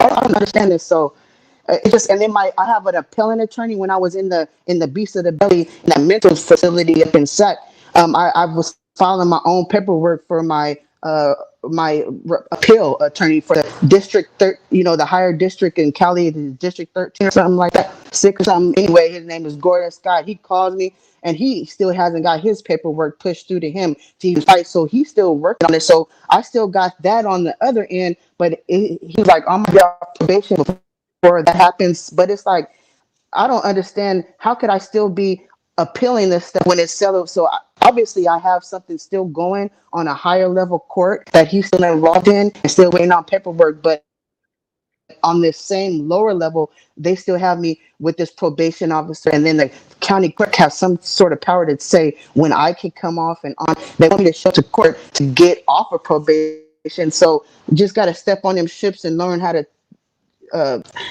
catch my remedy, because That's all I've been asking for is a remedy. They failed to give me the proper one, which I was one, and I sued, was writing for all my affidavits. They kind of found it all funny, and they use that against me in that mental thing to say, oh, what's this? And even they had just stuff, what's this? And who's, bruh, this is my source. You know what I'm saying? Like my higher knowledge. What they try to break down and they try to scare you when you go into the competency. When they find you incompetent, they shackle you up and they make you wait to put you to this mental place, come and get you, picks you up, and you have to go there and go through all this crazy stuff too. They want you coloring and stuff. I never color. They watching the chicken coop, the chicken that left the coop movies, this little cartoon, and doing all this like stuff. I'm like, bruh, what I gotta do to get up out of here? I took the IQ test. They didn't even tell me what my IQ was, but I passed that. She didn't even tell me what I got,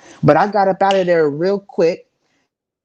I was confident, but in the same judge that found me competent, she was the one putting me. She was the one that did me dirty. And then I went back in front of this black judge right here, and I proved all my stuff. My I had a legal gun charge. They try to pull up the old saying I was in possession of a gun from when I was legally had it. Then they wanted me to prove I don't have it. What does it have to do with the case? They try to pull in other stuff from your record that doesn't have nothing to do with your case and try to make you answer for that. So I found myself doing that. And I'm out now. I found myself real shit. They don't know where I'm at. I'm living in my body. I give them a physical address. They don't need to know I'm everywhere. I travel. Feel me? So I've been cool. The lady, my probation officer, I call in. All this COVID is a blessing. I'm not showing up to court. Like, handle that. Get me off, and I just want to settle. And on some other stuff with this furniture, I bought some furniture, and it was talking about except for value. Well, I bought this therapeutic mattress and NASA bed and all this stuff and set up. My plants grow, excuse that. But I got all the bells and whistles. I call myself going to the brother I met at the store and going to do business with him. And I'm coming up there. Yeah, I want this. They put you in the Jeep. They put you in the basic model and say, oh, yeah. But I said, I don't want that basic model. I want all the luxury. I got the funds. Here's what we going to do. How much cash you got? I got 700. Boom. Oh, we going to do this. You finagle and doing all this writing paperwork. Oh, you handle this and splitting up all this stuff. So everything was moving funny then, right? And so I thought, I'm like, good though. I got what I'm getting, what I want. I pay $700. We got a little, I'm signing for this. Okay, every month I'm gonna pay, this, and you gotta pay amount to before you pay the whole one. So it gets to the point where they're delivering my stuff. I'm like, hey, where's my backboard at? Where's my vibration light? This ain't without order, you know what I mean? Go back to the store with my dog hoodied up. Like, bruh, let me talk to you. Let me holler at you outside. He act like he don't know me. He talking to the black, like, bruh, for real. So it was a whole situation. So I feel like I didn't get what I deserve. My product, I pay for it, so I'm gonna accept for value. I give these bills, so but hey, I don't get my product. So instead of that, I'm gonna just accept for the value and get on that stuff. But those are my two pretty much problems. Family's good. About to work this weekend, getting this double double. IBW life is beautiful. And just trying to get off probation so I can get my armor up. I want to get expunged. I want to get back to being legally owned firearms. I know I can protect myself. I have a right at all times, but I want to play they game. You know what I'm saying? The right way as far as that goes. So I'll be in honor. So that's where I'm at. King, how y'all?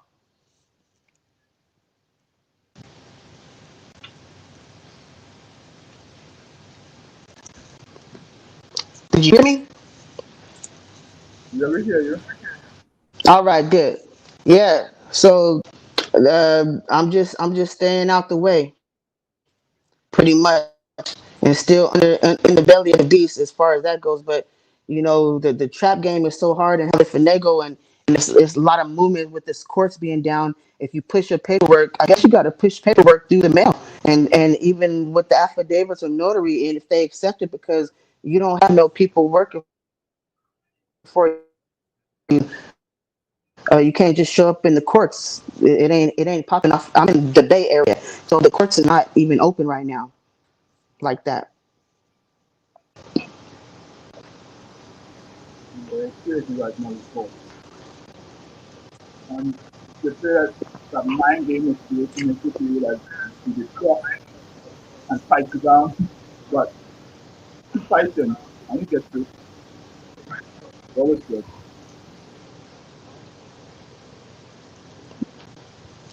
I hear you a little bit, but yeah, they try to play mind games, and they did beat me. They tried to beat me down and try to take away a lot of my possessions. That's where I'm still in the place where I was snatched up from. Thank Yahweh, because a lot of the things, yeah, when you come out, they think you're gonna have not nothing, and yeah, they took away a lot, but I did learn too from my experience, and I was fighting in the belly of the beast too. I was doing my paperwork, pushing, having people come investigate, and them, 'cause they had cameras when the lady was taking showers and stuff, and you can the box is right there. It's like, man, and these are the crazy units. So they thinking these women, they don't have the mindset to call the right person to press these buttons. I'm on the phone with different numbers calling ICE, agents, because how the phones work in there, they have it set up to where if you ain't smart enough to learn how to press a button to get around and just talk to whoever, you ain't gonna get through if you don't have that. So I called in people to come investigate them doing some stuff. So they wanted me out of there real quick. I didn't stay in there for too long. I guarantee that.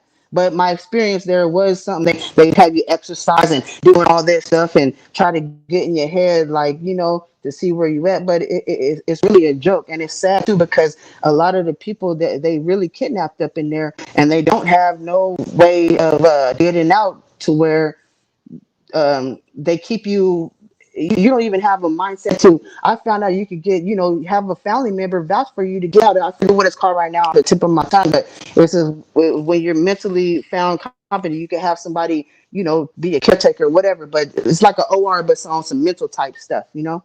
But it was a crazy game. The court system, criminal system is different. That mental game, when they do that institutional, thinking you like all this just to represent yourself, that is some another world. You're gonna learn so much if you ever have to go through that experience.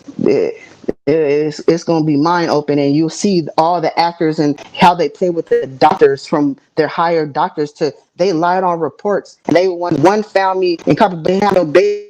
So actually, I could come after and sue him. All these is in my documentation. But when you're putting all this stuff together and stuff is happening so fast that I got all my stuff in boxes right here. All my stuff is organized. The Black's Law Dictionary. So I got this is my paperwork when I was in jail. All this stuff, all these white papers.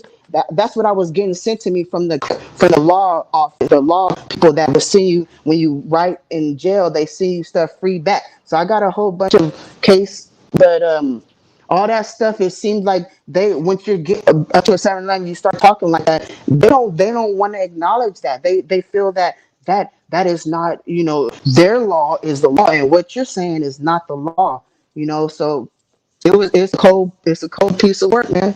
But I'm still surviving though, and I don't know what's going to happen in November. I see all this Democratic, Republican stuff. I'm not even tripping. I just want to get off the belly of the beast, but I know they're tricks. So I'm just trying to stay away. And even little things as far as driving in traffic and stuff, I ain't trying to get, no infractions and stuff. So because they trying to be cold with it, they trying to get us off out of here any type of way. I can't let that happen.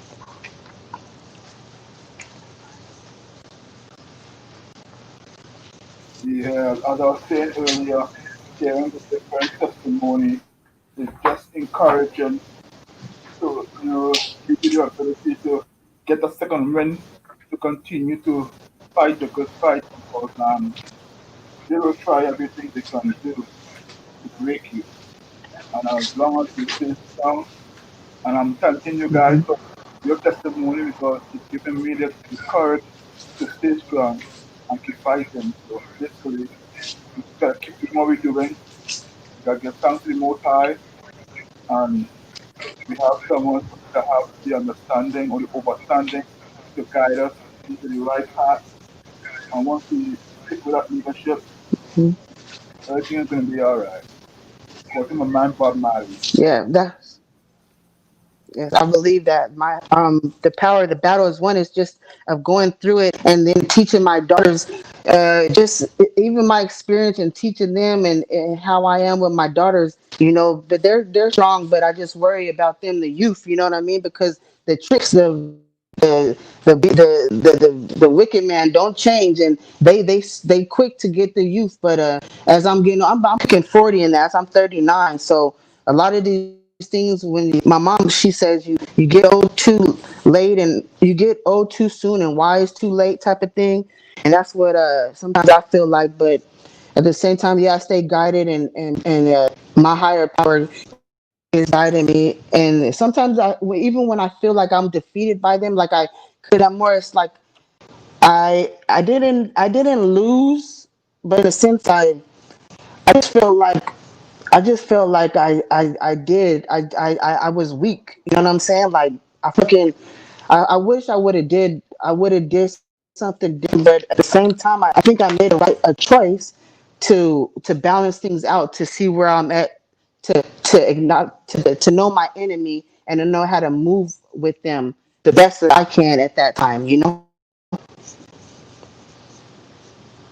Yeah, and I understand exactly what you mean. And everything happens for a reason at the same time. So Hmm. we learn as we go because the best way of learning is by experience. So all Hmm. you got to do for me is take my example from the battle and apply what I've learned to my next fight. You know? Yeah, the best way is experience. And sometimes when you get told things, I didn't know the man Gary Goodman, this public pretender, was gonna flip on me because I fired him, and he knew what I was doing. But he flipped it on me. He said, "Okay, let me show you what kind of power me and the judge have together." They just act like I wasn't there, did all this stuff, and right then, boom, put up in the competency, like, and they snatched me from court. They kidnapped you. You know what I mean? And it's, but maybe I didn't put myself in the, but they use certain things. I should have never stepped on the ship and all these things, but it's wicked. It's wicked. Yeah. I don't know. It's wicked. When They you don't they don't like, I was called Black Panther. They see my tattoos, like they know who I am, and they don't like that. They don't like that. So I just find myself kind of I tell them what they want to hear type. You know what I'm saying? Does that make sense? yeah, what I've Yeah, I learned don't. is if you have a lawyer, you should always give the lawyer a letter, a notarized letter with instructions of what you want him to do, and also put a letter Mhm. on the record to the court. So if the lawyer do not follow your instructions, then you can file it and it's legal. Yeah, yeah. They fired themselves. They fired themselves. The lawyer, the public pretender. I just talked to my probation the last time. She said that the public pretender that I did have that was on the case, she's not even there. So they pull off public pretenders on you. You don't have nobody representing you anymore. Whoever else fills in, you got to find that out. But there's no one to talk to. I'm my own self, my own advocate. I talk to her, the probation officer. Like, I know the game. You're not fooling me. Like, and that's why I was checking every month. But this last month, or in August, she has me checking in October when I'm supposed to get off in November. So I think she sees it, but I still don't trust her. I'm still thinking about why she say go to court to get off, and why does this clerk, the county clerk has no powers. What is she? But they do. See, that's where they're under a strict rule. They can't be moving around. They don't tell the people what they can do. They don't have orders. They can't give orders. So how is she working in that her capacity in the court system or whoever it is? I don't understand that. It's not make sense. So I'm gonna call them out on that. I will put her up under charges, and I'm gonna find out the name. I wrote it down, but she said county clerk. So that could be a lot. You know what I mean? Yeah. Officer Solace. I just got her Officer Solace. If not off, I wrote this down. I said charge her county clerk Officer Solace if I'm not off in November. And I got a call October 29th. So I'm on it, but I should push some more paperwork through before then, because they just want to have you keep on there until you violate. Think you're gonna violate and get back in there and have no prison sentence under you, but that's not gonna happen.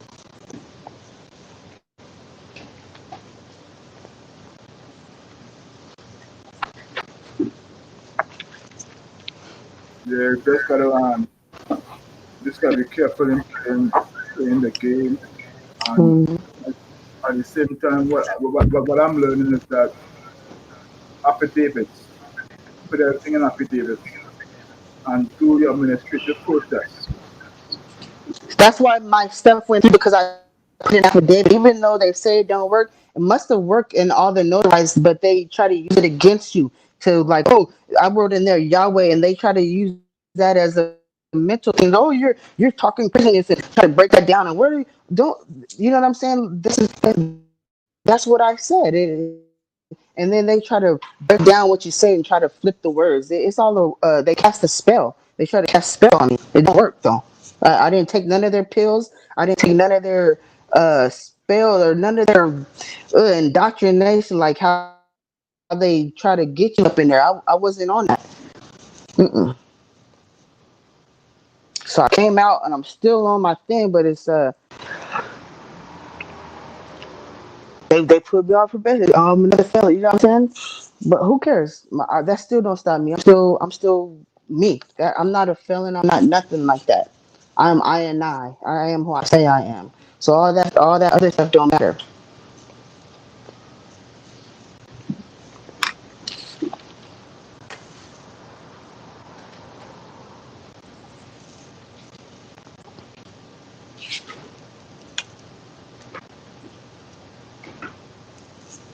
And as far as getting a liar, I thought about to hiring somebody to just get because I want to get all my stuff explained, like just hiring somebody to go and handle my court stuff and get all that, pay him a little fee, and then he'll take care of that without me being there or she, and I'll be done with it. But that's another part. But if I could do everything through paperwork, if they acknowledge it, then that's cool too.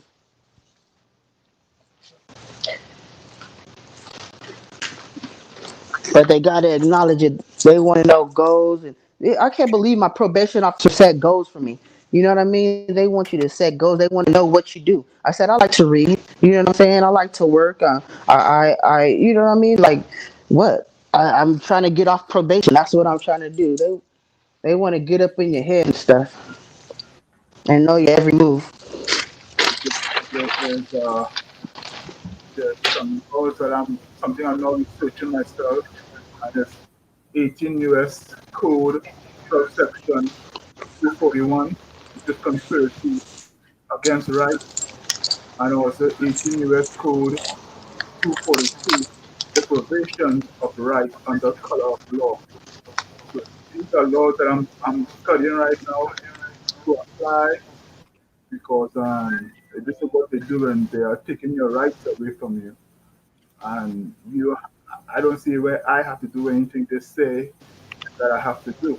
So they want me to, so these two laws right now, I'm studying them fullest to Okay, prevail. I wrote down 18 U.S. code. 18 U.S. code 242. Yes, 242 and 241. 241 is conspiracy against rights, and I believe these Okay. Supreme Court cases. And 18 U.S. Code subsection 242, deprivation of rights under color of law. Okay. Yes, I'm using these right now, and they are very powerful. So I stepped away for a while. What's the problem that Michelle's having there? What's the problem you're having, MP? Well, I was just explaining to the family that I'm still on probation for this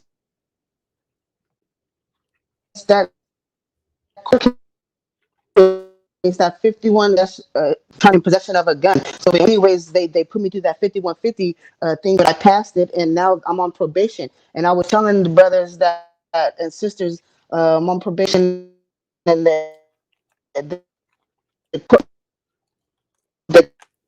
county clerk go to court, but I'm like, how does the county clerk have any say so on what I'm doing? I thought it was the magistrate and the judge, but the county clerk seems to be moving a lot here in the Bay Area and doing things. I found out a lot. That's why a lot of my paperwork, when the brother was just talking about doing affidavits and under notary, all my stuff is under that. They used that against me. They didn't acknowledge because I was hitting them. for gold. I tell them if they didn't do this or that, I want all my stuff in gold, remedy in gold, and fiat. You know what I'm saying? Paid in fiat though. So they understand the paperwork, but it's about they how they knowledge they flipped it. I was doing the greatest paperwork before. That's why they try to make it crazy and say, "Oh yeah, she's just talking crazy. Let's go put her in this competence." So I passed that, and I filed an appeal. My appeal attorney is still waiting on paperwork. He's moving in the ninth district or 13th in the Bay Area, whatever the district is here, sixth, ninth, or 13th, whatever. His name is Gordon Scott. He's working for me, but he don't even have his paperwork right. And I'm reporting all the time. She did the first time is went from month to my item changed for base hers. My one parent, she retired. I don't even have a public pretender. She said she went somewhere else. So I'm up in here listening, and every like I got a report in October, and hopefully get off in November because I don't understand. And with this furniture thing, I'm gonna just write an affidavit.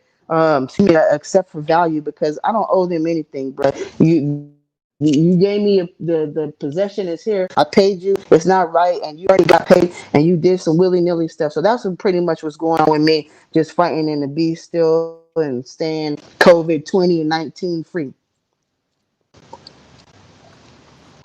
Okay, did you sign something that states you was on probation? And if so, for how long? That's what I'm Because saying. that's When a I when, contract. yeah, no, when I sign, I sign all rights reserved under UCC 1-308. So I don't be signing nothing. My signature not on there. I don't sign nothing. Nope. I don't sign nothing. I put all rights reserved. My signature is not on there. That's my signature that I use. That's how I just signed the W-4. I'm not getting no state or federal taxes taken out. And why do I don't you sign.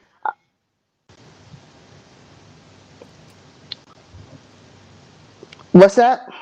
so if you reserve your right, Yeah, I reserve my rights. They don't care. They still send you stuff in the mail, but they want you to come. You going out. You're under a what contract or you're on probation. That's the problem. I can't hear you. You are under Yeah, contract. yeah, they got me on the. Probation. It's a contract, but it's null and void. To me, it's null and void. To me, so it's if not wait, even how are you valid going? though. That's in their eyes. How am I going to get? I've been just doing my thing. I'm just trying to play the game and stay away. Just stay No, out the way. you If they want, reserve your right. If you reserve your right, you're alleging, then the probationary contract is not valid, right? that's what I'm telling So you. It's not. It's not. It's not. And they know. They know that. They know that. That's why the but did stuff you is receive moving. something stating you're on probation? Yeah, I've been put to probation and stuff. Like I've been put to probation. You know what Receive I'm stating saying you're for on the time probation. now. Whether it be calling or whether showing up and proving my residence and employment to them, yeah, I'm on this probation, which is crazy because say Yeah, this is well, this is so see, you're not. Why do I let me have an explain appellant something. attorney? If my stuff is not done and over Let, with, my appellant because attorney wouldn't be doing work. yeah, so let me explain this. All of that's an offer, right? All that's an Mm-hmm. offer to contract. Even the fact you having Mm-hmm. an attorney, that's an offer that they're making you. If you keep the attorney, then hey, you consent to the offer, and if you keep the attorney, you also consent to their jurisdiction. Yeah. So if you consent to their jurisdiction, now your voice becomes null and void, and you speak through the attorney. So you can no longer speak for yourself because now you have someone acting in your stead as an authorized representative.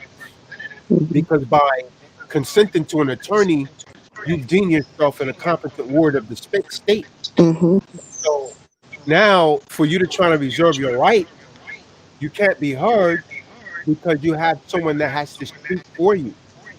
It's kind of like me sending my son in the court. Zadok, he can't speak, he can't talk.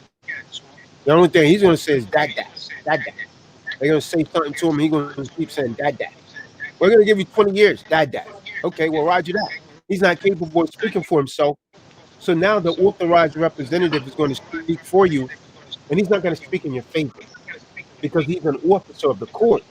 So part of the problem is having that liar, right? Because that liar automatically gives the court jurisdiction. So now anything Mm-hmm. you're saying, the magistrate is going to say the court can't hear you. The court can't hear that.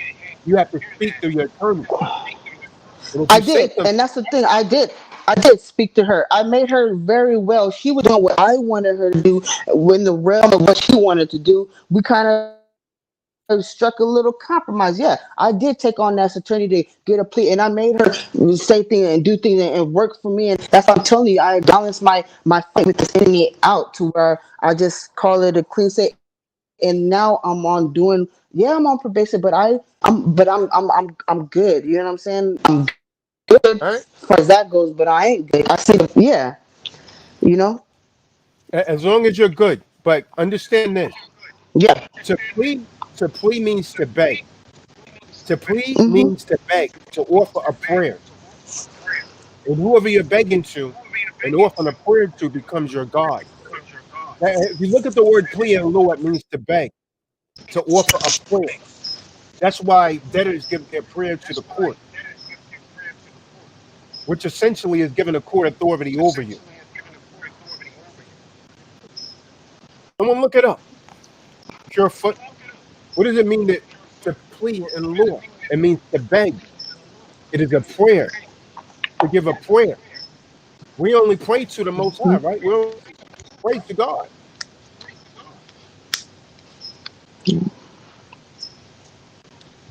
I don't pray to them. I don't pray. They're not my power. I just know how to dissolve my enemy real quick when I Right. see the forces behind them. I see that. I know how to dissolve it. Well, I didn't pray to them, but essentially, this is what they're understanding. If anyone enters a plea, that's begging the court for something. Mhm.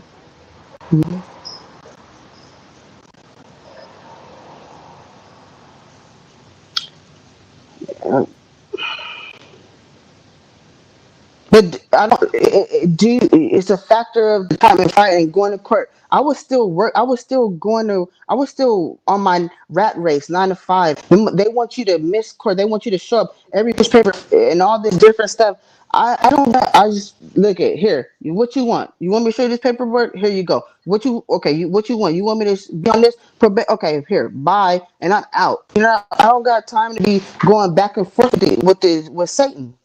It's nothing. I know I won already. You know, he showed me his tricks. I'm good. So I'm gonna send him on his way, and I'm gonna go about mine. And at the same time, I don't think Satan want to mess with me no more, though.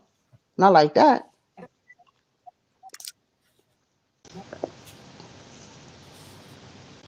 I don't trust them. Yeah, that's why I'm keeping my nose clean. That's why when she said show up and to go back to court to get off of probation. I never heard such thing. I thought you once you was off probation, you off probation. Why do you have to show up to court to get off probation? Is it because it's earlier than expected? I don't know, but we'll see. I don't expect to step one foot in the court, especially I'm using the COVID-19 thing for everything. That I ain't seeing you. It's not sanitary for me. I have to think about my health. You know what I'm saying? The shipping shut down. I'm already doing essential worker. I gotta take a temp every day and answer these questions, get checked in, and get a bar code to even scan in to work. So I'm not going to court where all these so-called criminals and people that's been in isolation. Yeah, but they moving around too much up in there. You know, COVID is. I don't know when I could catch COVID. You know, so I'm scared. I'm using COVID for everything, just like they are. Yeah, Yeah, that's my thing. That's my remedy. COVID. yeah. Mm-hmm. I feel you. Yeah. I feel you, man. That's why my rent ain't paid. I ain't even paying my rent because COVID. You know what I'm saying? They ain't even give me no eviction notice because they ain't paying their rent. They got COVID understanding around here. We gonna use COVID and ride this way on out. They want to put COVID and scare the masses, where I'm scaring they masses and getting in their pockets too. You know what I mean? With that said, I need some relief. COVID relief. I'm stressed out. I'm traumatized. I need a lot of things. You can't let it I'm stress trying to you. figure that out. You can't let it stress you. You can't let it Yeah. stress you. Mhm. You gotta keep Well, a clean head. when you're dealing with an elderly mom, an elderly mother, that's Salute. physical problems, and my two daughters, and you got that in. That's the only reason why I didn't even pray to them. I just took a knee, and I didn't wave no white flag, but I came to a swift understanding with the enemy, and came to terms with the enemy, so I could get back to reality. Because I know the game and their actors. I know what they're playing. I got other shit going on. I got my mom to worry about. I got my two daughters. I can't be dealing with it. So a lot of factors came in my head from the choices I made. But I would have never. I would have kept going, but I sacrificed only for my family, for real. That's the only reason why I did what I did. I would have fought more, but I just chose to make that excuse, and make it clean and swift, just to where I could get back with them. That's it.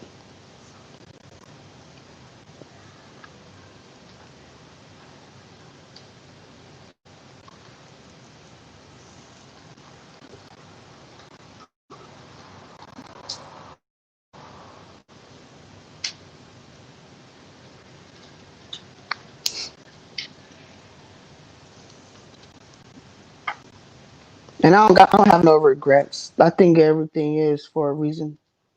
I did learn a lot. I learned how they move more, and I learned how to move too. And the knowledge I gained, but I did sacrifice though.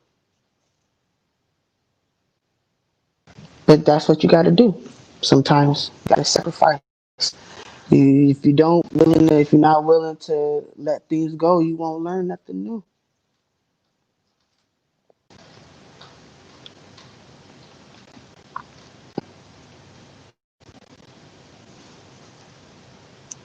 Yeah, you can't let them break you, though, Michelle. You don't seem like it's so.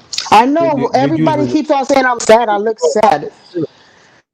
no, I no. You know. usually really spirit. You I usually be coming know. with that fire. Yeah. It, Maybe it's because I'm just changing. I don't know. Something. I don't know. Something in my mental just taking a step back. But a lot of people say, you said no. I just got a lot of things thinking about. A lot of things. You know what I'm saying? Just that's it.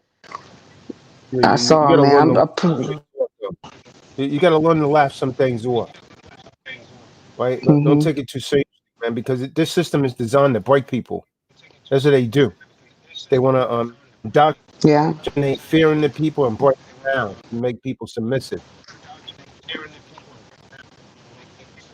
Hmm. Yeah. They can't though. They want to what they did in that middle place is they want to make you change your plea. They make you question the fact, like, if it comes with this, then will you say this, or what they get insight. It's like they use those mental to get insight on giving them the power of what to throw at you. It was a lot of things being played, man. It's not that they break me. I have a warrior spirit. I just know when to use my energy for different things. I'm trying to be conserved right now because a lot of things is going on in this world with a lot of things, and I'm just trying to make sure my energy ain't going off to the wrong things. And even with myself, I'm trying to stay focused and on I don't know, this November thing is in my head. Like every time I just want to get off of this stuff, but I know they just want to put you right back on. But I gotta move my paperwork, and like you said, I gotta stay. I'm being too weak. To me, I'm being weak. I think I am at certain times, but it's not. It's not. It's just not knowing how to move right, and being afraid of how, because I move so fast and so swiftly. Like I'm afraid to move about to cut a lot of head off. I just want to move properly and make sure I'm direct with my chopping skills. You know, I don't want to just chopping off everybody. You know, or creating enemies. If this probation officer is working, get my. She sounds like, and you know, I try to use that. You know what I'm saying? Because she ain't done no negative stuff, and she be talking how I'm talking. I hit her up with things. So as long as I feel that they moving how I want them to move, then I got no Right. problems. Right. So take it from there and So study. I mean, And I need to get well, the plug though. I need to get the plug. I'm gonna get the plug. I'm working this OT. I'm gonna pay some stuff. I'm gonna get the plug. That's your newest and greatest, right? But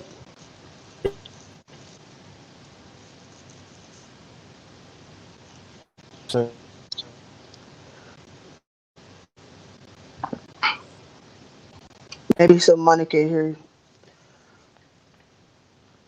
But yeah, I'm in support. I like the brother. I don't know where you're from, but the brother that was talking to me earlier and telling me how you studying the 18 U.S. Code 242241, the U.S. Code book. I think I need to buy that. I don't have a U.S. Code book. I have the commercial code, but the UCC book. But I don't think that's what you're talking about though. So could you break that book down? Is it just a U.S. code book? Are you talking about the commerce book, or what are you saying? No, it's something I Not came the. across, and it basically it's a law about conspiracy against your rights. It's when more than one person come together and conspire to take away your rights.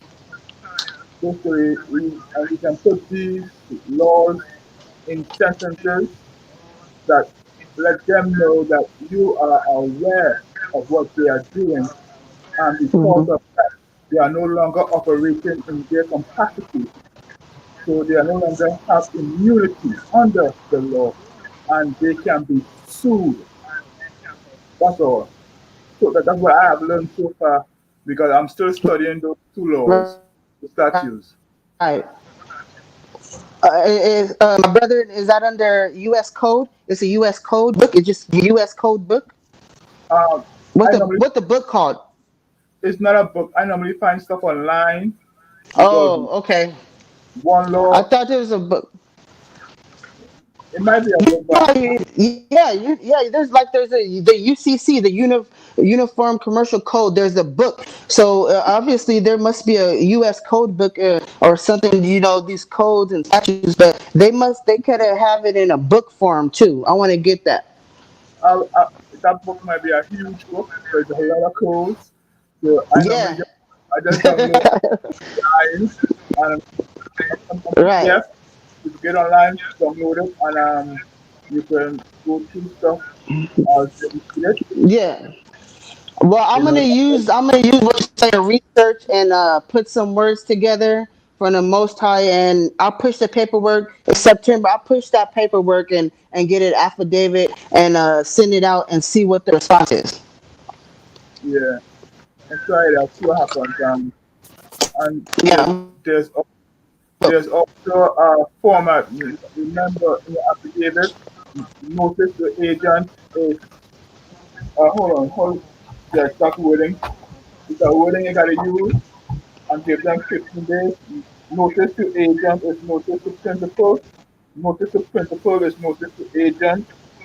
Any party wishing to create dispute with respect to the claims made hereby must be within 15 days, and such dispute must be Yeah. stamped. Yeah, Before. yeah, you must put that in your affidavit and such. So when they see that they have 15 Yeah. days done and it must be signed, and Yeah, that's when my problem was. Hold that point. I think that was my problem last time. That day factor when you have 14 days, I would push my stuff in a couple of days before, as long as 2 3 days, as long as they got there on time before I showed up. I figured it was good enough. But yeah, in order for them to respond, it has to be to be the 14 days. So that's a key point to keep in mind. Thank you, brother. You always do it in that time period so they can deny you. Mhm. And Okay. therefore, because from talk to talk, I learn a lot of stuff. And from what he teaches, I go online and I do more research before I do anything. So it's very important to listen to what you say. Sister, I want to say one Right. thing too. The information is really for you to make you comfortable in using it because they're not going to really let you spill all that over on them. But when you know and understand how it works, then just operate in a certain capacity because you already know Genesis 1 through 26 and 28. Uh, then you have Section 1 of the Constitution, Section 1, paragraph 10, clause 1. Then you also have of the Constitution, Article 6, Section 2. All of those exonerate you. I mean, those are clear, and they're going to not let you bring all of that out to them anyway. But once you read them and understand them, that's how you move. That's how I win every time because I move only that way. See, they try to get you to talk just like we talk. I mean, I'm only hypotheticalizing. I don't know what you, but if you, now you're talking now, you can't kind of talk to them and then think you're not. You can't talk to them and you got to direct them back to the record because the minute you think that you're not talking to them and you start saying stuff, you have did away with your affidavit. And now you're back where they wanted you to be. You got to stand on your square. That's why they did stand on your square, straight up. So in those articles in the Constitution, and which once you read it, you understand that you have the rights, and who's really doing something, it will be them, because it is them. So when you understand that, they're not going to let you debate them, with the UCC codes, because that's something they created, and you're going to get in trouble with it. But when Right. you know that, understand it, you use that. I mean, the Ock is here, and he taught me everything I know. See, I read his material, and I only move the way he say. I don't let them get me to talk. If they say something, or do you want to look? I'm not doing none of that because I know already what they up to. So they are, and I'm going to keep it real. They're they're the ones doing something, and they're the ones should be afraid of you because they are doing something, not you. So whenever you start trying to explain yourself, you give them jurisdiction. But when you know what is it, Article 1, is it Section 10, Clause 1, or you know, uh, of the Constitution, Article 6, Section 2, that shuts them down again. And then you have, I mean, you can go all over the place and find things to shut them down. And they're not going to let you get to it. That information is really for you to understand to keep you safe. Now, the Ock has he may have another way that he would prefer you to approach that, but that's what I have not lost using his technique, but I use what works for me because he always Mhm. say what works for you. Some Mhm. things work for other people in a different way, but you Mhm. can't get. It's like playing a game of poker or whatever. You got to stay on your game. You got to keep what you get. Face. But when you understand, I read all the material because it makes me feel safe, and then I know I'm right. But there's no way you're going to move. those things in court because they're not going to let you do that. And you're using their material. Ox said that. They created it. Try to use it again. You can use it for remedy and to get with to deal with them, but you have to use a technique. So everybody's thing is different, and you got to see what works for you and feel confident. Don't feel because everything is an office and they're messing with you. But when you let them shake you up, Yeah. they got you. You got to play Yeah.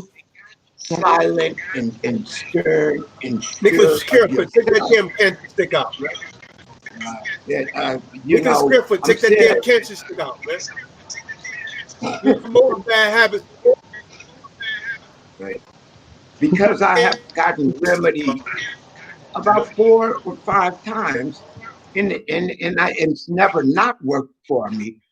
I study their stuff to know how to use it against them, but they're not going to let you use it against them. But you can rest assured that when In you fact, know it, you know you're right, and they can't make you wrong. But Right. maybe Oscar, if you want to add something to it, but he always say what works for the individual. You can't talk to these people. You can't deal with them because they're not your friends, and they're not going to. They're only looking to get you to do what they want. So if you, that's the way I operate on them. I never let them take me out of my game. I never do. I never feel like they can because I know they can. And if you know that, like me, they can't win against you. There is no way to win. There is no way. Not unless, like I say, they railroad you and just 211 you for whatever reason. But it puts them in a vulnerable position because Most High say every man is created equal. So when they getting at me, I'm gonna get right back at them because I know I'm not doing nothing. That's why the Most High stand with us in truth and spirit and knowledge. Because if you stand with the Most High and study His word and stuff, you know that you can't use this and be wrong because you're gonna get in trouble with it. But if you know you're right and you are, believe it, understand it, and I study all of this stuff because I do understand where to go. You probably will never need that, but what you do need to know is the things that do keep you safe. And just in those three very specific articles are remedy. So if they try to move against you, I mean, you can have at them and they're going to go down because they're human just like we are. So they can't do anything to you, not unless you get nervous and lose confidence. But I'm not sure. But like I said, having an attorney, and if you allow them to maneuver you into probation, you're in a contract and they're going to get you. So you got to take away all of that from them. You got to having a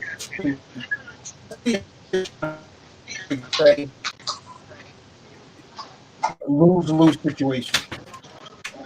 An attorney has to do everything you said.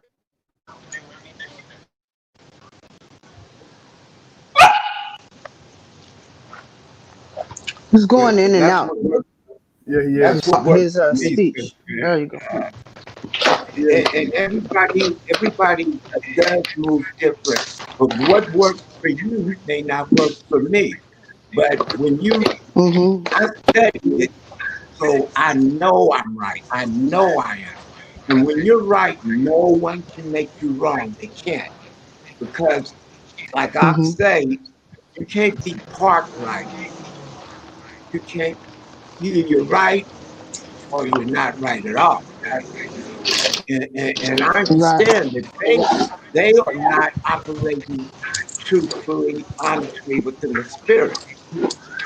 And Mm-mm. and and, That's and I what. study to put that in my mind to make me strong and know because see, if you're doing a math equation or a problem, you can't think right. You study that uh, that area of mathematics, and you know you're right. And when you know it, you're confident, Mm-hmm. and no one can make you wrong. So I use Mm-hmm. it to to build off of, not to quote their stuff really against them. Like I'll hit them with the UCC 1-308, but I like a lot of their codes because I know how to tear their ass up when I have to. Mm-hmm. I mean, you can tear their ass up if you have to, but it Mm-hmm. really it gives me confidence because I know that reading all of the stuff and the things that uh, give you the answer and the remedy, you need to know that. You need to know it. But they're not going to let you get there and debate them on the UCC. So it's not something Mm-mm. you have to do in that capacity, but you need to know it for your for your argument. And I never have a problem with none of that anymore. I've had to Superior Court, and I treat them like nothing. I mean, I'm respectful, but I don't give a damn about it, and I can deal with them easily, and efficiently. And when they try to get out of line, I hit them with stuff to get that dough out of them, where I can get a lien against them and hit their credit report. They don't want that because they're going to go down because I know they're wrong.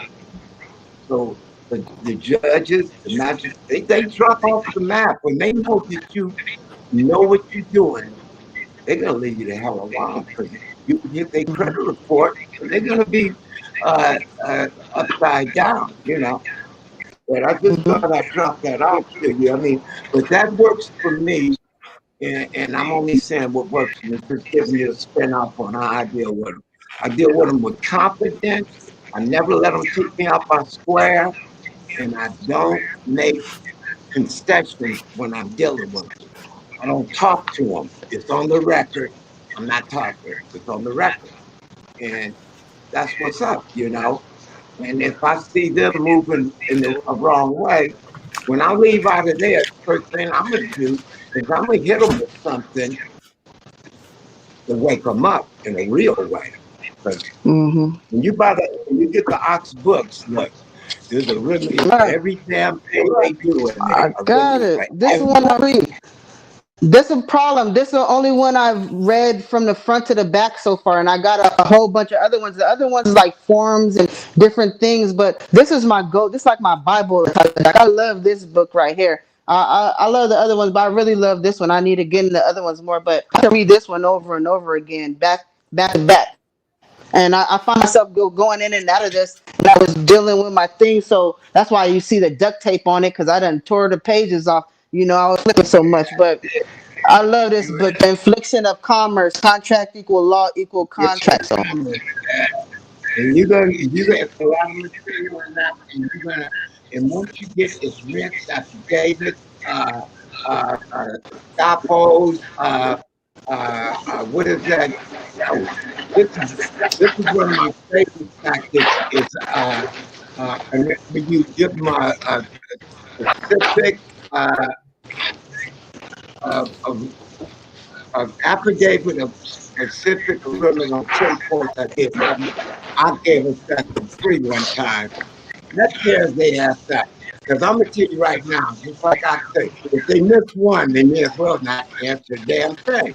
So they're gonna start running and leave you alone when you hit them with stuff like that. In those books, we're gonna give you all the stuff.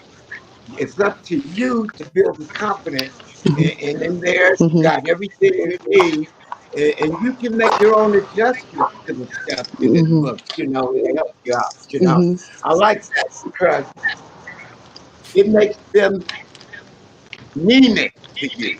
They think you. They look, when I left out of Superior Court, it was about 6 lawyers looking at me like I was Top Gun, you know. I walked by them like Perry Mason, you know. Yeah, move out the way. I was Right, feeling right, real right, big, right. you know. I mean, that was a good day. Right, right. All Yeah, the yeah. stuff I had, you know, they just went away. But it's your Yeah. confidence, stick to your game plan, use the things in the book that help you and don't deviate from them. You got to stand All on your right. square because it's just an offer and they're trying to play you. Mm-hmm. That's what That's that. all I That's what got. she said. That. That's what. Yeah. That's what that offer was. I think that offer was.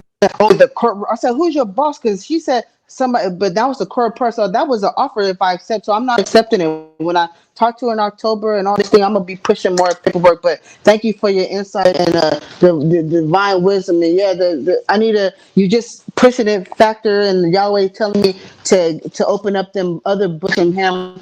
So like this one, you know, Yeah, you got so you need many to read you those. got so many right here. This one right here. I even read this one. The real Hebrew Israelites versus Edom and Khazaria. That one, and then I got you know I got this other one. It's this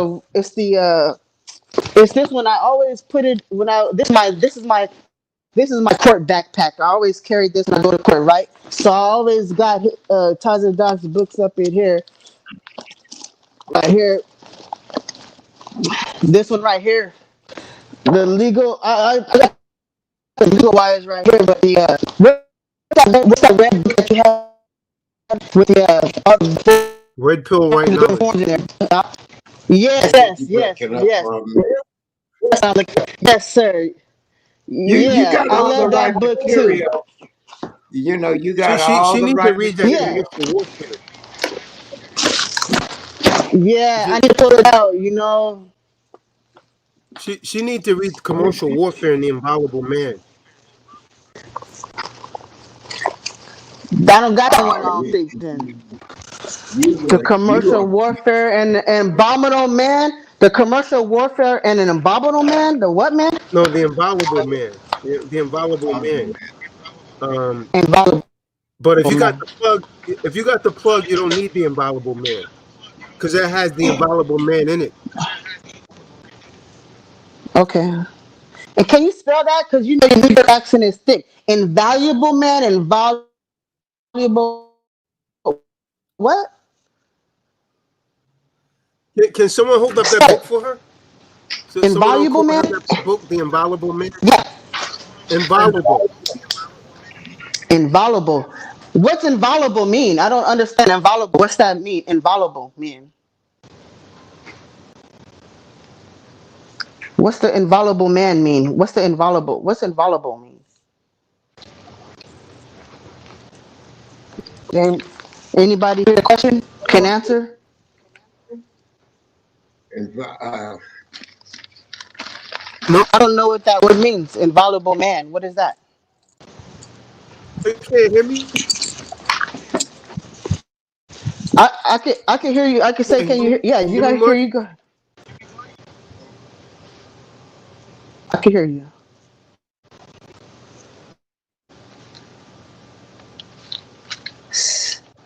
Eh, It's basically It's a going man. in and out.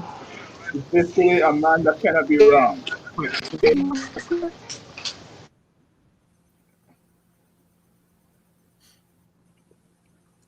And did you hear that? Say, Uh, say it again. I muted my mic. Go ahead and I talk. can hear you. Can you hear me? Okay, go ahead. Yes. It's a man that is incapable of making mistakes. I believe that was. Okay. Okay. Am I right, Az? I hear you. Well, see that. Am I right? Inviolable means to be. Inviolable means to be that you can't be broken, that you're not infringed upon. Okay. In other words, that they can't overthrow you, they can't overcome you. So you're inviolable. Right here. Right here. I got this one. Kazi the That king. is red pill Yeah. right knowledge. Yes, sir. That Okay. I got it out. I'm gonna read it. The feminist world takeover plan. Hey, it's funny. It says, Yeah, you know that's not the one for your particular situation. Is not what you really need. You need to read The Inviolable Man or Commercial Warfare or The Plug. That book okay. right there, primarily it focuses on child custody and there's other writs and things in there, but that focuses on a lot of child custody and child support. Yeah, I But found there that are out too. other Yeah. writs. Yeah, I use some. I have my The pages black book. folded Do you in have the here, black so book? I was using a lot of pages folded in here. No, I have the black book. The plug. It's called the black Commercial book. warfare. No. No, I Commercial wrote it down. warfare. I'm gonna get 3 books. I'm gonna get the commercial warfare. I'm gonna get Invaluable Man, and I'm gonna get the plug. I got 3 books to get. Hey, David, do you have commercial warfare? David, is it alive or is it memorized? He's not moving. No, sir. I don't have that one yet. Excuse me for calling, sir. I got 5 of your books. I actually have 6. But I didn't get those 2. I didn't get the plug, and I didn't get the Invaluable Man yet. But I got so many books. I don't want to have it and don't read it. So I'm gonna. I got a lot of catching up to do. You keep writing them, I'll keep Mhm. buying them.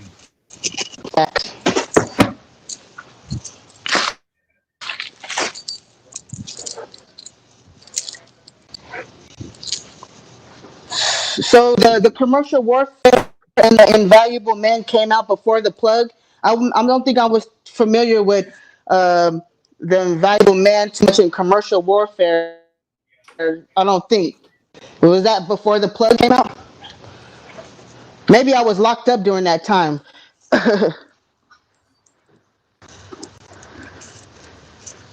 In 2018, probably when you put it out.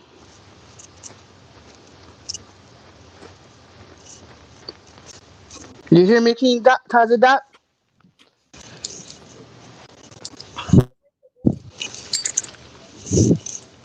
Or anybody know when those other books came out? Were they before the plug? The 2 that he speaks of, commercial warfare and valuable man. Yeah. It did. It did. The commercial warfare came Okay. out before that book you had. See, I think I was I going had through my that book when trials I and was in college. tribulations.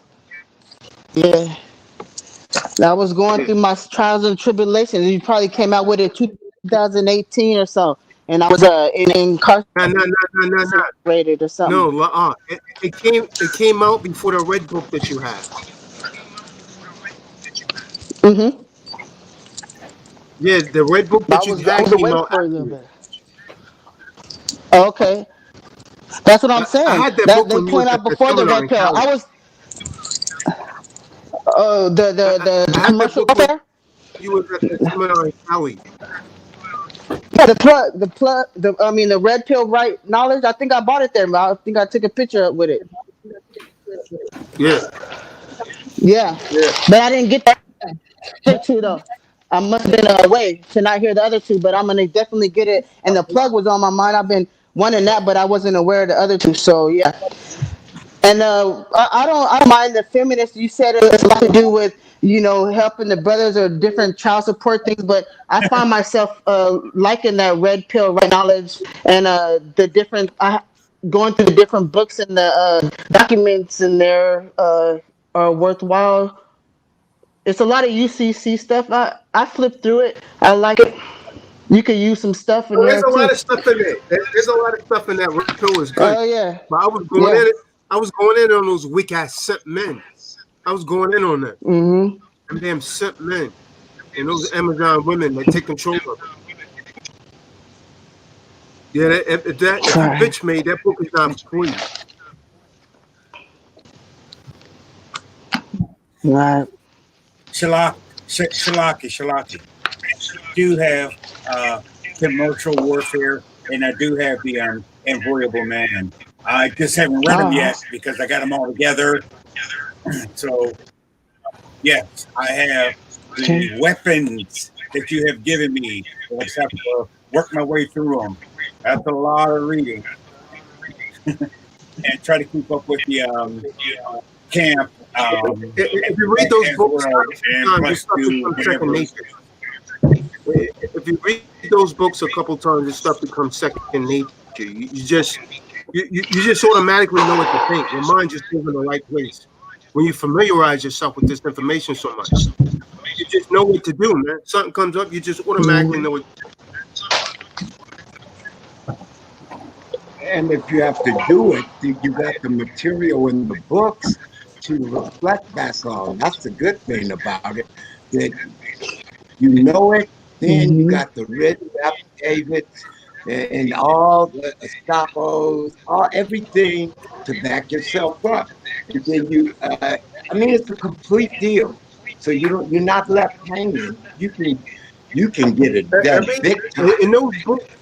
In those books, you will find remedy for damn foreclosure, property taxes, IRS. You think 1099, just about any damn thing. If you go through all of those books, all that information is there. Because what I done is the information that I was teaching at the seminar. I eventually put that information in a book, especially the last book, the plug. That damn book's 500 and some pages, almost 600 pages. And I'm not talking about little pages. That's 8.5 by 11. So that's a lot of reading, man. But it's a lot of information. It's almost 600 pages. It's like a novel.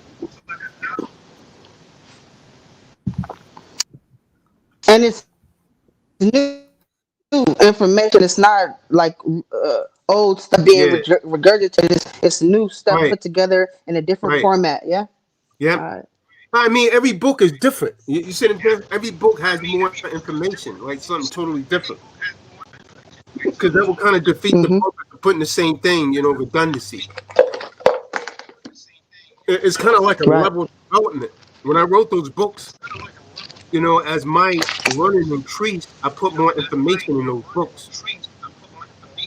Like the little blue book that you started with, that was the first book that I wrote on that subject. That's why there's a lot of writing there and not as many forms and remedy. I was trying to explain the concept because I tell people how I started that, like on a train, about walking by this store in Brooklyn and seeing this book called in the window. What's the name of that book? Cracking the Code. When I went inside of that Christian bookstore and took that book, Cracking the Code, and read it. I said, damn, this is interesting. So I started cracking the code.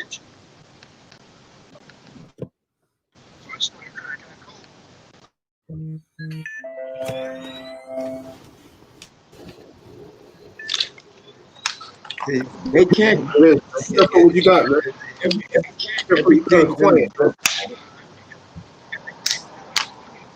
I got a question for you. If it's too personal, let me know. I thought that you gained a lot of knowledge when you was in prison.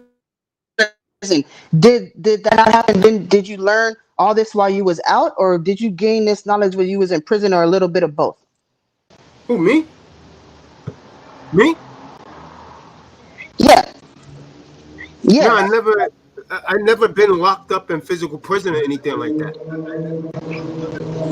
Nope. Okay. That's what's up. I was teaching a computer course to prisoners. I was a computer architectural engineer. Okay. So I guess you could say in that sense I was in prison right along with the prisoners. I used to teach a computer architectural course on Rikers Island to the first-time offenders.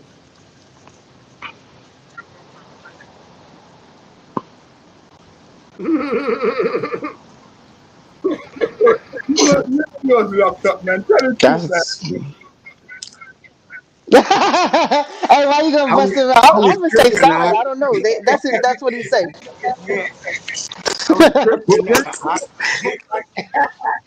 You was locked up.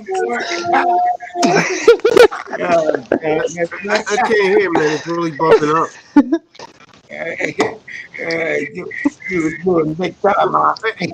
It was funny, Marty, because most of the people listening to us are still in prison. Yeah, Yeah. yeah, At the end of the day, yeah, that's the worst kind of Yeah. life that they're slaves. yeah. I did. Hmm. That's right. Yeah. They're still in prison. It's called a matrix. It's called a system.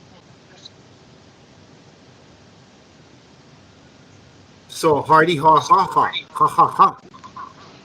Don't make me do that Ricky D laugh on you, man. Sorry, Don't I make me just, do that Ricky D you laugh know, on you. I'm sorry. I had to let that one loose. I didn't mean to start that trouble. I just had a question. That's it. Thank you for Hey, answering. man, it's all good, man. It's all good, man. All right. Yeah, it is what it is, man. That's why I just sent to fill out from my new place of contractor. Have you ever been convicted of a misdemeanor or felon? Yes. You know what I mean? Yes. No. Should I lie? Should I say what? No, that wasn't me back then. I'm reformed. Yeah, it's a paper here. Either you like it or you don't. Here you go.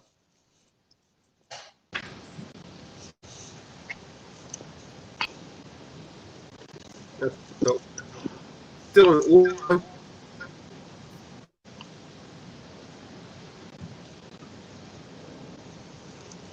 Can't hear it. Broke up.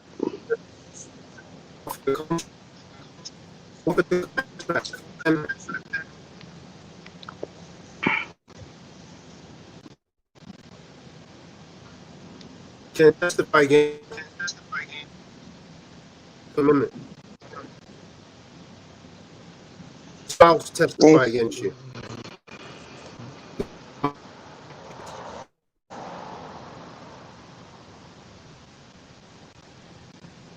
if anybody understand him, I can hear it's break. It's Anyone choppy. else got any?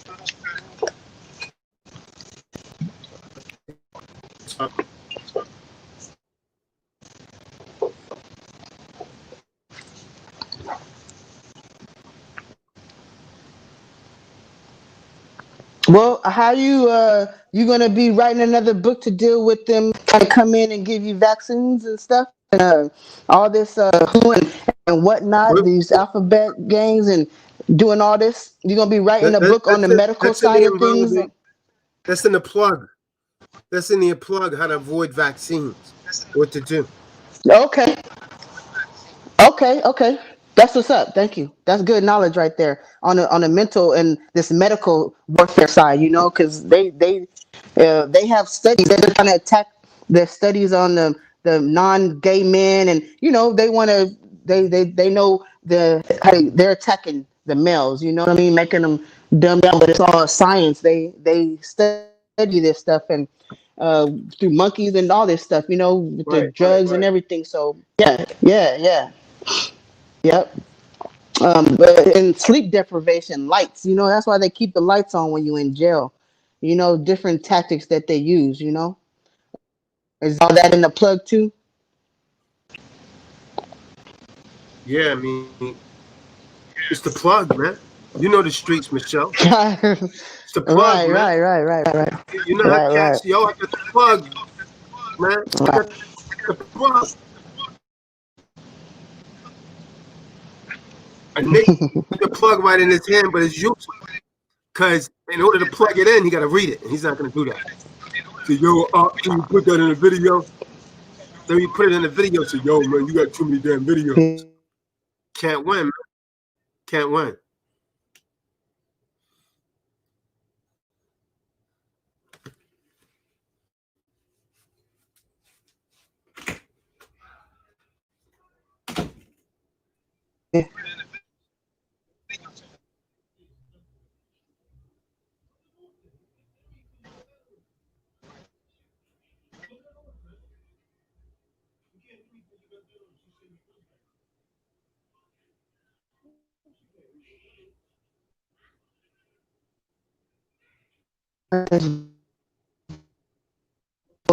Okay, now I can hear shit.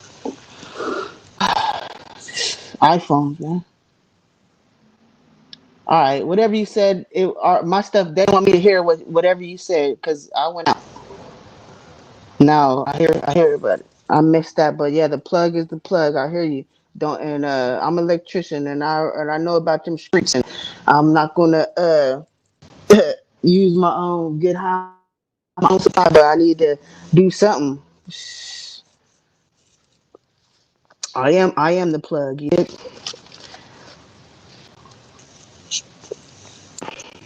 I'm gonna stay connected.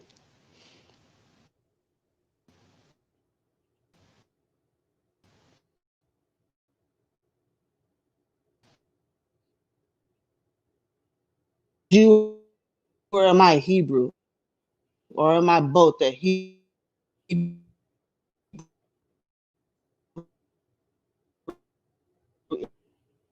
Israelite? Or am I all in the same? Are those just titles? Confused. Can you hear me? The question? We No, can Can hear you. anyone hear that question? Okay, yeah. Please help me out. Am I known as a Jew, a Hebrew, or Israelite, or the tribe of Judah, or am I all? I don't know. I'm those are titles to me, but I'm just asking you in general as a collective. Who am I to you?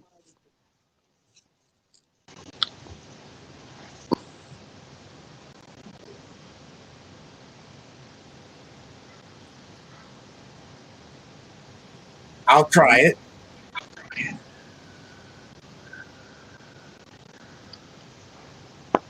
I hear you.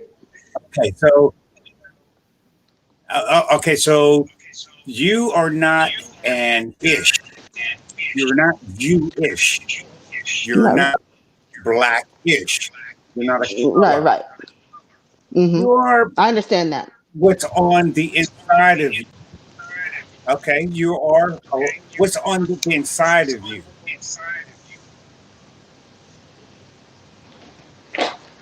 So I was on a ministry call a little earlier today, and I was speaking to a young lady, and I tried to explain to her that God looks at the heart. He doesn't look at the flesh. So go Mm-hmm. with how God sees you. He calls you his daughter, the apple of his eye. Not one of those little boxes that you could check. Are you apple in God's eye? Or are you Jewish? Or are you Abrahamic or whatever? You just have to know who you are. You are who God calls you. You are what you Mm-hmm. believe. The Bible says that as a man thinketh in his heart, such is he. And Mm-hmm. that's who you are, what you think. Don't worry about what people see. Don't worry about what people know because the Ruach Kadosh told you. And just go with that. Is that all right? Yes, that answered my question and it's very truthful. And then I relate to that. That's real. That's a good answer. Great. Thank you.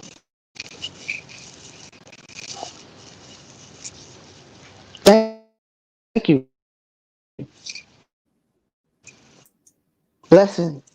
You're welcome.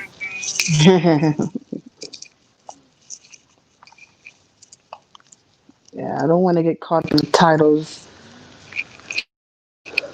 and then get distracted or you know caught up and I just want to be one like you say within myself and the most high, that's what keeps you. When you going out, somebody asks you, who am I, who are you, and I want to say I don't need all those titles. That's why I just say who I am. But like you see me, who am I to you as a fellow, this Edom and and Khazaria. I don't even know what Khazaria means versus the real Hebrew Israelites versus Edom and Khazaria. I don't know. So different terminologies. That's why I just asked that question. A lot of people break down these words or terminologies, names, titles. I have no idea what they mean and how deep they go, if they're new orthodox, unorthodox, and it just confused me sometimes. Not confused, I just get lost in all the names and I don't grasp a hold of them. Like, I don't know. I don't get it. Yeah. Other thing Well, there. that's called strange doctrine. So here's what you do, because they did the same thing to our brother, because our brother said, "Who do men say that I am?" And that's what you're saying. But it's the Ruach Hadash that told Peter who you were, or who the Christ was, or all right. So it's a precept. Uh, such as a man believes in his heart, such is he. So kind of stick with that. Don't worry about what's on the outside. Hmm. You're going to spend most of your time on the inside of your, physical thing there. Who cares what's going on inside? Who cares what people are saying about you? I'm pretty sure you said, "I don't care what nobody thinks about me." I'm sure you said that before. Hmm. Hmm. Yep, it's me, So myself, and what I, you me do? against the world. I just shut off Yeah, and yeah, go yeah. yeah. Oh, okay. So now let's just bump this up a little bit. What's the point of just you knowing it? You have to It don't teach serve me others. good. Yeah, I worry about my daughters. I No, got a 19-year-old daughter and a 14-year-old daughter that I try to instill in keep it going. this. Yes, and my Keep it mother going. that's older. Because Hmm. each one that you teach is going to say what you said. Hmm. Now that's years later.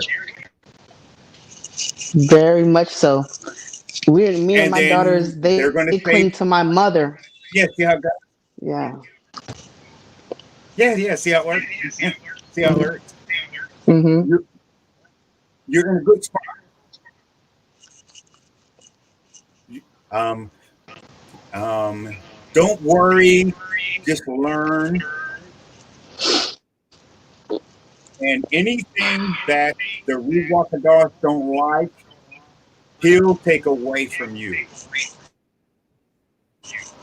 Facts.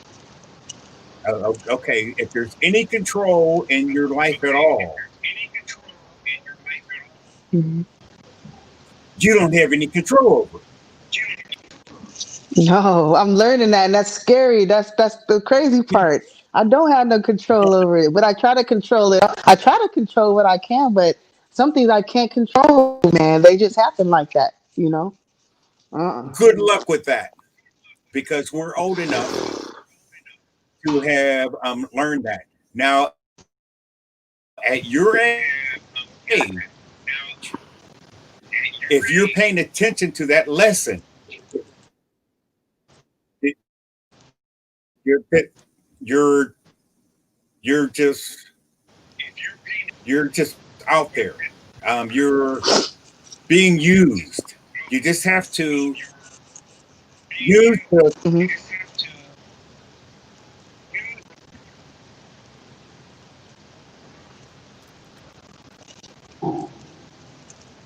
You just have to use the scriptures. If you don't read them, well, you can't use them. Right. I've been on this skipper. Say I've been what on you this. I just got say. this book, the Apocrypher, and I've been on Enoch. Enoch. These scriptures I never was born with. Enoch and these lost scriptures, and the book of Enoch and Hey, Salakia. Jubilee. Salakia. So Not Enoch. Yes. the book of Enoch is garbage. Book of Enoch is we probably should do a video. That book is the book of the Bible. The Bible talk of some there's too many contradictions. I have a video on this. You might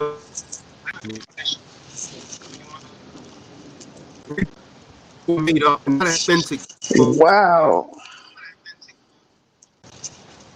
Okay. So this is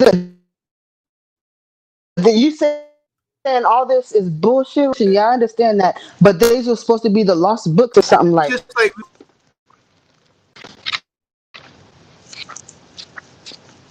Yeah. But what I'm saying, there is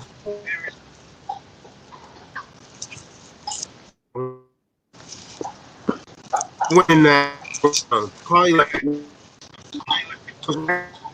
before the supposedly What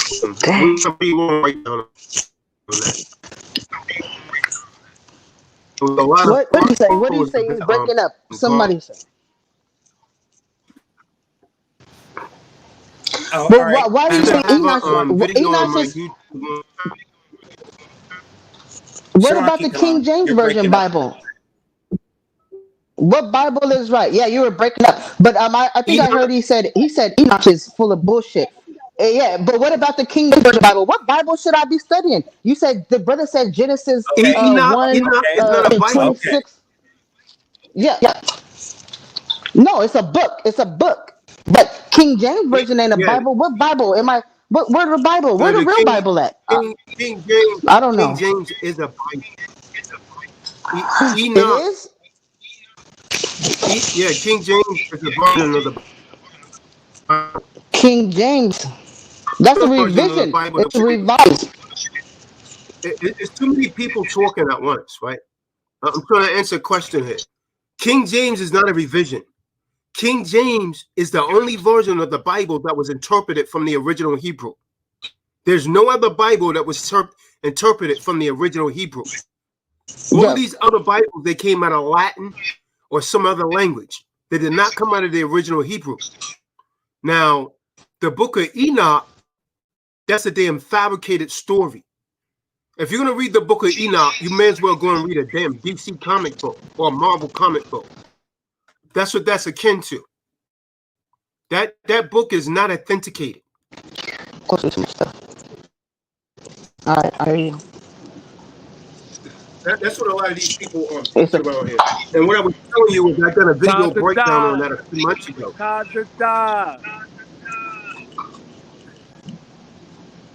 We hear you. Oh, boy. Hold on, Queen, man. I'm in your neck, Queen. I'm in your neck, man. I'm in your neck. I'm in your neck, King. I'm in your neck, man. I hope to see you Saturday, man.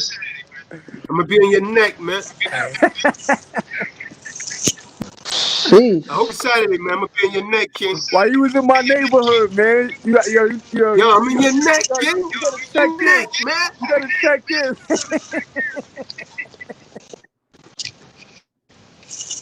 So I got Torah too. What do you say about the Torah? I got Torah also. Yeah, I mean, and I got the Holy Quran. I keep a lot of Bibles, different ones. The Torah is the law. We don't read the Quran either. Okay. You gotta check in, Tazadah. What was it, Queen? Over there doing on my old push-up bar, my old pull-up bar, man. Yeah, man. Yeah, man.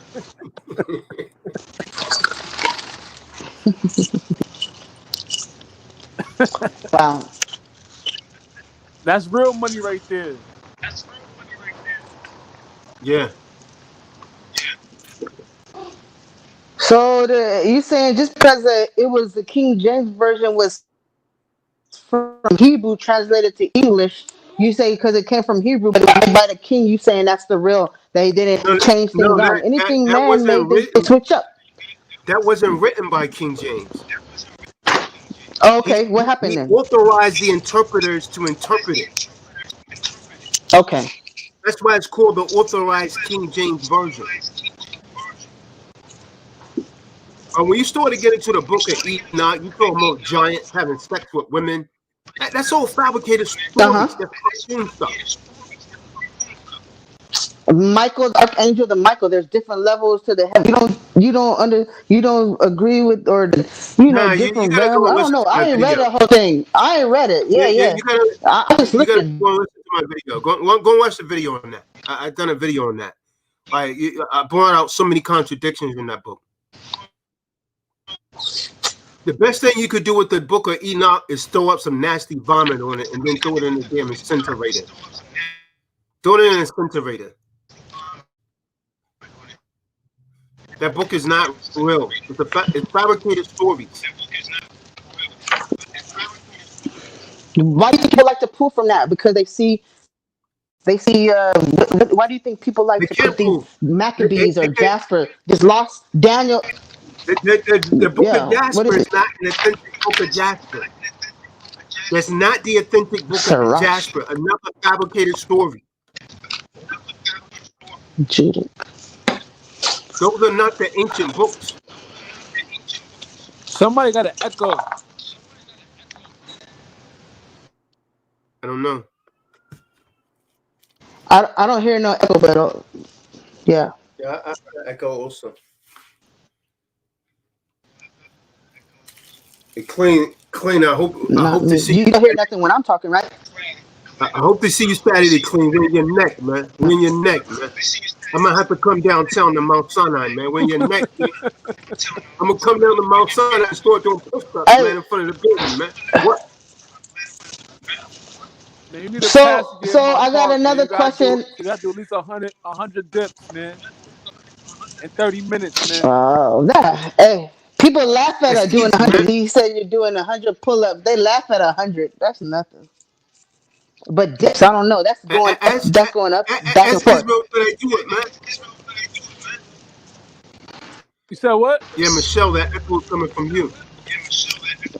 The echo is Oh, okay, coming got from it, you, Pennywise. got it, baby. You know. I don't hear it on my end. But hey, I want to know this doing pull-ups and dips and all that stuff and all this censure without saying no names. We got to have a unity. You need to be on live and talking and preach because it's a warfare and That's what we're different doing, Michelle. terminologies and technologies. Yes. That's But what we're doing where presence you is can, man. everything.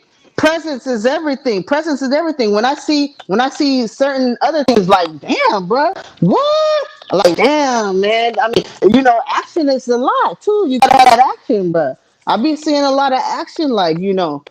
I mean, I ain't saying no names, but I be seeing a lot of action though. I mean, whether it be whatever, at least they there, like you know what I mean. But we got, I don't know.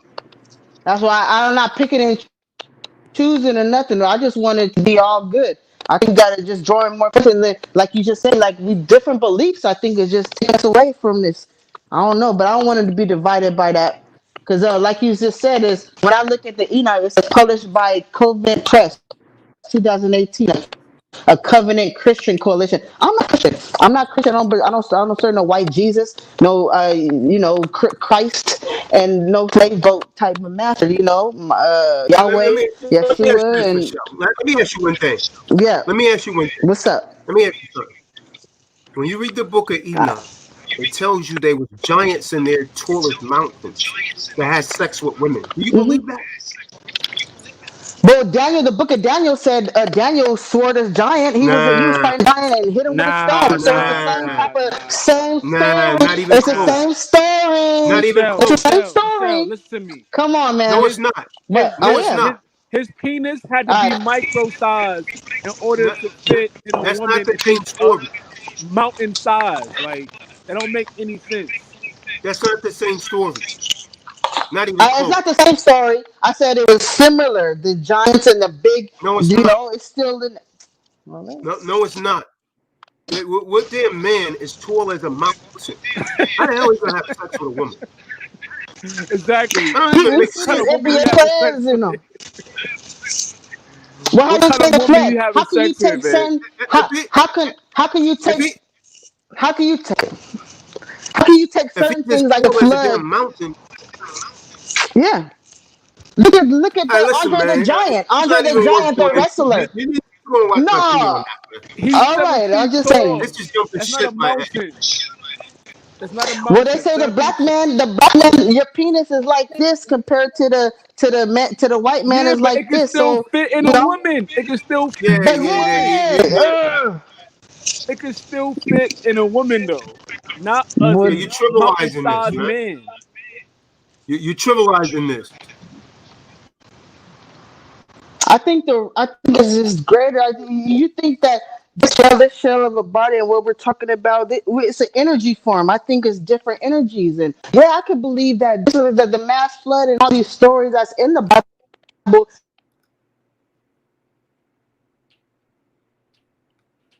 Hello? She needs a breather, man. Yeah, she was We gonna had that go. story already, man. I heard that story already, man. Go and watch the video on that, man. That story don't make sense, man. That's a comic book. She was They should going put to. it in a story, DC novel, man. Or Marvel Comics or something. None of the real followers of that so-called Book of Enoch, none of them ever came up against that video I done on that thing. Because I used scriptures from that. So they couldn't rebut it. They couldn't dispute it. They just shut them down. And she's like really unlearned in scripture, so it's not even worth that, man. Ain't even going there.